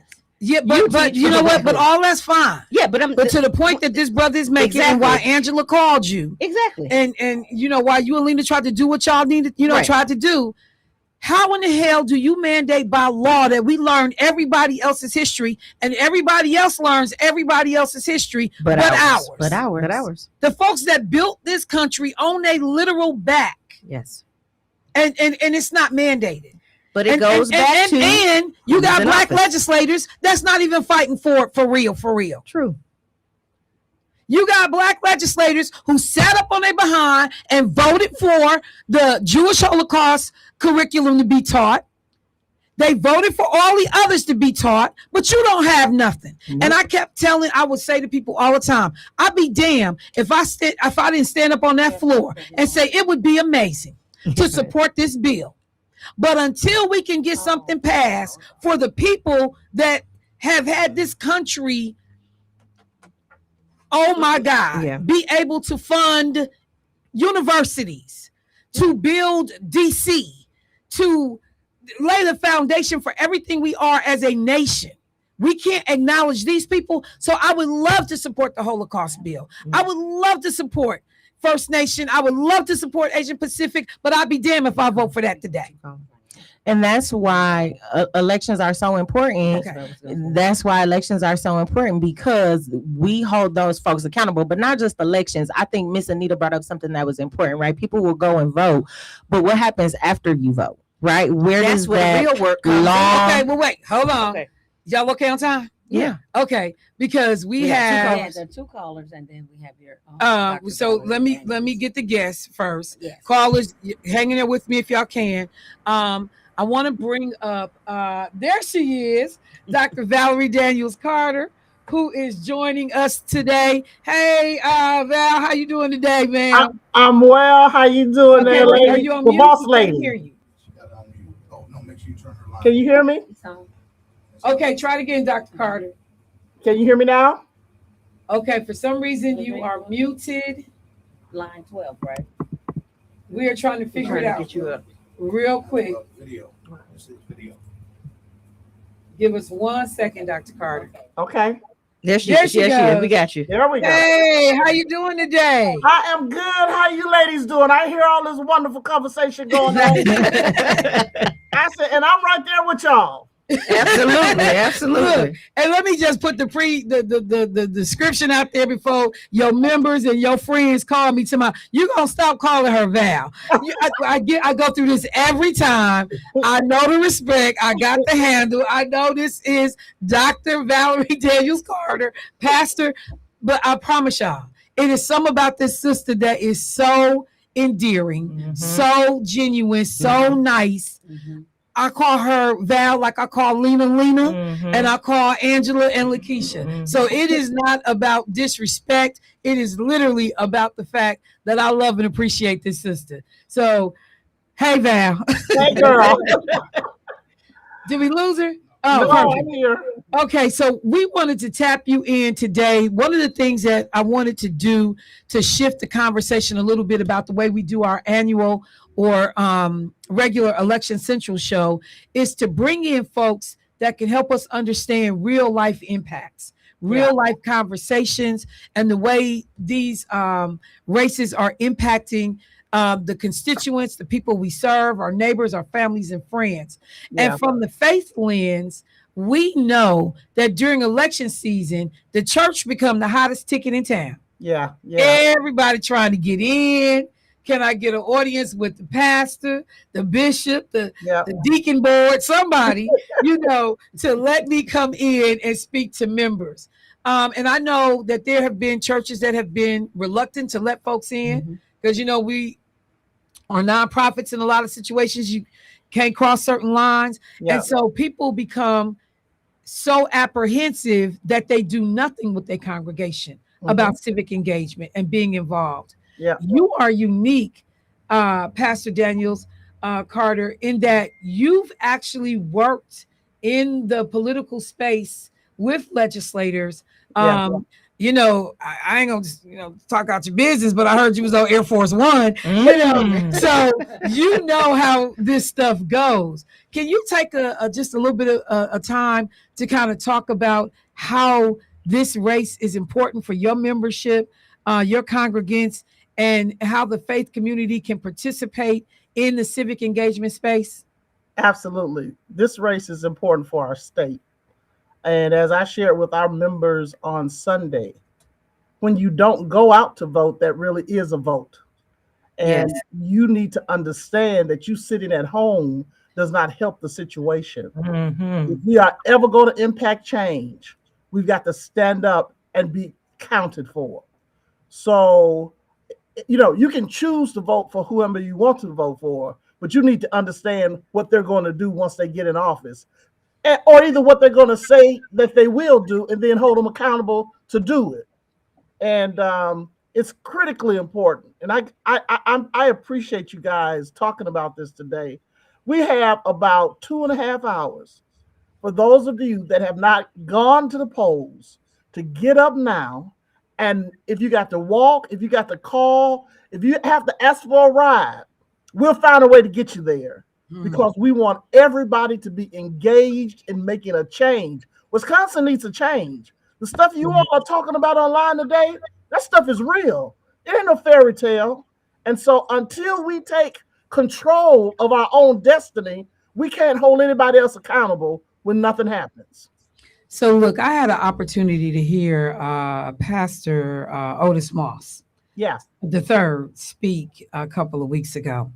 And he has this sermon where he talks about being able to still find your light and your way in darkness. Yeah. And there are folks that feel discouraged, in some cases feel outright abandoned, whether it is faith in leaders, faith in general, because people are sitting back going, how can all this be happening to us? You know, we are losing ground. People openly feel like they can say any racist thing they want to us. We have folks in elected office that seem like they're more interested in harming than helping. And so for folks that are struggling to kind of keep light in darkness and things that's going on around them. And I just want you to know there are folks online. Yes, Dr. Daniels. Yes, that's right. Get up, get out and go vote. You got some fans on here. So what would you say to folks that are struggling right now? Well, first of all, I would say they need to understand light and darkness can't exist in the same space. And so once you shine the light on darkness, darkness has to dissipate. And so you've got to be strong enough. And Michelle, you know this better than most, to stand your ground and understand that if there's going to be a change, I've got to start helping it to change. It may not change overnight, but I've got to be a part of the solution, not a part of the problem. Not sitting back and talking about what's wrong, but actually getting up and trying to make something right happen. Listen, the Bible says, and you all know, I got two sides to me. I got the, Pastor Val side, and then I got this other side. She kind of dangerous. But the Bible says that when the wicked are in authority, that's when we have problems. But when the righteous are in place, that's when we can see the daylight. So I would say start putting some people in place that can help us see the daylight. Yes. So look, speaking of daylight, we just got back from Martha's Vineyard, and we were with one of your members. I heard about this big mission trip that's getting ready to come up. Yeah. And some work that's being done. And, it's enough to manage what's going on around us every day. And yet you all find room, time, and ability to be able to also check on other folks. Yeah. And that's the conversation I have with people all the time. I get real frustrated because people, Michelle, you always worried about the immigrants. You always worried about this group or that group. We got to focus on ourselves. Yeah. And, I'm like, I'm not built that way. Yeah. So I'm interested to hear from you how you're able to juggle, to justify, to, explain to people, we got issues happening over off Mother Daniels Way. Yeah. We got issues happening in the city of Milwaukee, but I still have capacity to care about what's happening to somebody else on the other side of the globe. Can you take a second and talk about that? Absolutely. When you're wrapped in a package by yourself, you're very little. You have to learn how to expand your territory. In the last 7.5 years, we've put 2,700 women in business in Africa. And wait, I don't want you, don't speed past that. Okay. You put how many women in business, set them up to help them be in business in Africa? 2,700 women. Wow. 2,700 that are doing a phenomenal job. We have an investment circle here in the States. So, my thing is a little here, a little there, wherever I can help, and make things better for people, I'm going to try to do that. So it's not just being singularly focused. You have to be broad enough to be bigger than yourself. I just got off the phone with some people over in Africa. Some of them, we do medical camps as well. We've got a group of doctors going over with us. And one medical camp, they've already registered over 2,000 people.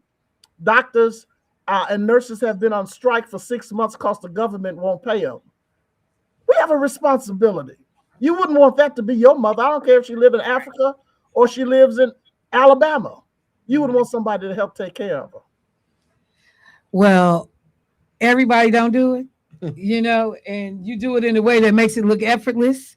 I keep trying to figure out when you sleep exactly. I guess you're going to share the secret. You got some sisters watching you trying to keep up. But I just want to tell you, I appreciate, you all made time to get you on the show. Antoine is my guy, 100 strong. You got some good folks over there supporting you all. But it's easy to support people that you see share your values. Right. And the one thing I have learned about being a supervisor and somebody that's been given responsibility on the job, people go hard when they see that you go hard. Yeah.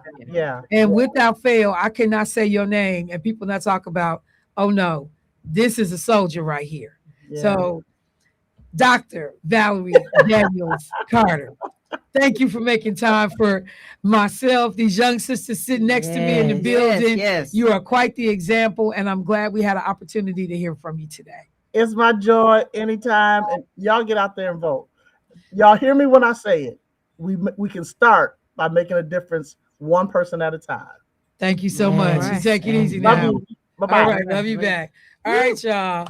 I wasn't. Listen, I didn't think I was gonna get a word today. I'm glad I did though.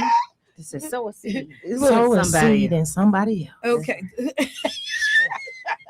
Got to do it. You know what? Church girls, go ahead. Let's tickets.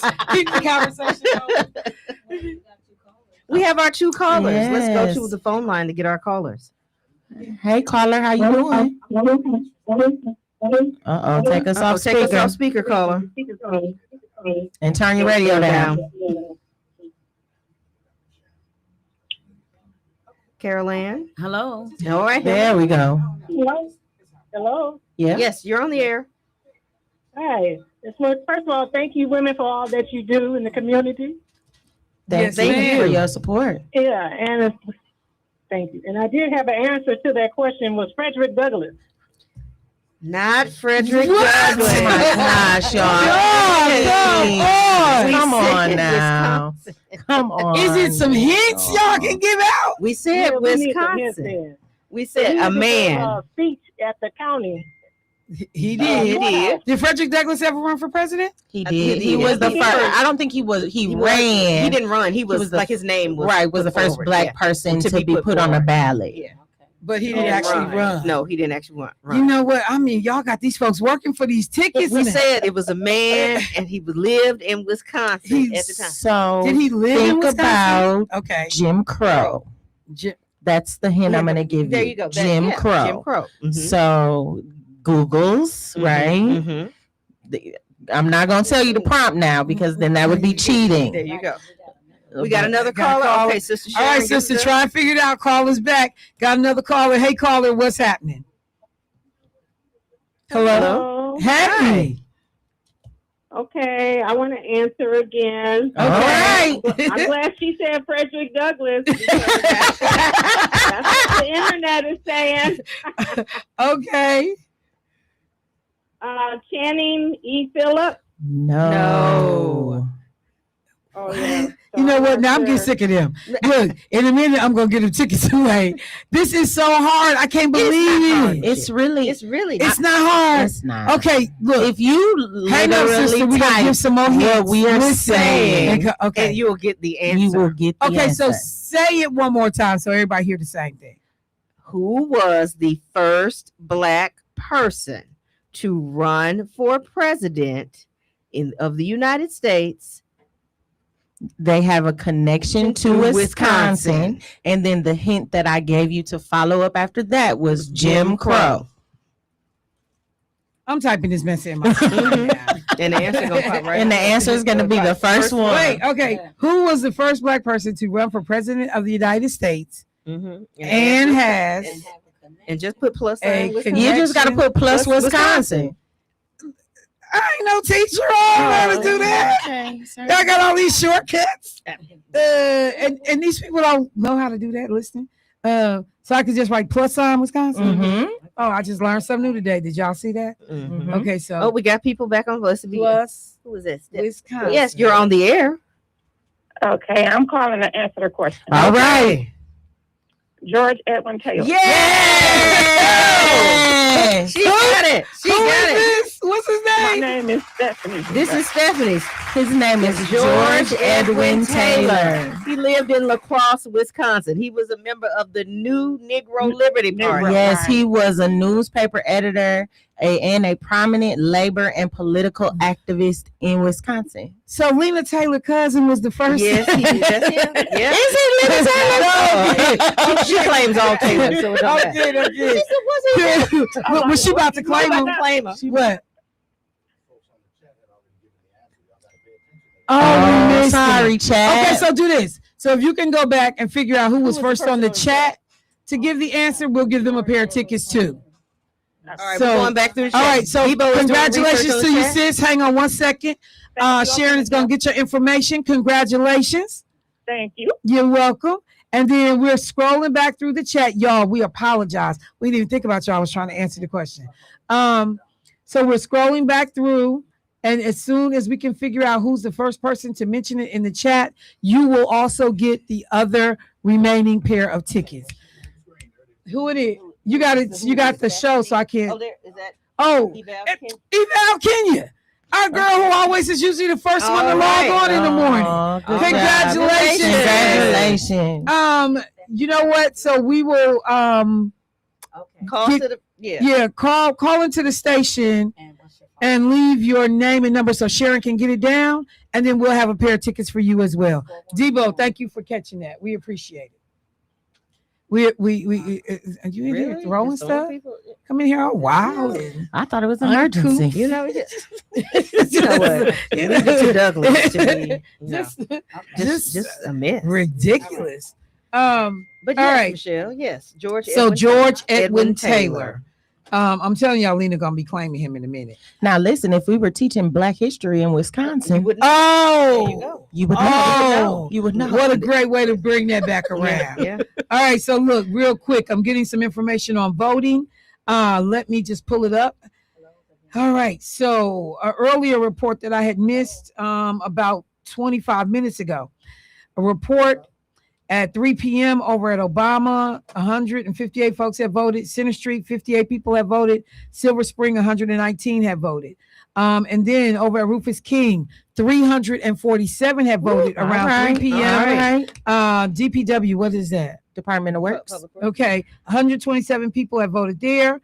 Ben Franklin, 257 people have voted. So folks are showing up. I was 136 earlier. You were 136 over at 136 Vincent. Yeah. So election day stats at 4 p.m. An update was provided. Ballots counted so far, 48,000. 9 provisional ballots have been received. Turnout at 4 p.m. was running at about 25.6%. That's too low. That's too low. That's too low. You got time. If y'all trying to get people across the finish line, You better help this your people. is knock and drag. Yeah. If you're trying to get people across the finish line, this is what we call knock and drag. Debo, call Text Cardi. and drag, show up, call folks. Yeah. You know, you got 5 people in your family that you know. Did you go vote? Get to the polls. You got to 8:00 p.m. to do that. If you don't know where they should go to myvote.wi.gov and you can quickly get that information by simply putting in your address. So we have got to get busy. Over at Mary Ryan Boys and Girls Club, they have 4 wards reporting 207 votes by 3 p.m. So folks that have gone a little bit later in the evening, hit us up. Let us know what you're seeing, what number you are. And you know what? Let me see. Oh, so this had come out of the city of Madison when they talked about ballots counted, 48,000. Turnout was 25.6%. Oh, that's from Madison. So that was from out of Madison. Okay, thank you. We got folks listening from everywhere. We appreciate it. So if you are someone that has voted, needs to go vote, call us and let us know what number you were in line and what the polls are looking like. And again, let me send our condolences out to the family and friends of Marcy Patterson. Her funeral is, I believe, underway. Okay. And I think it was going to be at Christ the King today. And it's at 5:00. So a number of people have actually been walking into the funeral, but were listening to the show right up until it was time to go into the funeral. So thank you so much for letting us know that. And yeah, that 48,000 ballots counted, that's out of Madison. We got another caller. Let's get him in. Hey, caller, how you doing? What's going on? I love you all. I was number 75 at St. Mark. What time was that? 30 minutes ago. Okay. 30 minutes ago, St. Mark, 75. Does that sound about right for you? Does that seem normal? A little low. A little low? Okay. A little low, and it's Ward 110. And I have a question about the ballot. No one there seemed to know. Am I required to mark the ballot for the party, or can I just make sure I vote in the one party only? It asks you that question right at the beginning if you do the automated ballot. So you are required to, you should have been required to put down that party affiliation on. I didn't have the automated one. You didn't? Okay. No. So I'll tell But you you what. have to stay within that party. Yes, you can stay within that it'll party. invalidate your if you cross over and do anything else. I didn't cross over. I have never, as long as I've been voting, chosen a party. But I've always stayed within one party and it accepted my ballot. Yes. All right, then we should be good. But I'm actually going to reach out to the election commission just to confirm. Okay. Thank you. Yes, Thank you. ma'am. Have a good Thank day. you. All right, now. All right, family, we got to take a quick break. I know I got another call on the line. Give me a second. I may have, let me double check. I might have one more pair of tickets to the State Fair. So the Ozzy Brothers is out there tonight. Yeah. Man. But it's just Ron, right? It's not. It's not his brother? It's not the brother. No, it's That's just because he Ron. couldn't get up the last time. Remember we went and Ernie Isley got down on the ground and couldn't get back up. Okay. He did. And in look his good. chair now. Look He's good. sitting He in looked his chair. good. Had the sexy shirt on, and Ernie got down and couldn't get back and we up. said, "Now he's He's still Ron down. done left the stage. The show was over, and Ernie was still playing. Ernie was still See, he was trying to play it off, like he was. And then I said, "Keisha, he can't get up." And then the young guy from the side said he went This back. one white stagehand came and got him up. You helped him up. Yeah. Oh my. Yeah, I No, he said, just couldn't get up. Okay, wait. So real quick before we go, thank y'all for hitting us up. Ward number 140. They were number 146 at Ward 53. My brother just voted at Marvin Pratt. So those are higher performing wards too. So we got to see. All right, let me take a break, y'all. We'll be right back. Keep those numbers coming. Hi, I'm Denise, and this is your Civic Minute. Sheboygan held a Democratic Assembly seat almost continuously from 1959 to 2011. Then the 2011 redistricting happened. Republicans were in charge of drawing the maps, and they split the city in two, half into one district, half into another, each packed with enough rural conservative voters to flip both seats. The city hadn't changed. The people hadn't changed. The only thing that changed was the lines on the map. And just like that, 50 years of representation disappeared. This is what gerrymandering looks like up close. Not an abstract political concept, a community divided with surgical precision so that the people who live there no longer get to choose who represents them. Sheboygan isn't the only place this happened, but it's a good reminder that when politicians draw the maps, it's real people who pay the price. That's your Civic Minute. Find more at civicmedia.us. Carter's Creations, when quality and service matters. For any occasion, sometimes you just want to send a floral arrangement for a get well, anniversary, birthday, or I messed up, or just because. Carter's Creations at 1727 West Hampton Avenue is the place you need to call. So call them today at 414-265-1727 or visit them online at carterscreations.com. Carter's Creations has been in business for over 30 years. Therefore, you know they know what they're doing. They also specialize in funerals as well. So when you need that special floral arrangement, think of Carter's Creations, when quality and service matters. In Milwaukee, we love local food, local music, local pride. It's what makes this city ours. So, when you need insurance, your agent should be local too. Your local Allstate agent, Cindy Johnson, knows this town, and because they're just down the road, they'll also get to know you. That means coverage tailored to your life and savings you didn't even know you qualified for. When you keep it local, it pays. So, if you're in the market for insurance, contact your local Allstate agent, Cindy Johnson, today. Call the Cindy Johnson Agency at 414-445-2558. Cindy, Nancy, and Lyndon Jr. Can't wait to meet you. Subject to legal terms, conditions, and availability. Potential savings vary.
back to Election Central. Michelle was not ready in time. You're listening here with Angela Harris, educator extraordinaire. We are so thankful that Sister Sharon, the Gospel Angel, is here making it happen on the board.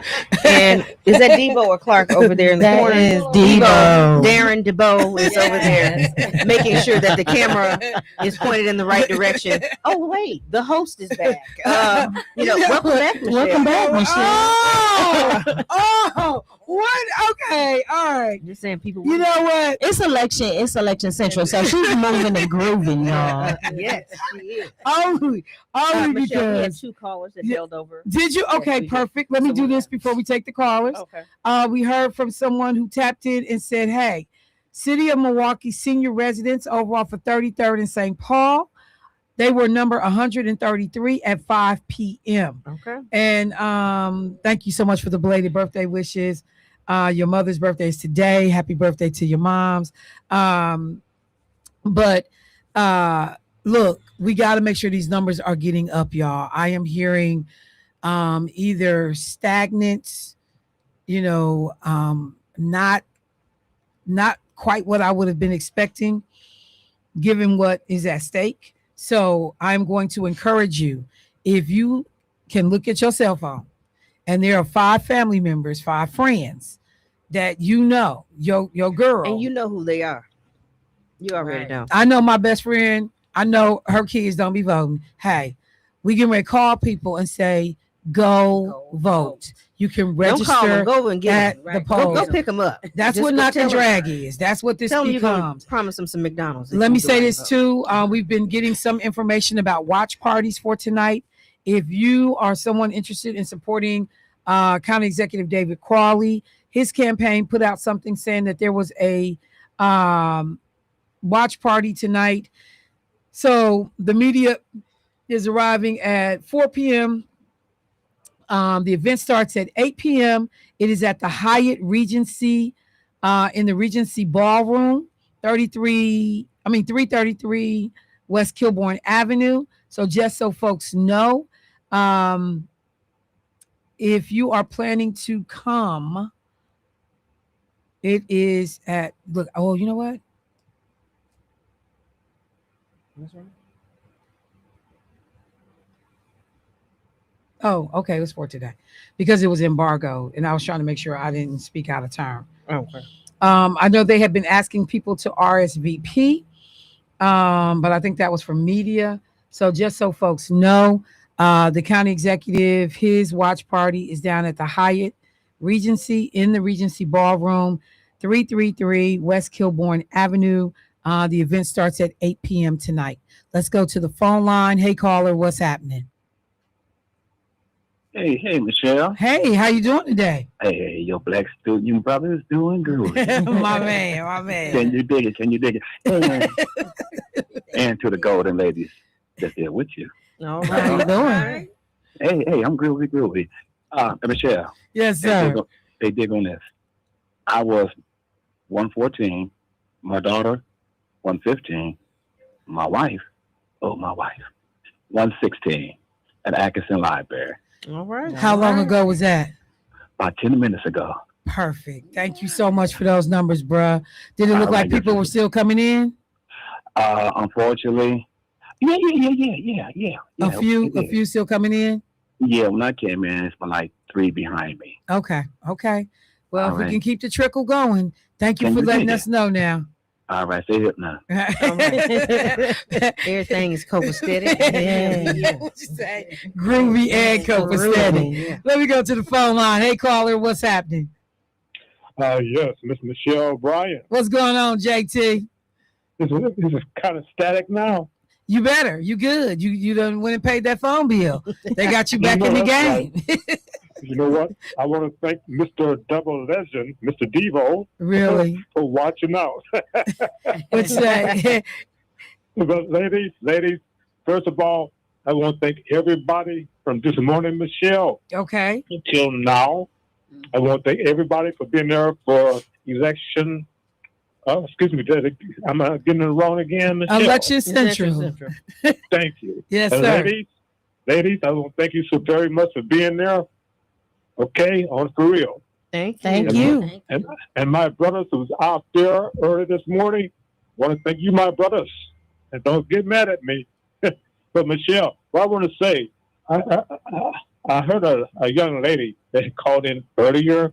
She had some issues with on her ballot that she was voting for. I don't know if our ballot is the same or anything, but I just noticed on my ballot, what I noticed while I was voting that this morning, excuse me for sharing that, but what I'm trying to say is, on one side of the ballot, they had Republicans, and on the other side, they had Democrats. Right. That's okay. On the left side of the ballot was Republicans. The right side of the ballot was Democrats. But at the top, when you go in to vote, they ask you which, since it's a primary, who you want to vote for, because you can only do that in the primary at this particular time.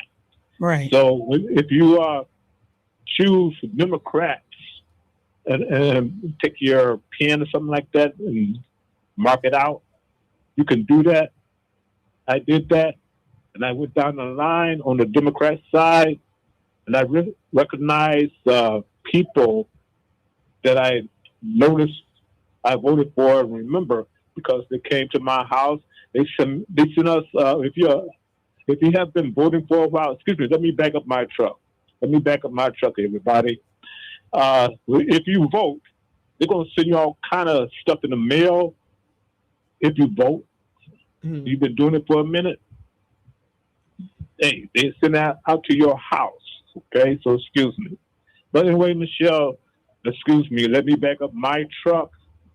All I want to say is for that person that called in, and she's confused about that, just if you're going to vote Democrat, if you see that at the top of your ballot, mark that. You don't necessarily have to go down the line or anything, because I recognize the people that send that information to me for being a voter for over 30 years. However, if you're not a voter for over 30 years and stuff like that, and you still want to vote, I'll just say, just go ahead and vote and do the best you can. Yes. All right. Thank you, JT. Appreciate the call. Okay. And one more thing. Yes, sir. I would like to say, I want to thank everybody that's there until, I don't know, you'll be there for how long, Michelle? We're here at 8 o'clock, baby. Polls close. Okay. I want to thank everybody for being there. And thank you, Michelle. All right. Thank you, JT. Appreciate it. You want to say something, Doc? I did. I just wanted to say, even though you may select Democrat at the top of your ballot, if there are two people listed, you have to pick one of those people. Mm-hmm. So there were a couple of races where there were two people. Mm-hmm. Right. So you have to choose. Or more. Two people or more. So you have to choose one of those. One of those people. All right, ladies. So look, you all have both been so gracious with your time. I in no way told y'all how long y'all was going to be here. I mean, I know. We're having fun because we're educating the public. So this is what we do. Look, I am going to switch gears for a sec. I got Alderwoman Tamika Vukovic from Glendale in the building. Talk to her, see what's going on in Glendale, see what voter turnout is looking like. I'm telling you, one of the things, a caller said this to this program when we first started talking about, particularly in this governor's race, what was going to determine who ultimately won. Mm-hmm. Who could turn people out? Yep. Who could get people off the couch, out the house, that stayed with me? I mean, it's something we know. Yeah. But when you start hearing like lay people in the game, just like, look, this is going to be about turnout. If these numbers are not picking up, and like I said, some areas are performing very, very well. Mm-hmm. Others I'm concerned about. Then we got some issues. Now, again, 260 something thousand people had already voted. Right. So, there's that. I'm going to do a little bit of math and try and figure some of this out. But I'm going to tell you again, polls are okay. So I just heard from some folks. I was asking how was turnout, and they said they're seeing a little bit of a pickup this afternoon and in the evening. We still might be below, previous election years though. So the campaigns are looking at this. And I'm saying right now, it's some people uneasy. There's nobody that is feeling like, oh, I got this right now, because these numbers I think are surprising people. It should have been a little bit more, I think, a little bit more aggressive. So we'll see. All right, let me take a quick break, y'all. I'm gonna bring in Tamika Vukovic. I don't know if you ladies can hang out. If you want to, I would love to have you. People clearly are learning. I'm gonna have to put, you know, We have a learning segment. We need an education segment. Well, say less. I mean, happy to make it happen. Okay. Y'all just ain't never off work. That's fair. That is true. We have to pre-record some stuff. Yeah, like you know, we come in while Debo doing the blues show, and then we can record our sessions during the and we burnt can toast do- and coffee. Check in during the burnt toast and coffee check in. Yes, I love Yeah. that. So, look, see, okay, we can make it happen. All right, family. So, give me a second. Let me take a quick break. Michelle Bryan, WNOV, 860 AM, 106.5 FM. It is Election Central. We are encouraging you, begging you, about to tell y'all off. Go vote now. We need you to show up. History is being made. It's too much on the line. Let me see. For everybody that's tapping in, thank you. I appreciate it. Hold on one second. Okay. Yep, I got those numbers. Somebody was just there. Thank you. Thank you. If you are at a polling location, call us and let us know what your number is, what time you're voting, what the traffic looks like. We have about a little less than 2 hours left.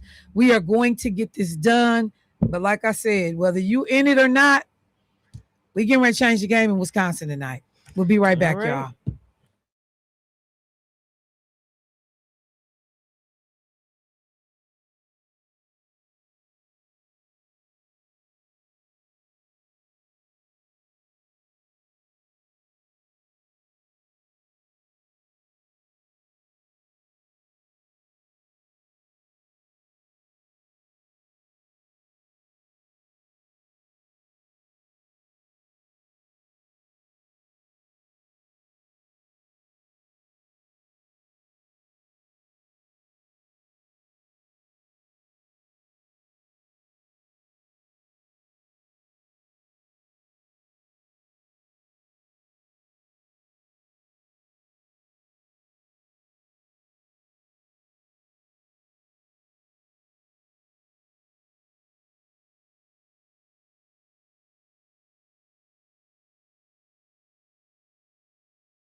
location.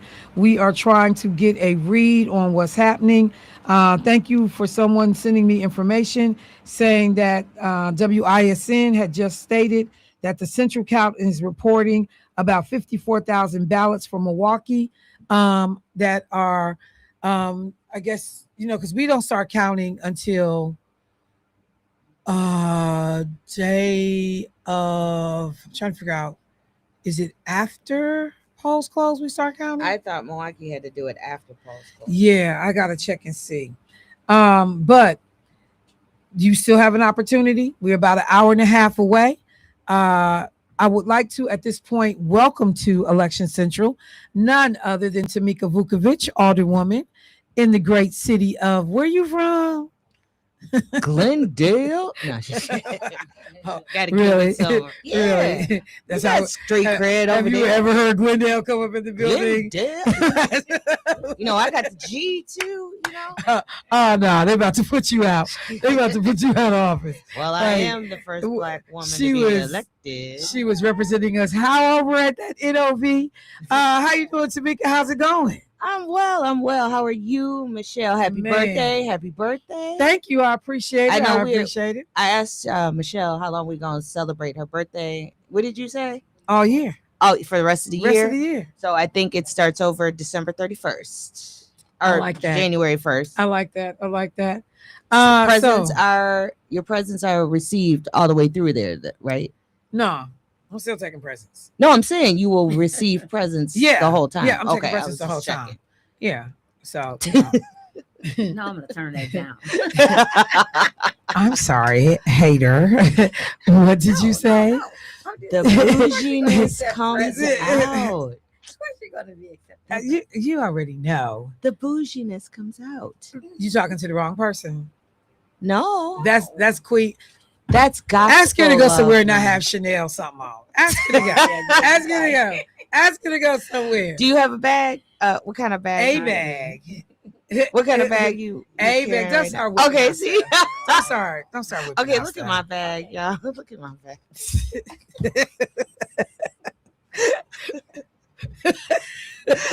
I work for the people. Look, now that part is real. That part is real. You know, I was telling people, some folks was really surprised to learn that legislators across the country can have salary ranges that range from $0.99 to over $100,000. State legislators, I'm talking about. Are all like our city of Milwaukee alderpersons make more than our state legislators and the lieutenant governor. Well, Glendale is balling with about 8,000 a year, and that was recent, like within the last 2 or 3 years. For the first like 6 years I was on the council, I made $2,000 and something a year. But in all fairness, so how many residents do you all have? 13,000. So, yeah, that's yeah. still, but you know, I mean, it given depends. what the work is and what people expect for my work, yeah, and service and delivery, that really is. So when with my work, considering we have all of the 6 alder have the same amount of constituents. Okay. Which is roughly about 2,000. Okay. With my district, I have Port Washington Road, Bayshore. So I have a lot, about 85% of the taxing businesses. That means I have to talk to them. I have to do, so I'm always. So you got a answering high questions. traffic district. I do. And there's approximately 50,000 people come into Glendale to work. Really? Yeah, it triples. Now that number I didn't know. Yeah, it's 55 to 60,000 people because it's Johnson Controls, it's AB Data, it's Bayshore, it's everything down Port Washington. I got it. So it's quite a bit. And then people also don't realize that some of the other areas like Outpost, the parking lot is Milwaukee. You go about 3 feet into the Outpost, that's Glendale. Oh, really? The whole new portion of the outreach, that's all Glendale. That's all my district. The new portion they just built, that's all Glendale. even when they were doing that opportunity center that they were thinking about, the parking lot was going to be in Milwaukee.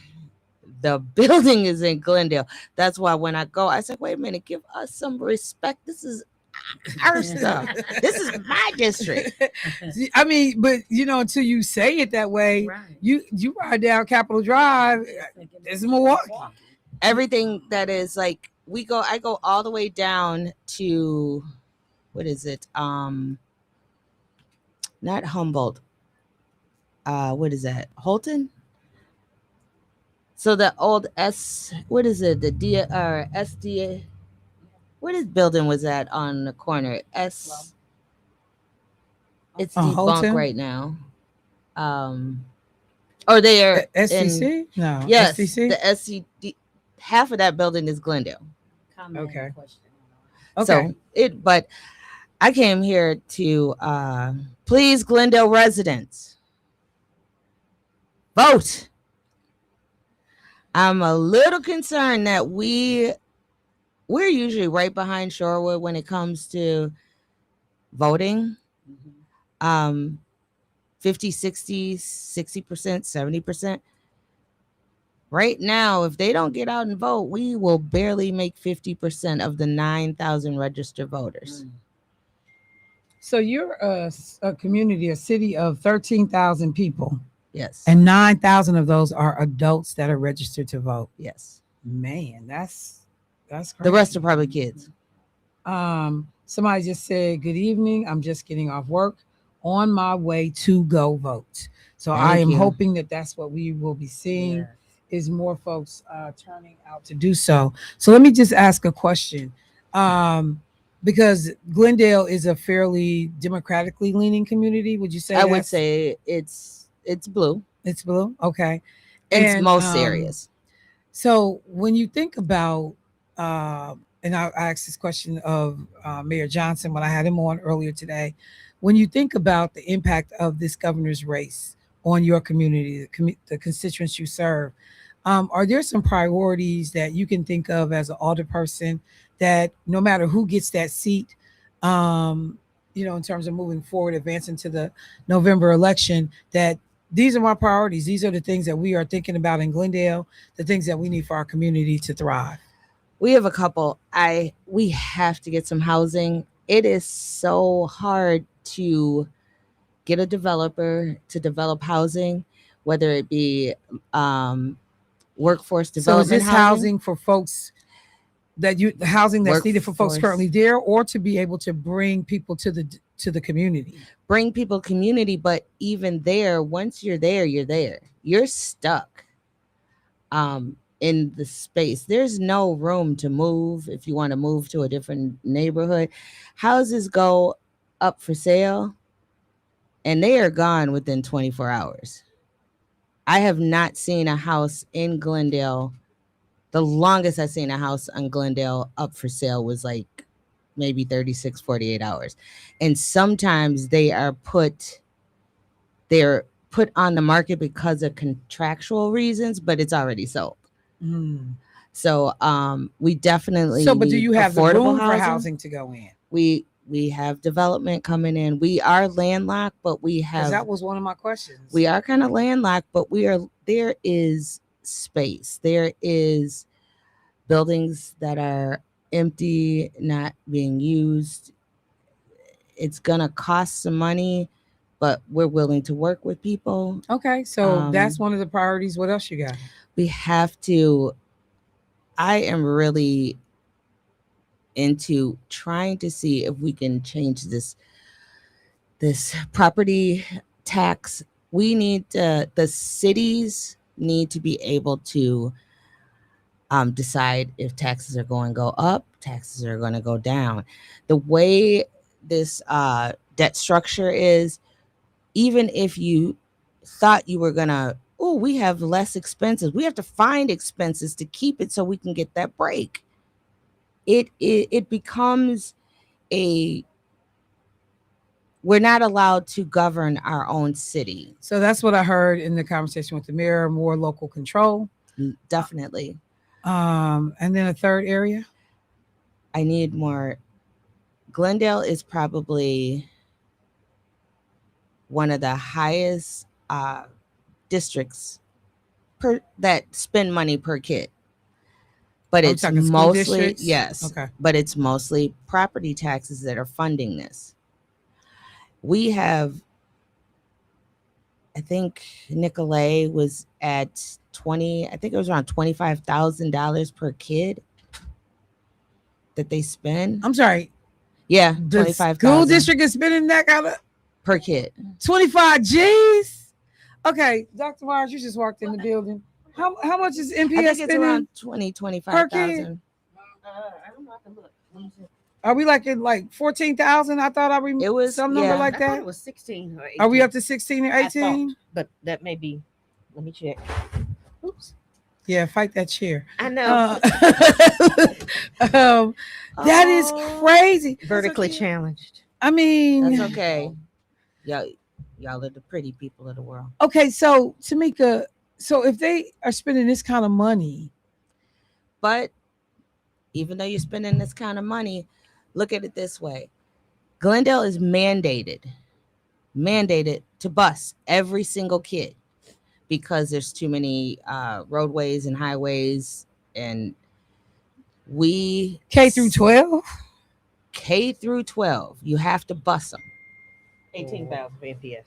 18,000 is what we spend. Oh, Yeah. okay. So you have to bus them. So it's a mandate by the state that we have to bus them. And when Senator Taylor was in, she was Look, trying it's some Glendale parents or people who had their kids. It's like 21,000 per child back in 2000. Back in 2000 and what? They just said a few years ago. Yeah. So yeah, some of your people listening, it was like, yeah, it was 21,000 a few years ago. I hope you voted.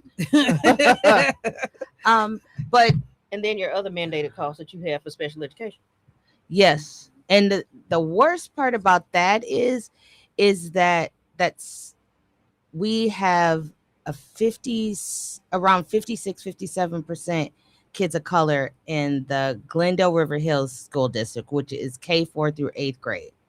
It's around roughly that. Most of that 56% is Black. I don't like the fact that we have a lot of special need money that does not come back. We spend money on special needs and we don't get reimbursed. What does that mean? The rate is 35%. So let's say you have 1,000 students that have special needs in your school district. By federal law, you must provide for those special needs. For the longest time, we were getting about 33 cents on the dollar for that. I think it just moved up to about 35 or 36% in the last budget cycle. And that's the state's reimbursement to these public school districts. So, So wait, so hold on. So I just want to make sure I'm clear. Mhm. So taxpayers yes, are potentially spending upfront $1 just for You spend- simplicity, and I'm being reimbursed, or either a return on my dollar is 35 cents comes Okay. back to the school district, but these are all mandated costs, and the cost of services go up. And so when you say these are- mandated, it feels more like an unfunded mandate, but okay. well, let me say this: unfunded, because your legislature is not allocating your money in the right way. You have already paid for school. This is what I do when I do trainings. You have already paid your taxes for school. So when referendums from Glendale River Hills or Nicolay or whatever school district you happen to live in, you get. That's why over 100 some school districts went into referendum in the last 2 years. You can't, because you can't continue to afford that and even low ROI. And that's my point. And I'm going to change this. It was 21,000. It was $21,677 per student. Okay. But what my point is most of that still is not funded by monies that we have already been taxed on. Right. But they have to go to Glendale River Hills went twice into a referendum. I think it was back-to-back years. And these are operational. One was a little bit Did of both of a them capital, pass? but yeah, they're always gonna, not always, but they Typically. pass because they Everybody want little believe Johnny to putting have more money in crayons the and books. school. You know what? I'm telling, but that's what it is. When they put the little sad little commercial, it's kind of like you watch the dog. I know, commercial on 'cause I know TV, what In MPS the is. Arms of the angel. Look, Okay, and you what- said, "Oh, the little dog looks so sad." What- They put little Johnny on TV. But what they do? MPS. For the cost of a We McDonald's don't have an hamburger arts program. So But now, did they get an arts program? I don't know what they got. We gonna have The an first one arts they did. program. You talking about this Look, most I recent love- referendum? the first one. Because But on I'm this just most recent telling you. one, that was the same sale. I love my school district. I was a school board member for 7 years in the Glendale River Hills School District. I think we did a lot of good work. I tried to warn them before I quit. I said, don't do this. And then a year afterwards, all of a sudden And they were the I tipping digress. point for like talking about financial management, mismanagement stuff. What do you mean? It wasn't just MPS. You could go back to when Glendale River Hills had issues with financial management stuff before, Oh, I but remember. because they were such a small district, it got a blip on the radar screen. When you the Oh, biggest, it wasn't. Well, it might have been a blip for you, a blip, Yeah. but it over was there, definitely yes, not people a pulling blip their kids there. out of the district. I'm saying in terms of MPS versus a Glendale River Hills, impact's still the same, but when you look at it from that perspective, And this was not the teacher's fault. This was and I don't want to go into it too deep, but it was a management fault. It wasn't even the superintendent's fault or the school board. They were putting stuff through and not telling the school board, adding people to payroll without telling. All those things should have been things that the school board okayed or marked off or signed off on, and it wasn't that way. Everybody, this is what I find just irking, is that we do pay for our schools and we never get the money that the schools deserve. And what ends up happening, and I find it horrible, is that I have blue collar people that work in Glendale, that live in Glendale, and they can't afford all these referendums. nobody. I mean, can. going up to $300-400, and this is the thing. People think, Glendale's this rich place. We have working class people that live there. And referendum after referendum, I don't blame the school. I've always voted, except for I think I did not vote for the referendum for Nicolay to build that stadium. I did not do that. I lost that one. But other than that, most of them is operational. They are literally trying to raise money because of operational costs. And whose fault is that? The legislature. Did you want to sing a song? I did. So That's look, why I heard. That's why they all need to get on one accord. And now you start seeing what they call the Big Five school district. You have MPS, Madison, Green Bay, somebody else. I can't think of the other two. Racing larger school districts coming together. Now those superintendents are all singing from the same hymn book, mysteriously, after it became a bigger issue, and holding their legislators accountable. But Because wait a minute.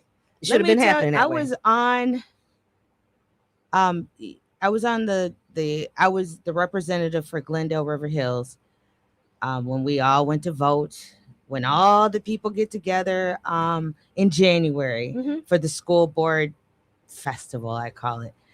And I was the rep for them.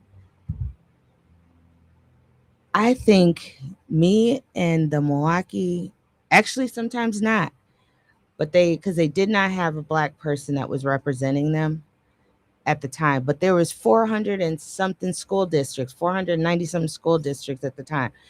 And they would bring up issues based on race or, something that is real relevant. And it would be me and maybe the black person in Madison voting. And it was meaningful to the biggest school district in the state, but they got one vote. And I used to hate that they get one vote. And this is just to tell the lobbyists, what we want you to lobby on to the legislature. But the biggest district in the state got one vote. So you got the Same vote as what? I got like the same Fort vote as Atkinson. Milwaukee. Yeah, and as Fort Atkinson, how many? Atkinson is not a lot of people. Or either you got like Nicolay, who got one school. Is in their whole district. Nicolay doesn't have a vote. They don't get a vote They get like a it because we're a because you're a hybrid in that way. we're a union. A union school. Mhm. So I don't think Nicolay gets a vote, but the Glendale River Hills, Fox Point, Bayside, Bayside, Are you Indian Hill. flagging? I see her. She looks so crazy over here. Okay, look.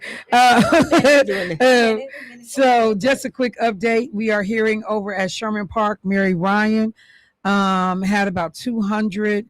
I'm thinking that happened just a little while ago. So again, thank you for the updates. Continue to have those come through. We also got a caller. Do I want to get them after the break or before? After. All right. So call if you can. Hang with us through the break. Y'all, Michelle Braun, WNOV, 860 AM 106.5 FM, Election Central. We are trying to make sure that you are spending this last hour and about 10 minutes wisely. Glendale, go and vote, please. All right. Make me look good. This celebration of America's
voice. All right, family, welcome back. We are, oh my God, just an hour away from polls closing. If you are in line at 8 o'clock, you Get there can if vote. you can. We just got a text message said here at Emerson on 91st and Congress, every booth, and there are 6 of them, have someone in it All right. to vote. People waiting also. So look, we know we had been anticipating folks would pick up after work, and that's what we're seeing. Somebody asked a question, Tamika, a couple of quick things. Who paid for the renovations of Nicolay High School? Another question, Glendale, we need all 9,000 blue votes, please. Let me see. Somebody said they're starting to feel a little nervous. So you want to answer What was the first question? the about renovation who paid? question? Who paid for Nicolay High School renovations? Fox Point, Bayside, Glendale, River Hills. Okay. And it was a huge referendum. So you all get taxed twice, basically. You get for Glen Hills and then people in Bayside because they have their own school district. Oh, no. And then you Nicolay. So it's Glendale, River Hills. There's a little piece of Okay. River Hills with Glendale. And then part of Glendale is Mapledale, Indian Hills. Okay. And then it's Fox Point, Bayside. Those are K4 through 8th grade. Mm-hmm. Then there's Nicolay, who's its own taxing entity. Mm-hmm. They can put a referendum through. I remember Bayside got killed because they needed one for building maintenance. They just really needed it. It was millions of dollars. Then Nicolay came in with that. Some people's taxes went up $1,500 or more per 100,000. All right. That's and some of crazy. the things that Glendale, I know it was an average of $100 to $200,000 or $100 to $200 per thousand.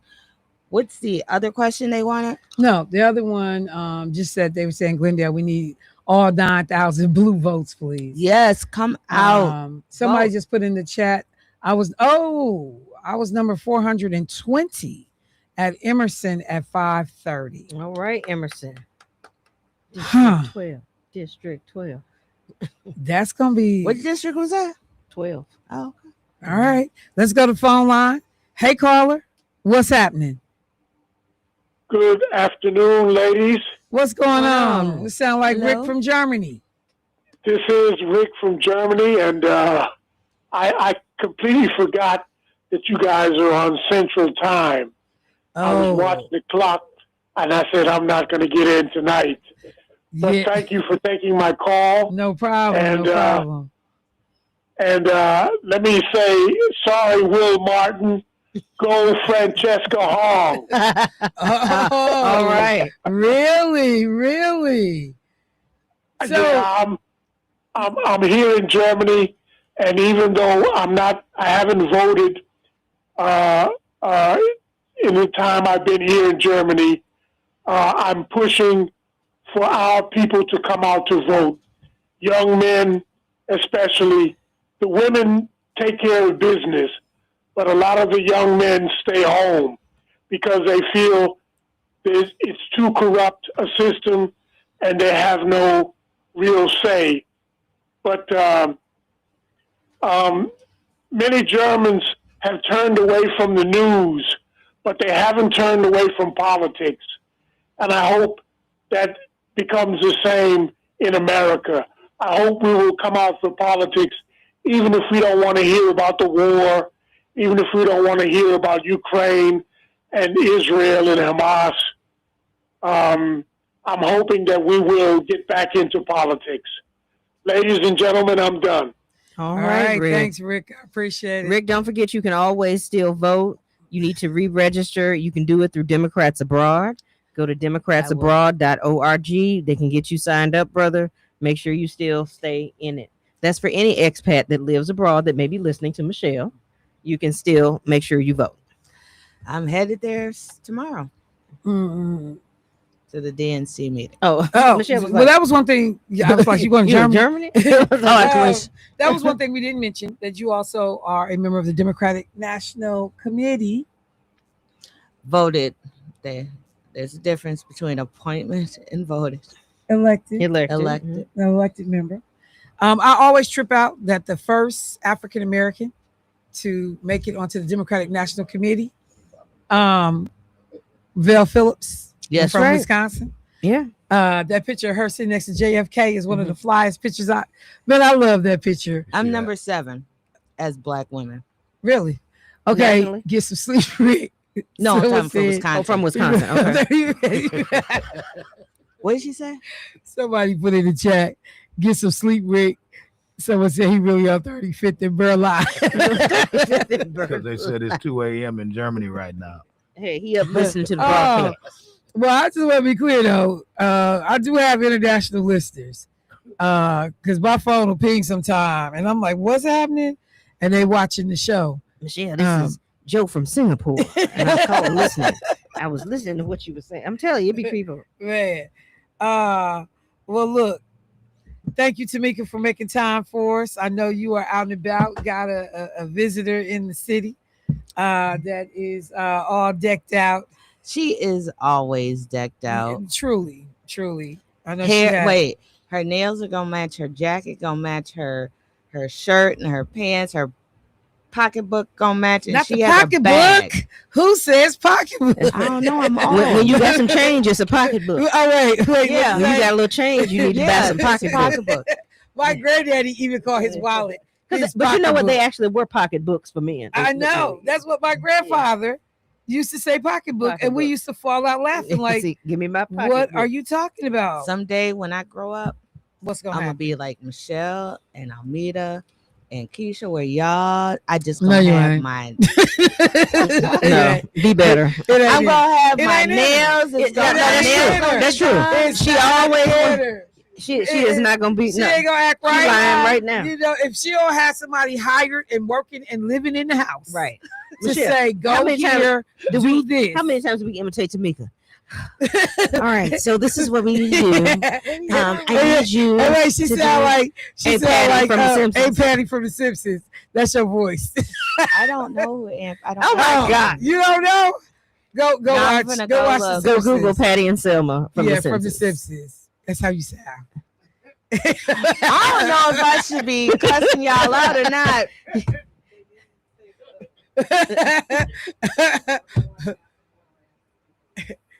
I'm watching y'all. What? No, I'm just saying. But when she started doing her hair like she this, gonna do that hair. Girl, she get All just right, be the so got her Michelle, hair what we done. need to do and then she gonna is run her fingers this, and and then then this, next thing you no, know, it's habit. it's gonna be pulled back with some band on it. Like it is now.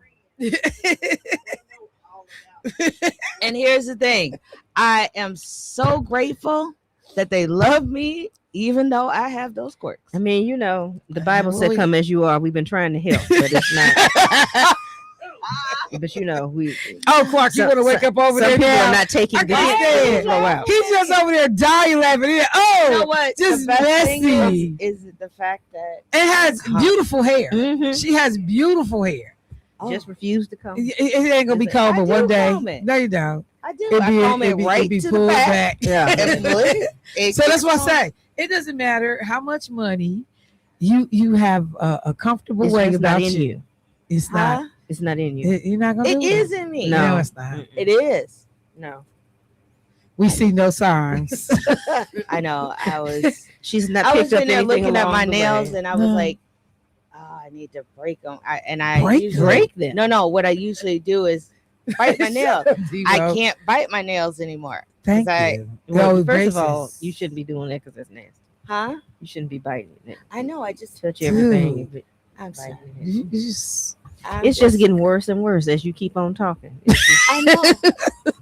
I should be But from not. but the thing that you definitely definitely bring to the table, True. hard work. Let me tell you. One time, Michelle made me feel so bad. I'm sure it was warranted. Oh no, it was 100%. Because once I looked in the mirror, I was like, dude, Did she tell you look like you was off the farm or something? No, it was She this did for that. dress that I had. I don't know what it was, but I had to hurry up and put something on. Michelle said, Tamika, don't you ever wear that dress again. And I thought it was a cute little dress. It was just a dress you threw. I went and looked at myself in the mirror and I said, okay, Michelle's trying to help me. That's a true friend because ain't nobody told me about the way this dress looked. And I usually never. I mean, you like, know, but it was bad. What did it look like? Don't engage him. Don't engage him because he's messy. Don't engage him. It was almost that bad. I told her. I'm saying it Don't was all that talk bad. to him. He is not a friend. I'm just telling you right now. Debo is as dirty as the day is long. But he is not a friend. He perks right up for mess. But I find what it looked like. But I here's mean- the thing: I find very few people that will go out there, do what I do every day, and be tired. And that is why I probably don't do it, because I'm getting ready to do something else, or I have another plan, or I'm trying to do stuff. So no, that's not I'm it. no, that is it, because I'm tired. Raise your hand if you've been I've known tired. you for too long. That's a good try. I'm tired. Raise your hand if you're always But tired. you guys fail to Michelle. realize when y'all You ain't met gonna do me, it, man. when y'all met me, I was Tamika, in my 40s. you're not gonna do it. Okay. And you've known me for, but I was over 40 when y'all met me. And So that now meant I'm if it was in you, we would have saw about That's it. what I'm saying. Now I'm 54. It is too. I'm done. I gotta retire. Well, just be glad you're cute. But you a know, long way. I did buy my new BTS shirt, so it was all good. Let me see. All right. Well, we want to just thank Tamika Yeah. Vukovic for coming by. Somebody said exit left now to me. Exit left now. Tamika. Oh wait, somebody said Augustine Prep North Campus is opening in the Cardinal Stritch Yes, they are. building. Is that a part of Glendale? It's private though. Just It's say, a just private somebody school. said It is. I'm crying. Debo perks right up for mess. Yes, Debo does Somebody said the color purple. You told Harpo to beat me. Back to a real question. Yes, Augustine Prep is opening. Just like I said, yes. Don't make it a long speech. No, it's just say yes. The one thing that I want to see is university school versus who is going to have the higher tuition. Between that and St. Augustine Prep? Yes, St. Augustine Why? Prep. Who said that kids at Augustine Prep? Why would their tuition be so high? Oh, their tuition is right. We looked it up. Their tuition is almost as high as Universities go? Yeah, but they don't even have a full roster yet. Who goes to Augustine Prep?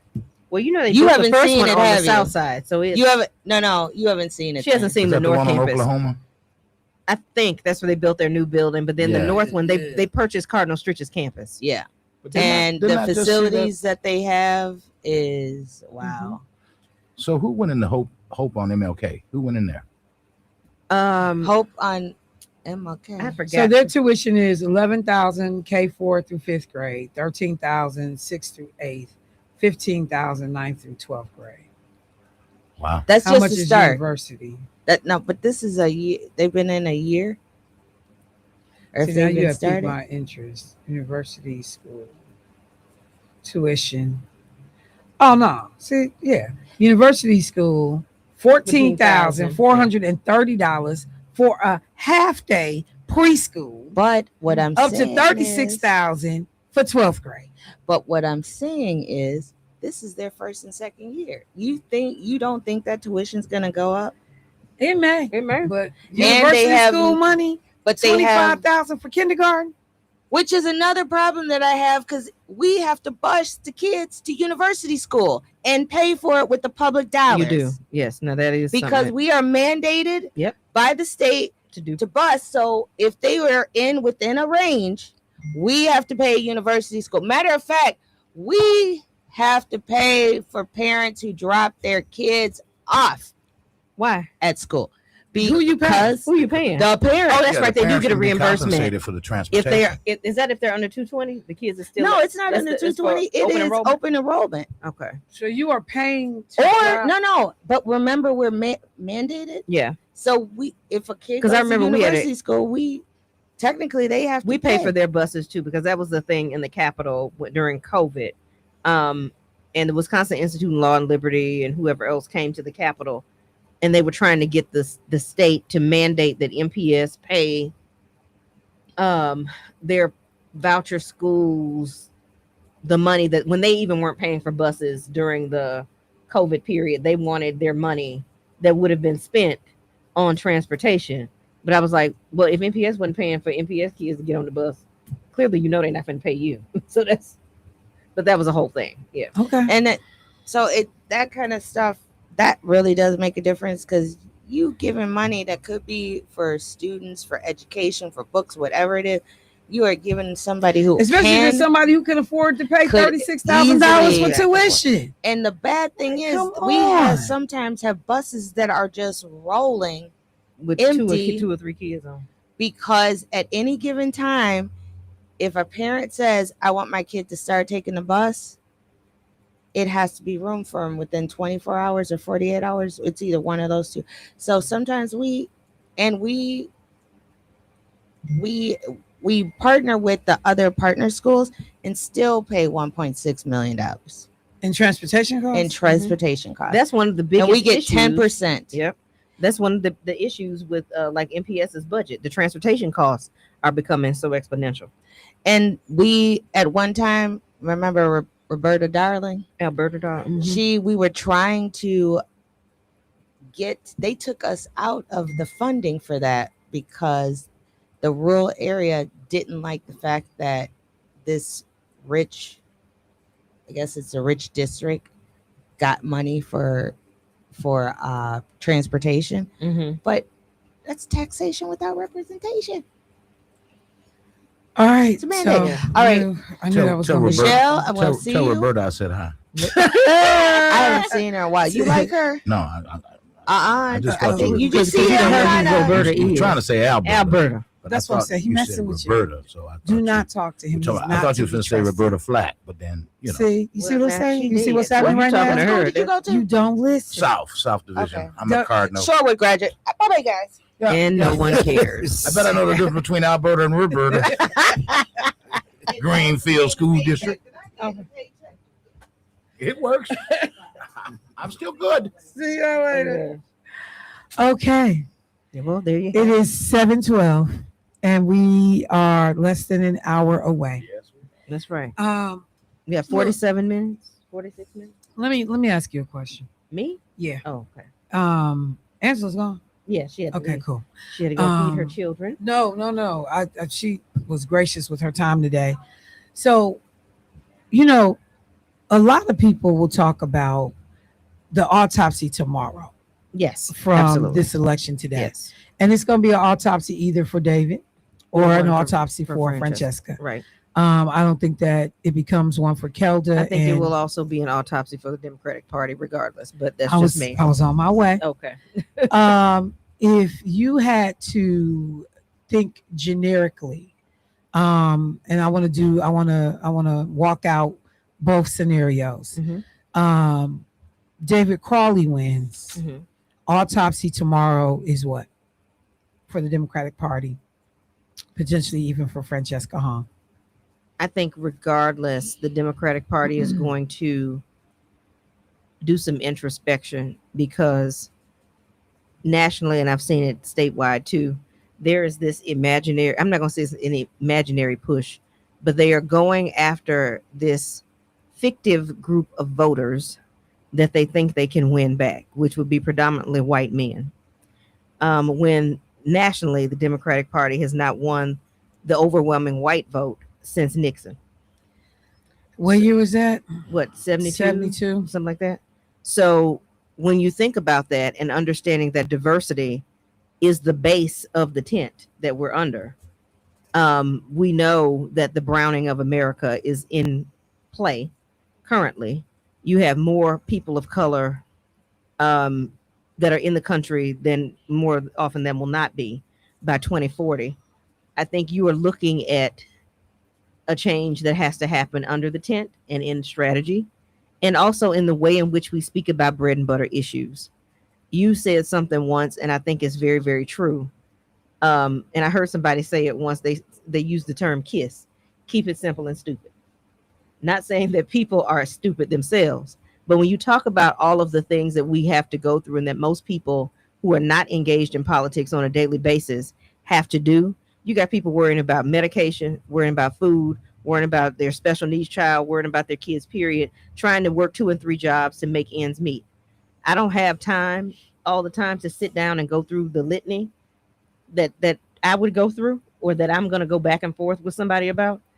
They want it quick, and they want to understand the highlights of why I need to vote. What does this person stand for? All of those things. So if you go into the weeds with people, like you always tell me, millage rate versus taxes, how we talk about things makes a big difference.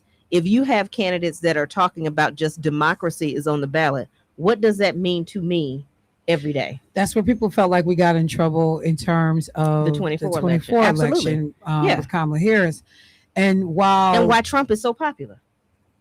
Not only does he say stupid stuff or things that are, negative and crazy to most people, but he also talks about, I'm going to lower the taxes. I'm going to, it's going to be huge.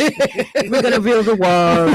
We're going to do, it's going to be bigly. We're going to do all of these things. So he's using bite-sized language to say things that people say, oh, building the wall don't sound that bad. Okay, we need to keep out X amount of people. And that part, bite-sized language. Yes. Things that every day, Joe Madison used to say, put it where the goats can get it. Yes. The simplest way to explain something.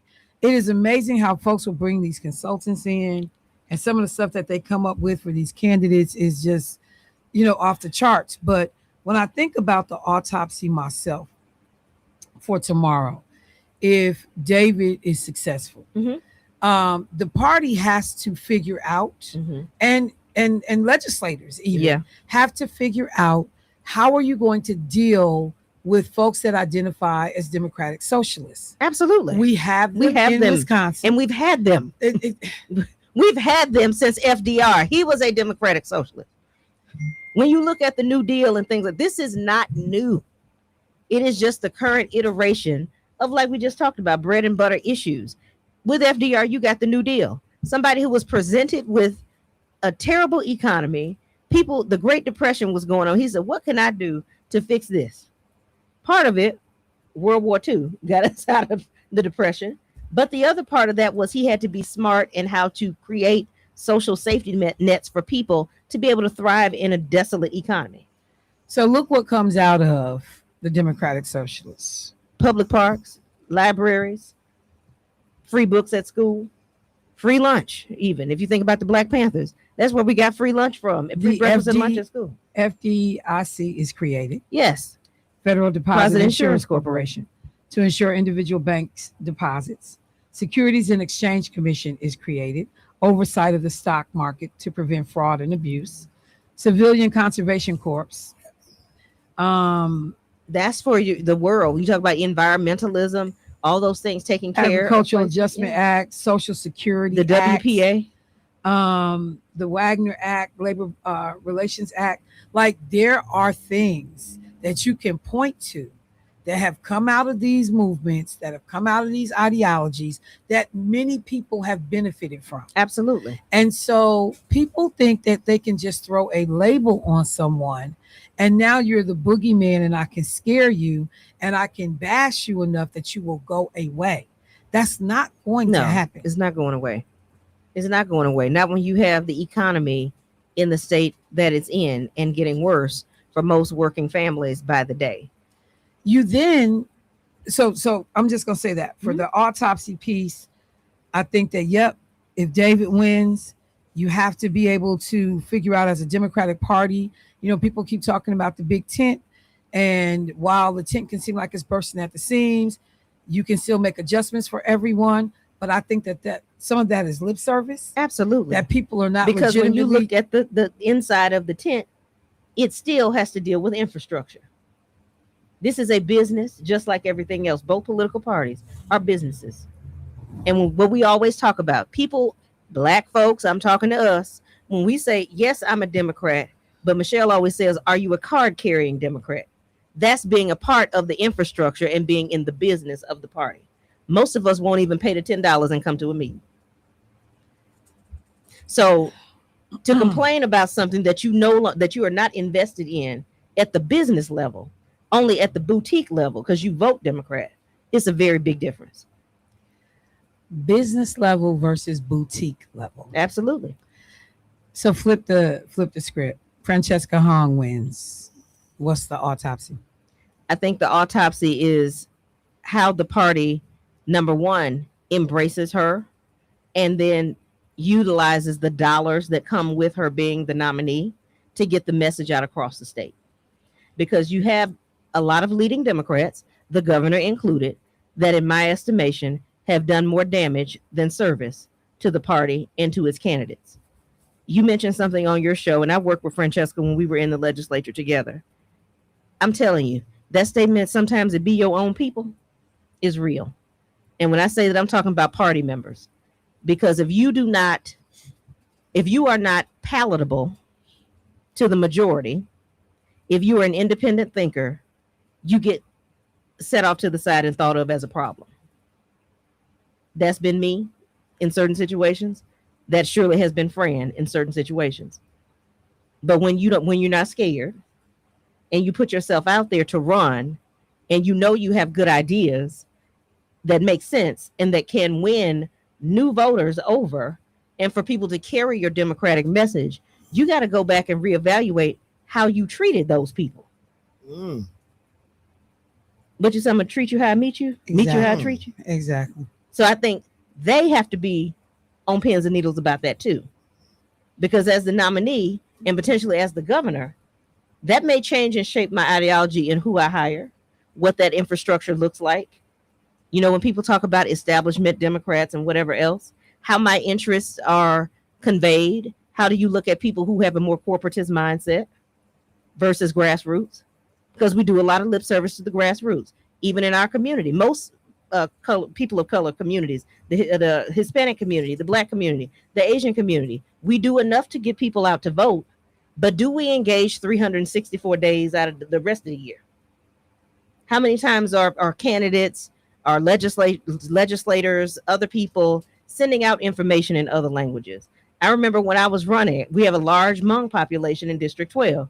You and I talked about, okay, I got to get this translated so we can make sure that at the Hmong Baptist Church, they know, if people don't speak English, they know what I'm saying, or have inroads with people at the Hmong Chamber of Commerce, which I did, to be able to spread the message of what we're trying to say. You have to be accessible to all people.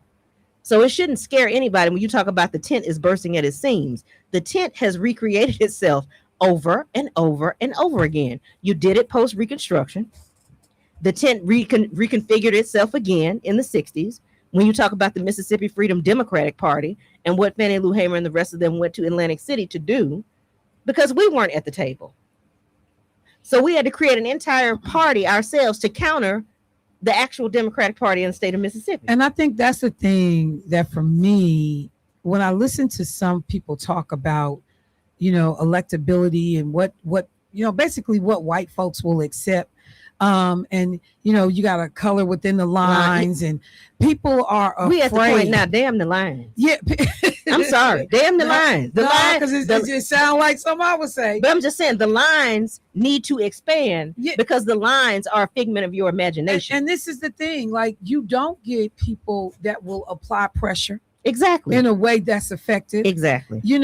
I go back to listening to. You can't just, nobody is interested. I'm sorry to cut you off. No, go ahead. In just a person that looks like them. I need to know what's coming out your mouth, what's working in your mind, because I don't need you if you're going to be doing the bidding. If you're just an extension of white folks, you serve me no good. Exactly. And I mean that from the perspective of, I have interest, I have concerns, I have issues that are unique to Black folks.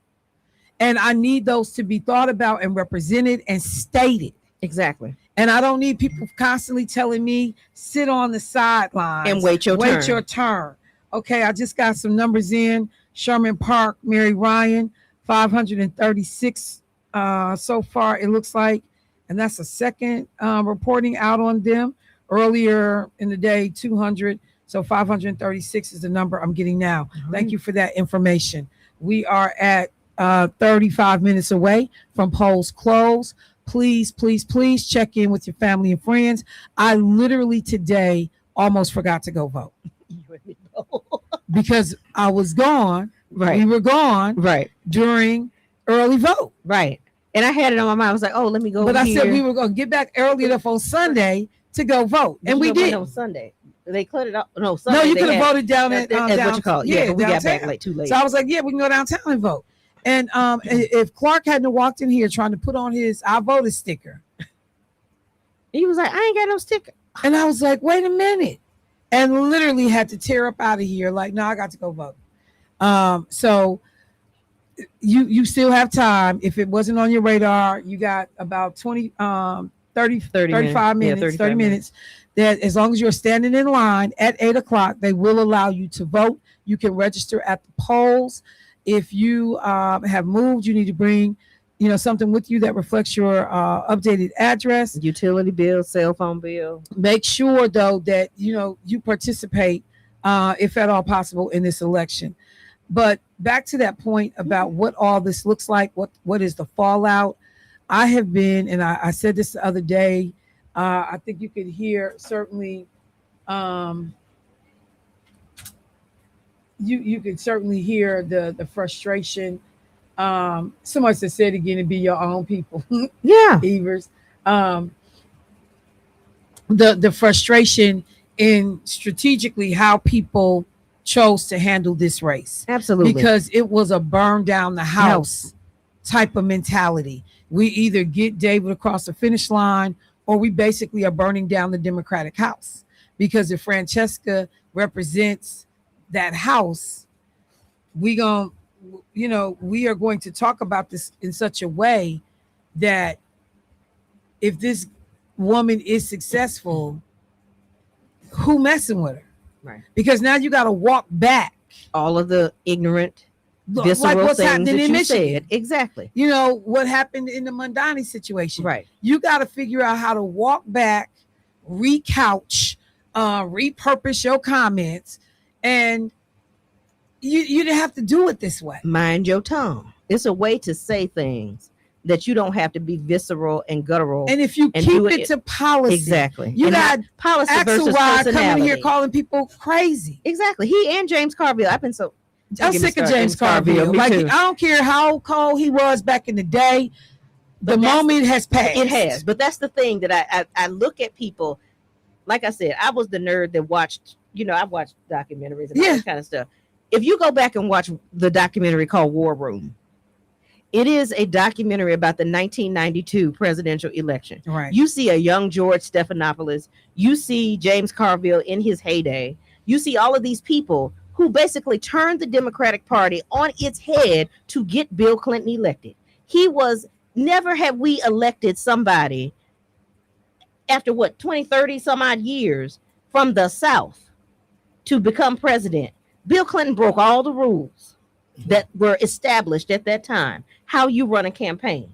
He went to boutique politics. He would go door to door, talking to people, doing all these things. Even what was done in Barack Obama's situation. I mean, he worked outside of the party infrastructure. Yes. And it worked because it was something that was fresh. It was new. He attracted and brought new people into the fold, engaging new voters. Clinton did the same thing in 92. Neither one of them said cancel Thanksgiving. True. But if you listen to why the girl said cancel Thanksgiving, understand the history of Thanksgiving. Well, the history of Thanksgiving, number one, but also the frustration that people are feeling. Yeah. You're trying to put, this big spread on the table. Yeah. But economically, your You house can't is afford in turmoil. butter. Exactly. So everybody's showing up to get the damn free turkey. Exactly. Because you really can't afford the to have turkey. Thanksgiving. Yeah. And then, God forbid you mess around and can't get no sides. We always talk about that people will give away free turkey. You give away turkey. You don't have the pan to put the turkey in. You don't and have then the butter. You don't have the sides to You go don't have with the none of the meal. seasonings. So all of this, but again, it goes back to that same point of why do we act like this is not something that's happened before. And that is why are we acting brand new? I mean, and people up in arms, like I'm telling you, they act like this girl and putting out misinformation freely. You know what I told people? I said, see, this is when I dislike the internet, and everybody can be on it because everybody wants to be a TikTok professor and knows nothing. It's ridiculous. People, socialists will do this. They're going to have more government and blah, blah, blah, and this and that. I was like, really? So that free library book that you just picked up for your child, that's socialism. But also connecting socialism and communism, which is and two totally different things. Donald Trump in all of his third grade understanding. Because I literally believe, like, mentally he shut it down at third grade. He was like, I'm good. I'm like, fam, and that's actually a disservice to third graders. But like, you are equating these two things. They're not the same. No, they're not. And there's never been a truly socialist country anywhere on the planet, because by form, socialism is the antithesis to capitalism. And we still live in a world-based economy that is based on capitalism. So in order for that to thrive, you would have to have erased capitalism at its core, and that's never going to happen. So it's an idealistic structure. So, but you have had countries like Sweden and Norway that but you do just operate. get so tired of explaining stuff to people. I just literally just exhaled while you were talking. Because I hate to hear wrong stuff. The extent of the background, because it's not like Norway and it's not like this, it's not like that. And you got people that are making social media posts just loud and wrong, all in, loud and wrong. And I'm like, that's not my it. answer. She's a socialist. Tell me what a socialist is. And then you get the because they don't understand. They don't know. You could do the same thing with tell me what a fascist is. All of that. You know, oh my God. You just catch people in the moment. Well, tell me what it is. Yeah. You tell me. No, you said it. You should know what you're you talking tell about. me. Yeah. Like, at least go look up the damn word if you're gonna be out here tossing it about. Like, yeah, we throwing labels on people. I just think that at its core, the Democratic Party has to figure out their way forward. Yeah. And if they think and they don't have a way forward without people of color. Without people of color, especially black folk. You know, if they think that they can do it and basically shut other folks down, shut other folks out, it really goes against what you supposedly stand for. Mm-hmm. Yeah, Ken Martin getting his cap peeled. He is getting his cap. Yeah, it's rough right now. And the same thing we say about and folks are like, who is Ken Martin? He's the current national chair of the Democratic National Committee. Yeah. But I mean, the other things are happening. These are questions that I think everyday lay people need to be asking and be a part of. If you have a union, you don't just blindly follow. Yes, they do. I know they yes, do, they but do. they shouldn't. Yes, they do. Yes, because you have to look at. Yes, they do. Do your ideals line up with what your union is telling you right now? There have been times in which I disagreed with my unions, and I'm looking at them like, okay, well, you chose this person. Why? No, your stance on this does not match what I need or what I think, XYZ needs at this point. The idea, though, that like you're not even, and I lament this all the time, that your union will make a decision not to even put the other candidate in front of you. Exactly. From the same party. From the same party. They all Democrat. Yeah. And the union will make a decision not to even give the other person a chance. Yeah, not even an interview. Not an interview, not an opportunity. And folks who are members of these unions, y'all go along with this BS, and then you be the first one, my union. But if people in the workplace treated you like your union treats some candidates, you would have a problem with it. We want to sue. Yeah. We want to talk about contract violations. We up in arms, we striking. And I'm just saying, at some point, some of this has to change. It does. But that only comes with people who are able to abut the systems as they are. And when you talk about Angela, she's worked in her union for years. Started the Black Educators Caucus out of the union with the MTEA about maybe 10, 15 years ago. And then broke away and did, was independent in that. But those are things that you have to be willing to do. Working, like people always said, why are you a Democrat? Well, because I want to know what's going on, number one, on the business side of the party. I want to know the inner workings. I want to know who the players are. I want to know how the money is spent. And you can't do that unless you're a member. And it's hard to have something to say about it. If you're not a member. You ain't got nothing on it. Exactly. Sweat equity, money, membership fee. Yeah. And you get a whole bunch of people, raising hell at the house, but you ain't got a dime on nothing. Exactly. You ain't supporting no candidate. Right. You haven't, paid a membership fee. You ain't came to the meeting, but you got all the smoke in the world for somebody but yourself. Exactly.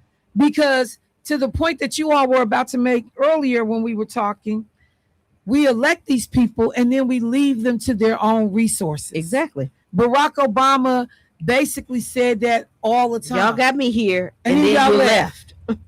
I felt that. I felt that. When we talk about not having people support you in the Capitol, coming to the Capitol, understanding how important it is to send written testimony on bills that are important to the community. You ain't got to come. You ain't got to come. Just you can email it to the staff. You could, if we had joint hearings with the Senate, you could even do it online there. Right. But yeah. So. Well, I think that's the part that if I got to say what keeps me up at night, it's not going to necessarily be the election outcomes of the results for today, because like I said, it's not a whole lot of room, I think, ideologically between the top two. Right. Yeah, I don't think so. Yeah. But what is this? Oh, this is amazing. No, look at that. HBCU. She has a new woman. Say something real. Oh my God. This is beautiful, man. What it say on the front? WNO. HBCU. This is so, I love it. Thank you so much. Oh my God. You said she has new swag. He's trying to say happy birthday. She accepts them all year long. This is beautiful. Thank you so much. Come on, you ain't gotta sit up there. You can come in. He was scared. He said, I ain't gonna hang. I ain't gonna bother. I don't want to hit punching me. You all right? Cause I let him know how hard you hit. How hard? Really? She hits hard. Lakeisha. Yeah, I'm the one. He said, "Oh, you Keisha." Uh-oh. Sound like somebody got a vendetta in the streets. They said, "You." Let me see. Turn it this way. Let me see. Hold up the hat. The other way towards. So whatever you come up with, HBCU, you the artist, because we do our tour. Okay, that's slick. And then the back, you fine. You said say something real, but a strong black woman. Catch the top. That's right, strong black woman. You know I'm rocking say this. Something real. You That's know right. I'm rocking this. Oh my God, this.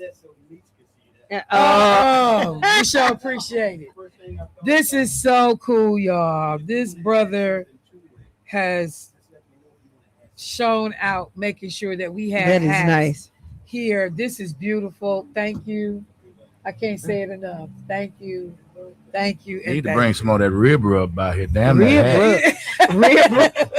Oh, that's what we had at the house. Oh, you made your. Oh, yeah, you on point. I like the rib rub. I ain't got none.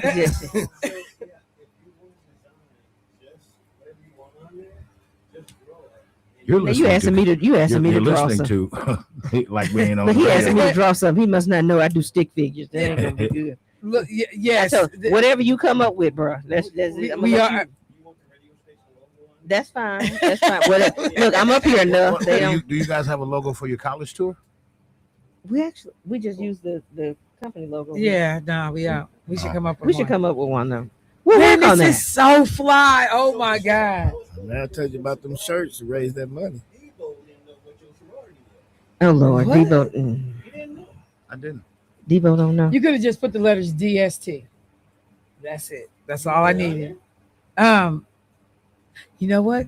Going down the other side. Look at her now. She. Can I do We have a caller. Darren. DST. Darren, can you go to the phone? We have a caller. Okay. While she designing her hat over here. Dude, boy, you Hello, already caller. know. You're on the air. Good day, ladies. This is Rick again. Oh, hello, Rick. How are you?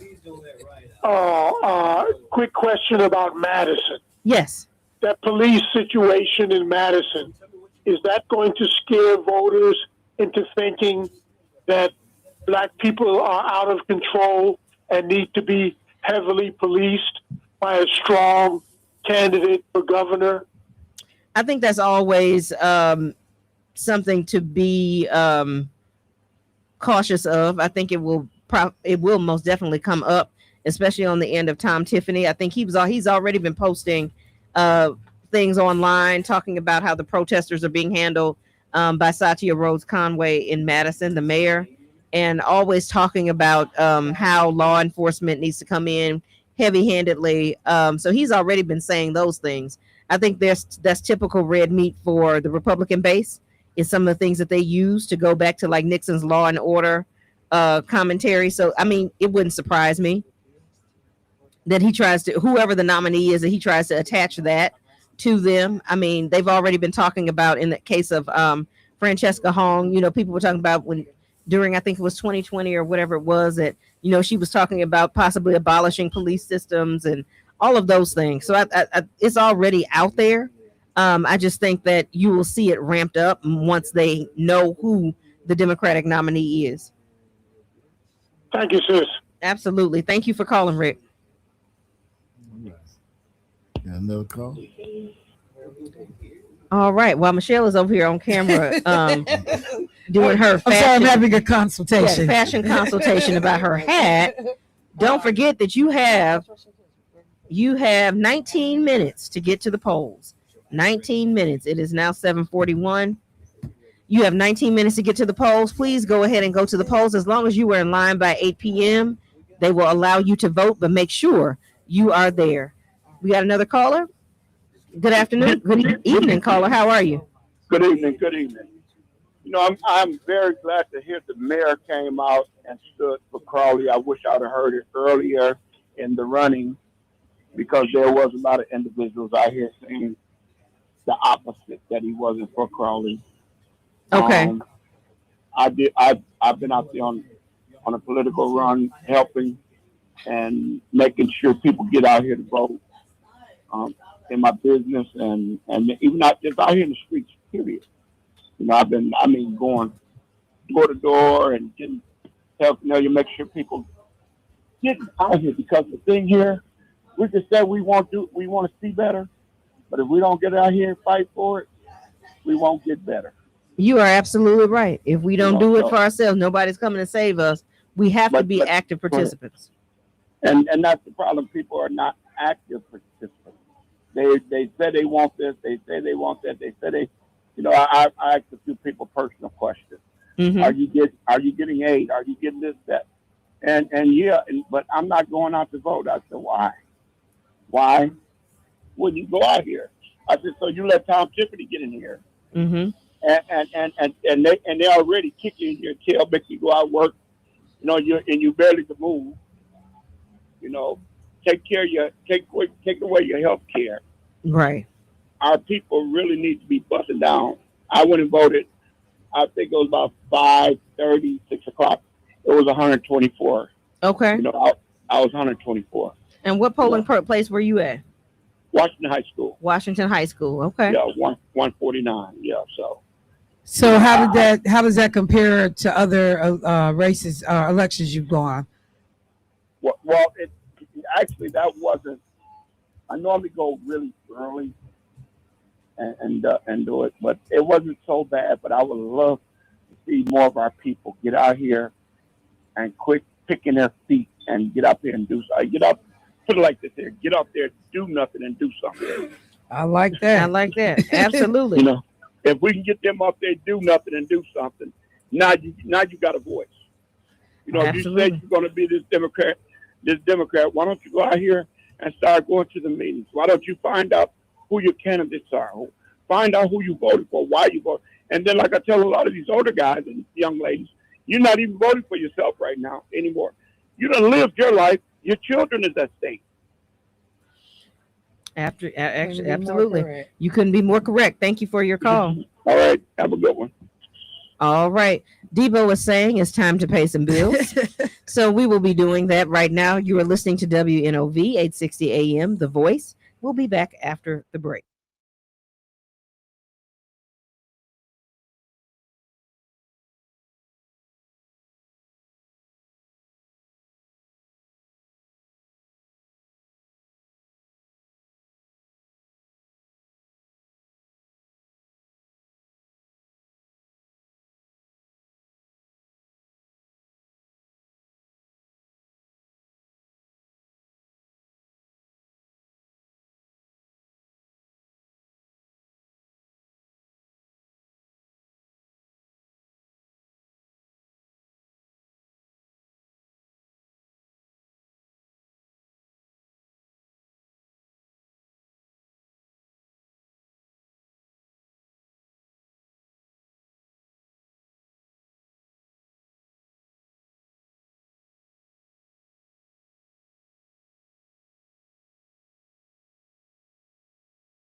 voice. All right, family, welcome back. We are here. It is 11 minutes until polls close. 11 minutes until polls close. If you are in your car, get to the polling place now. That's what you should do. Get to your local polling place right now. You should be outside in the parking lot, getting ready. Don't listen to us. Go in. And today, literally, is just a dress rehearsal for November. And if you're in line, And if you're in line, stay there, please, ma'am, please, sir. Stay in line. If you are in line at 8 p.m., you do have the ability to vote. Just make sure you're inside the building in there. Or outside wherever the line may be the last one in line. Because there's always somebody where there's a line. You have to go to the end of the line. They count who the last one is at 8 o'clock. Whatever happens tonight, the real work starts tomorrow. Mm-hmm. Whether we are, dealing with a fractured electorate on the Democratic side of the aisle, Tom Tiffany skating through his primary today. No big deal, no stress, nothing at all. The real work begins tomorrow. And I don't know, what do we have, about 8 weeks between now and November 3rd? Maybe about 10, 11 weeks. So people are going to either figure out how to kiss and make up, or put your pride aside, whatever it has to be, to get folks coalesced around the idea that we are trying to put somebody in office that is going to protect rights, not remove rights. Even when Tom Tiffany tells people, hey, we really didn't need to celebrate Juneteenth. Yeah. No need, because it's not a real holiday to him. Yeah. I wonder how Will Martin explained that to him. I guess I should ask him that next time I see him. Somebody said, or get out of the damn way. That's it. So I guess that finishes out. You either are going to learn how to work together after tomorrow. Yeah. Coalesce around whoever comes out victorious tonight, or you're going to need to get out the way. Yeah. Because anything else is contrary to what the program is. I just, hope that people do a better job in the future. I hope that the consultant class who are giving so much egregious advice, they're just giving so much weight in a lot of the decisions and things that happen. And it's everyday lay people just looking and shaking their head.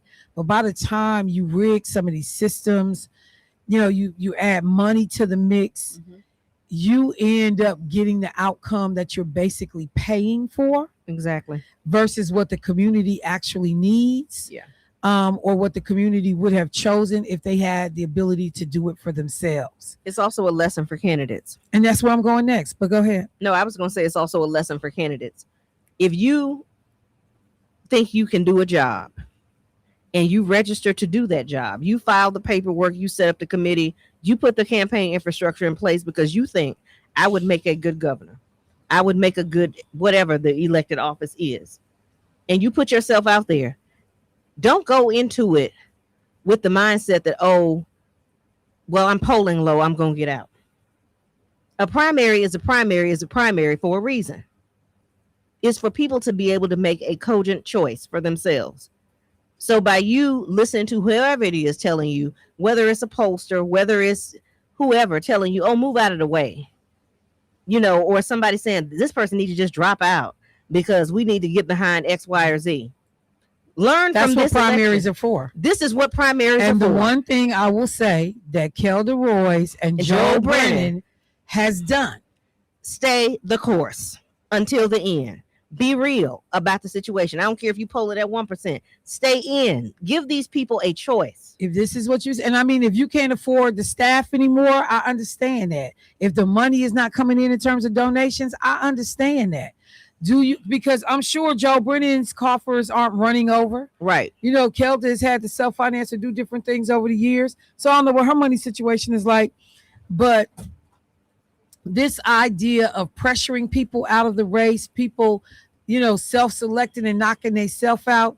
And then the other thing is, some of y'all change the minute y'all start getting some of the dollars. Exactly. Because who you listen to, who you're accountable to, changes with whose pocketbook is dangling in front of your face. Whoever is financing and bankrolling also becomes a factor.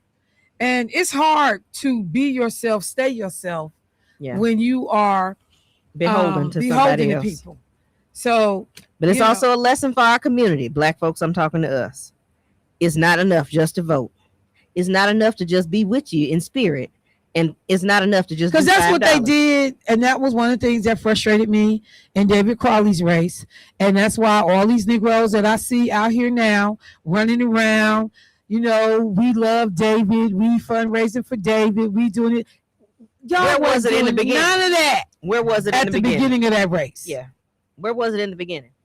None of it. And as a person who has run for office, I can tell you, your first time out the gate, you are spending your own money, or you are begging your family and friends and whoever you went to camp with when you was 5. All these people that you turn over every leaf to get donations to run for office, especially as a first-time candidate. This is something I talked to Jordan Roman about as well. But then when you look at your network and your network does not invest in your race. And I just want to say to people, watch how your network use you. Exactly. Can you speak here? Can you do this? Can you do that? And then go back and look at your campaign contributions and see whoever probably don't ever showed up for you. Yeah, it's a big difference. And that's the thing. Like, these are the conversations that are had behind the scenes, but they need to be had publicly. People don't like and don't want to hear, and they make people uncomfortable. But it's the truth. Put your money where your mouth is. And then you don't have to worry about people co-opting Black candidates, because it's enough money in the Black community for us to support the candidates of our choosing. Yep. We don't have to depend on rich white guys, old philanthropic leaders. If people can tell us that Black consumers are $1.6 billion market, trillion. Yes. What we just spend in hair care alone.